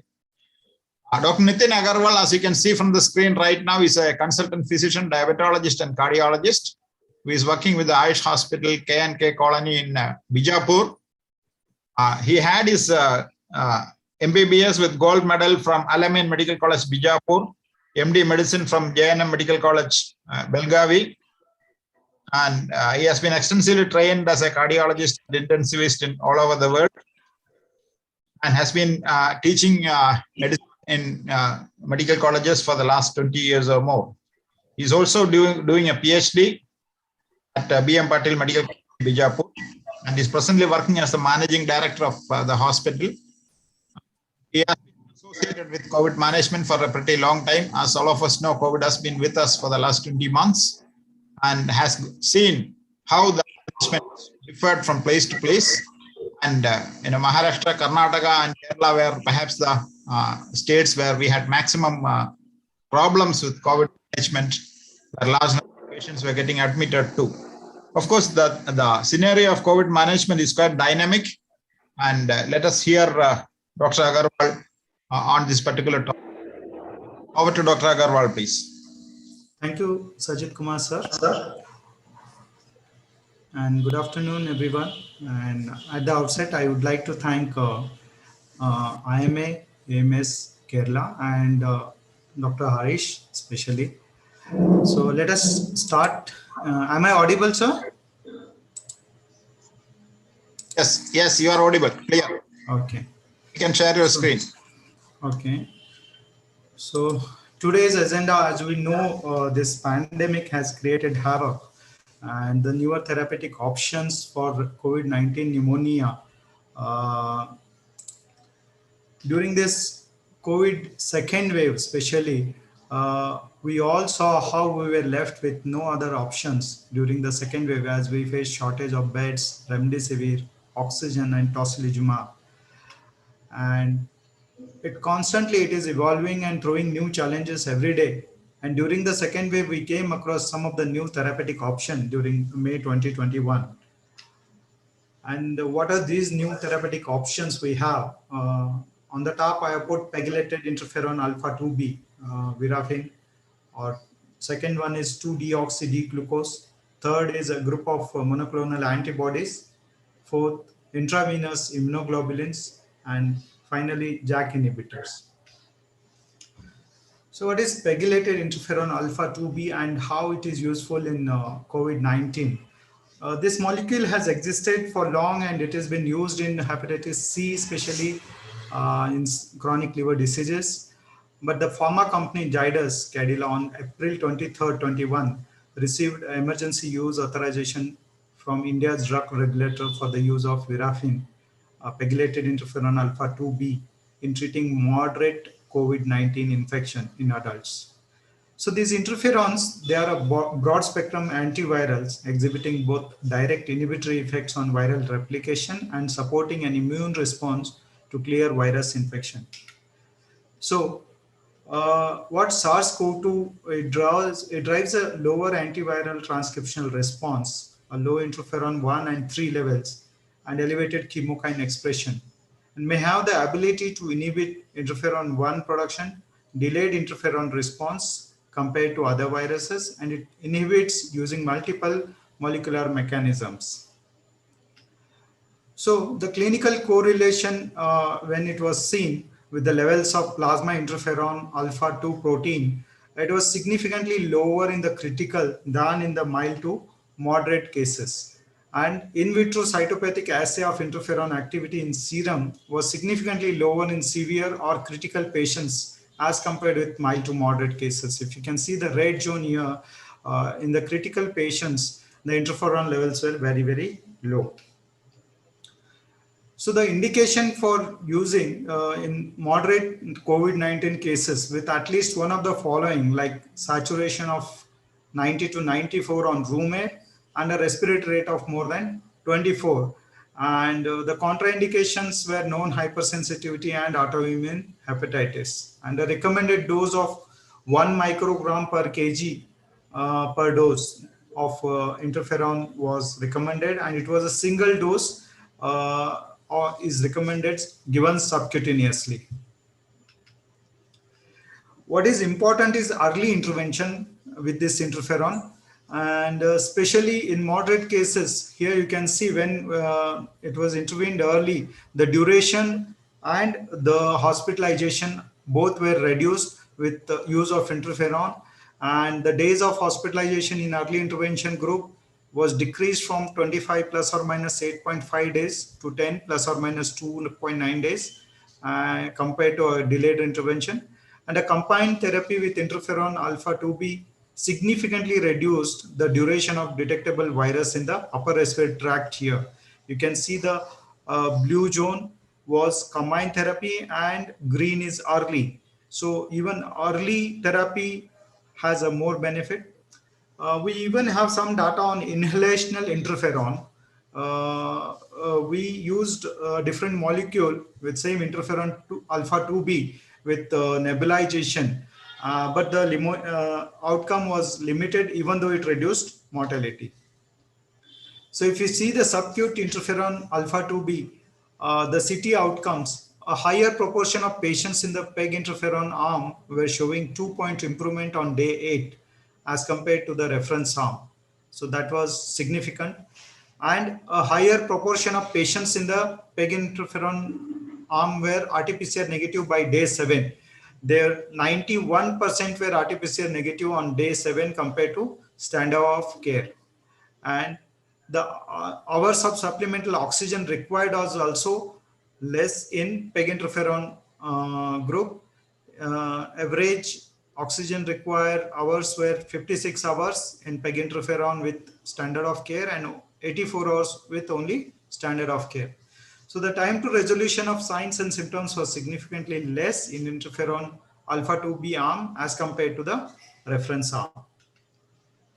So we have treated around 50 patients with PEG interferon alpha 2b at our center, and they all had mild hypoxia, and even some we treated those who were not requiring oxygen supplement immediately on the daycare basis. And it reduces the financial burden on the patients, as well as the scarcity of the beds has made this as a good choice. We even tried inhalational or nebulized PEG interferon alpha 2b with standard of care, but with a limited success. Coming to our next molecule, the 2-DZ, 2-deoxy-D-glucose. It has been provided emergency use authorization in India on 1st of May 2021 by DCGI as an adjunct therapy in moderate to severe COVID-19 patients. And the 2-DZ has been developed jointly by DRDO and Dr. Reddy's lab. A detailed data of phase 3 clinical trial, clinical study recently presented to CDSCO and DCGI. And the 2-DZ arm, there was a higher proportion of patients who improved symptomatically and became free from supplemental oxygen therapy, 42% versus 31% by day 3 in comparison of standard of care, indicating an early relief from the oxygen dependence. So the mechanism of action for 2-DZ exerts an antiviral and anti-inflammatory effect. It has both antiviral and anti-inflammatory effect and has been shown to inhibit SARS-CoV-2 replication in an in vitro study. So it's an oral agent and needs to be dissolved in water and administered in a fasting condition. The dose recommended is 45 mg per kg twice a day. Should be given in a fasting condition, 3 hours apart, avoid meals, and can be given up to 10 days. You can use as minimum as 5 days, but it can be given up to 10 days, and safety is well established. No severe adverse effect were reported. Coming to the next group of medications, which are newer, we all saw that during the second wave, we all required a therapy which can give us a faster result. And we got some of the drugs like cocktail therapy, that is casirivimab and imdevimab combination. And then the second one was bamlanivimab and etesevimab. And the single molecules like sotrovimab, sarilumab, and bevacizumab. All these drugs are monoclonal antibodies. They block the receptors and hence block the entry of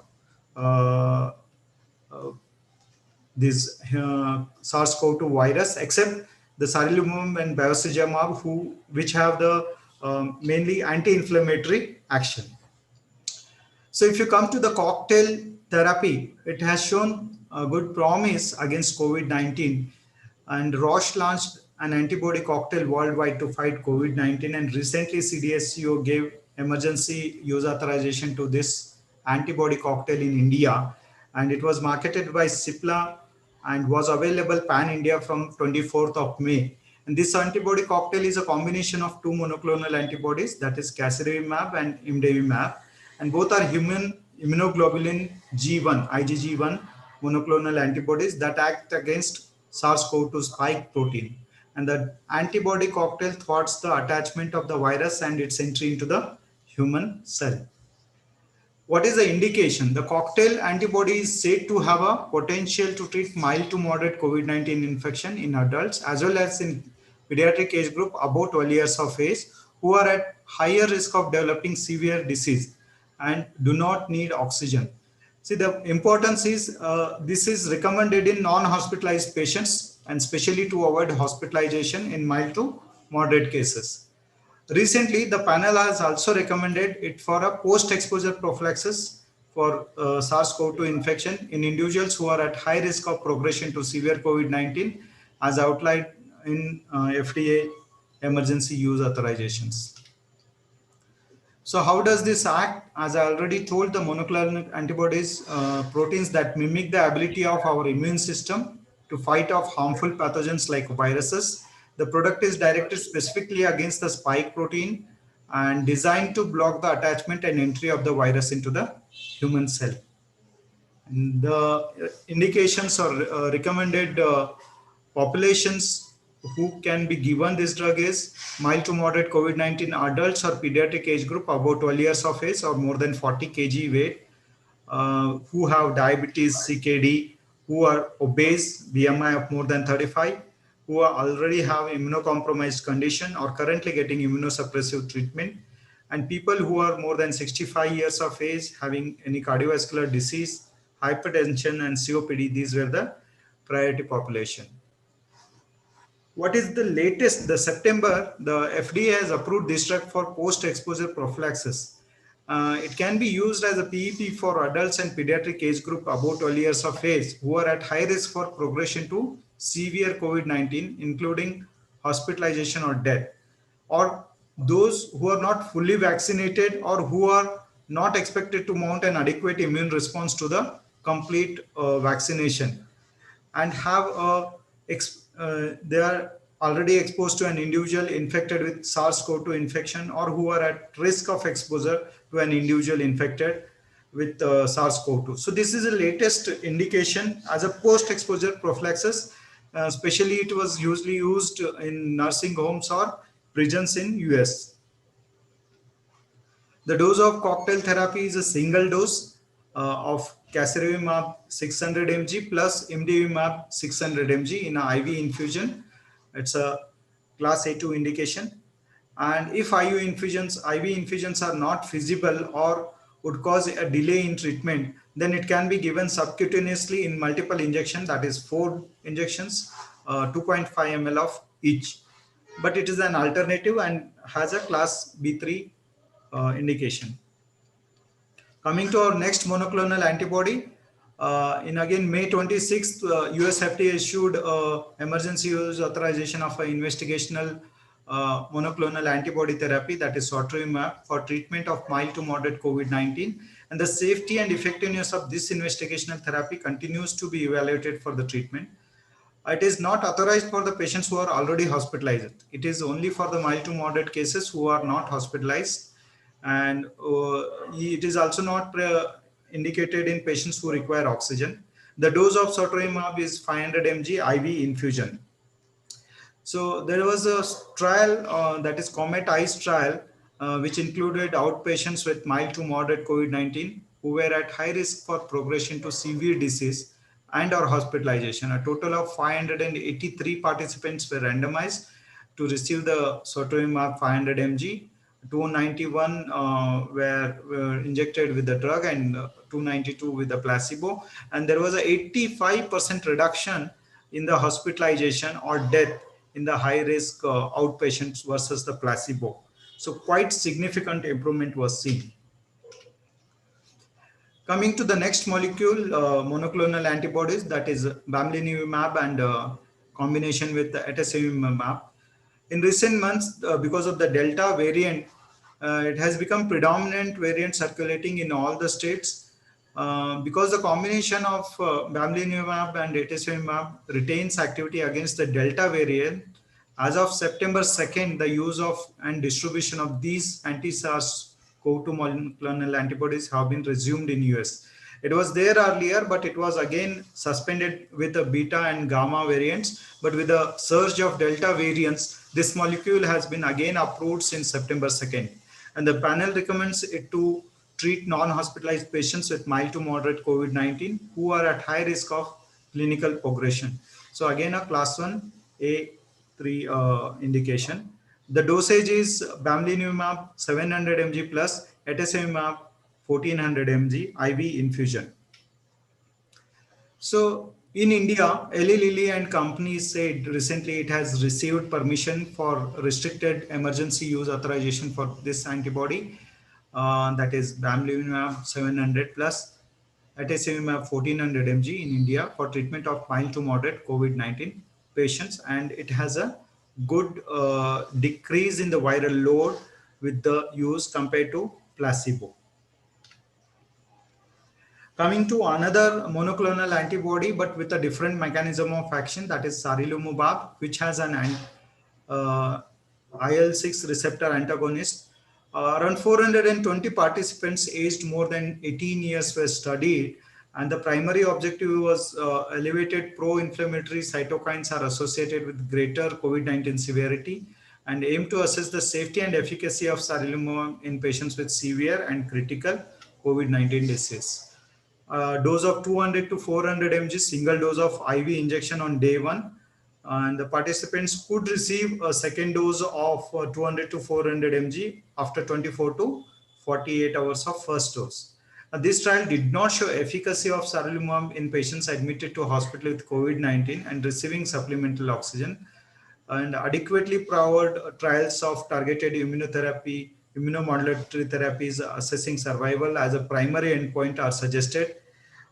Even though it is used off-label, but further studies are required because the improvement clinically is not very significant according to the control trials. Even if you see the death rates compared to standard of care, they are less. But if you see the ECMO dependency or ventilator dependency or other improvement clinically, there is no much significant improvement, and even overall survival is not much. Hence, this is just an off-label molecule which is used widely. Bevacizumab, a monoclonal antibody, especially it emerged in the shortage of tocilizumab. It's an anti-cancer drug, and it was studied for severe COVID-19 cases, and it has anti-inflammatory property. And the dose of bevacizumab is 400 mg IV infusion, 2 doses 24 hours apart, mainly recommended in cytokine release syndrome. On the basis of COVID-19 induced pulmonary pathological and vascular changes, we hypothesize that the anti-vascular endothelial growth factor, that is VEGF drug, bevacizumab might be beneficial for treating COVID-19 patients. A single arm trial with 26 patients from 2 centers, China and Italy, with severe COVID-19 with a respiratory rate of more than 30 and saturation less than 93, and PaO2 by FiO2 ratio more than 100 but less than 300 was studied. All these patients had diffuse pneumonia confirmed by chest imaging. They were followed up for 28 days, and among these, bevacizumab plus standard of care markedly improves the oxygen ratios at day 1 and 7. By day 28, 24 patients, that is 92% patients showed improvement in oxygen support status, and 17 patients, that is 65%, were discharged, and none had shown any worsening of oxygen support state, or none of them died. And a significant reduction of the lesion areas ratios are shown on the chest CT and X-ray within 7 days.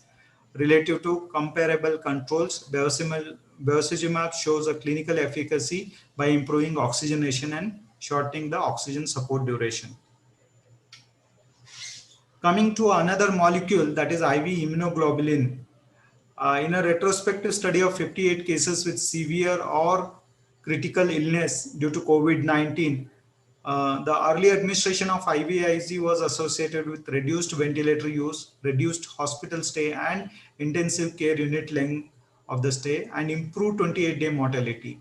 The dose recommended is 400 mg per kg per day for 5 days. That comes around 20 grams per day for an average 50 kg person, and 5 days course. And among the total study subjects, 30 patients received IVIG and 28 patients received a placebo. The in-hospital mortality rate was significantly lower in the IVIG group compared to the control group, that is 6 versus 14. So the mortality was significantly lower with the IVIG group. Given the immunomodulatory effect of IVIG, it is important to properly select the patients for this kind of treatment. In respiratory viral infection, an effective immune response is mandatory to control the infection. Our interpretation of IVIG therapy hinges on a recent analysis of immune dysregulation in COVID-19 infection. Like previous common cold viruses, that is coronaviruses, they induce suppressor memory B cells that inhibit an immune response to COVID-19. And hence this immunomodulation is quite helpful in COVID-19. Coming to another group of drugs, they are JAK inhibitors, especially the baricitinib and other JAK inhibitors, that is Janus kinase inhibitors. The JAK inhibitors are proposed as treatment for COVID-19 because they can prevent phosphorylation of key proteins involved in signal transduction that leads to immune activation and inflammation. Example, a cellular response to pro-inflammatory cytokines such as interleukin 6. Baricitinib is an oral JAK inhibitor that is selective for JAK1 and JAK2, and it has postulated antiviral effects by blocking SARS-CoV-2 from entering and infecting the lung cells. And baricitinib is reduced inflammation and lung pathology has been established, and it panel recommends against the use of JAK inhibitors other than baricitinib for the treatment of COVID-19, except in a clinical trial, a class 3A indication. The panel's recommendations for the use of baricitinib are based on data from adaptive COVID-19 treatment trial, a multinational randomized placebo-controlled trial of baricitinib use in hospitalized patients with COVID-19 pneumonia. The participants who received baricitinib had a shorter time to clinical recovery than those who received placebo, and this treatment effect was most pronounced among those who required HFNO or NIV but were not on invasive mechanical ventilation. The difference in mortality between the treatment groups was not statistically significant as though. There is one more molecule in this JAK inhibitor group, that is tofacitinib, is the prototypical JAK inhibitor predominantly selective for JAK1 and JAK3 with modest activity against JAK2. It is an oral agent first approved by the FDA for treatment of rheumatoid arthritis and has been shown to decrease the levels of IL-6 in patients with this. But the clinical data for COVID-19, there are no clinical data on the use of tofacitinib to treat COVID-19. Hence, it is an off-label therapy again, used in a 10 mg BD loading dose, then followed by 5 mg twice a day. To conclude, with the expected third wave, we can better be prepared with newer therapeutic options, and the use of some of the drugs with single dose with minimal side effects make them attractive.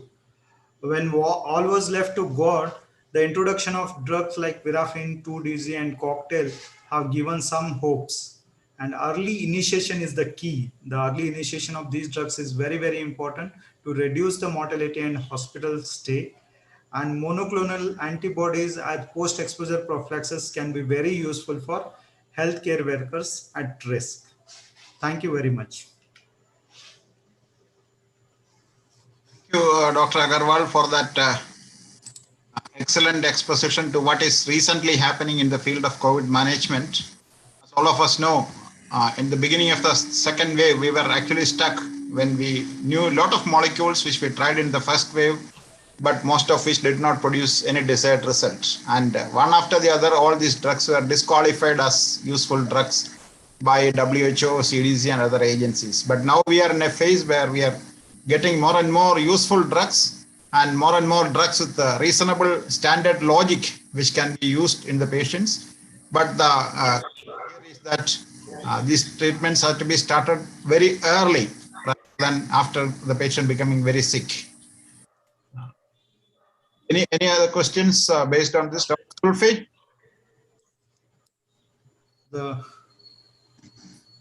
Dr. Sulfi?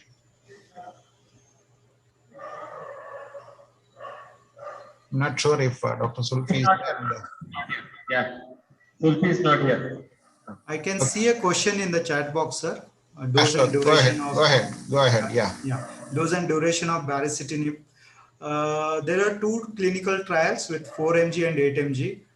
Initially, most of the trials were with the 4 mg BID dose, but then some trials with 8 mg, that is a high dose of baricitinib twice a day, has shown a better result for a duration of around 7 to 10 days. And it can be used for a maximum of 14 days, depending on the inflammatory markers.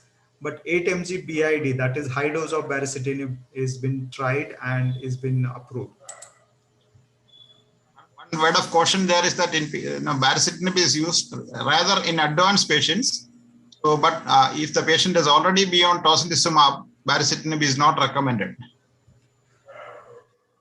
Any two anti-inflammatory medications are concurrently not advisable because they increase the risk of infection by reducing immunity, and they can push the patient into sepsis. Exactly. Dr. Agarwal, there's a question on use of cocktail in patients with repeated infection or breakthrough infections. So the present indication is for the breakthrough infection. There are no studies on the repeated infections as such, but it is quite safe. We used this molecule in around 15 cases at our institute, and with good results in all the breakthrough cases. But the indication is only for the mild to moderate cases. Again, the early phase. It is not recommended for severely hypoxic patients who are hospitalized. It may not work at this stage. So it should be used in early stages. As a continuation of what is being discussed, when monoclonal cocktail is being recommended for post-exposure prophylaxis in the US, they have very specifically stated that if the person is having good immunity, that means who have received either 2 doses of vaccine or a previous infection, then this is not recommended for post-exposure prophylaxis. True, sir. And one more thing I want to add, sir. The dose of this cocktail therapy was initially, it was 1200 mg each of both the molecules. But since June, they have modified this. And even at the US FDA, they have modified it to 600 mg of each molecule. Even though preparations as of now are 1200 mg, we can split the dose for 2 patients. And the second dose can be used within 36 to 48 hours for a second patient once reconstituted. For the information to the attendees, what Dr. Agarwal was telling was that if you take 1 vial and if you have got 2 patients, the cost can be halved. Otherwise, if you take 1 vial and use it for just 1 patient, and then the cost is going to be doubled. Okay. And the cost is around 1,20,000 for the complete 1200 mg. And if you split into 2 patients, then each patient will have to bear a cost of around 60,000 for cocktail therapy.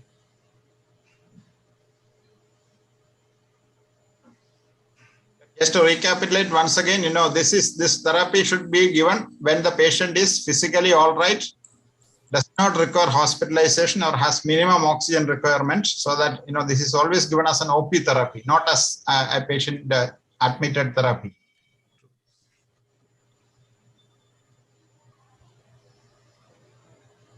Fortunately, in Kerala, we have got a reasonably good dose quantity of monoclonal antibodies available in the hospitals, in the government hospitals. So large number of patients are getting it free for the time being. Oh, that is great.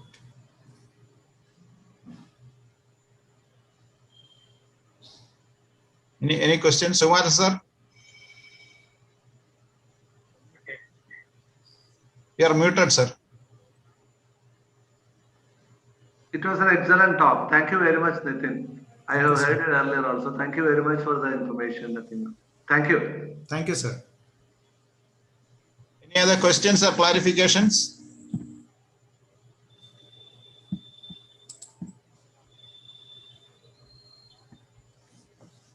Otherwise, shall we close the session and hand over the session to Dr. Harish? Probably we'll be coming back again with the third wave, if at all it happens. Let it not happen. Let it happen, sir.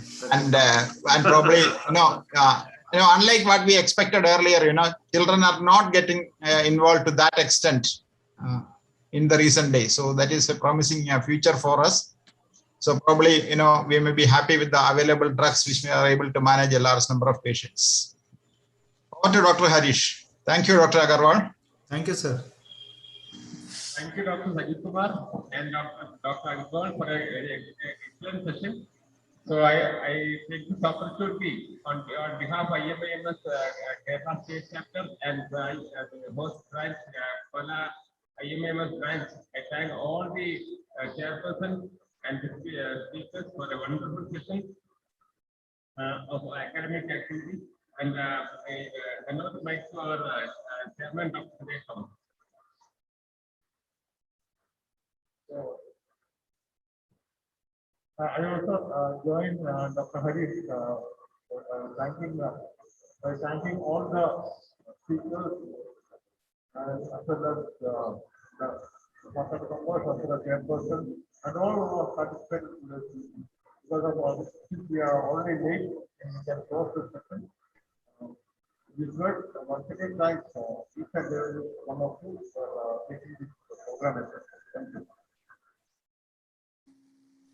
I also thank the IMA's chairman, Dr. Sukumaran, IMA's state chairman, Dr. Shivi Palos, IMA Kerala State State President, Dr. P.T.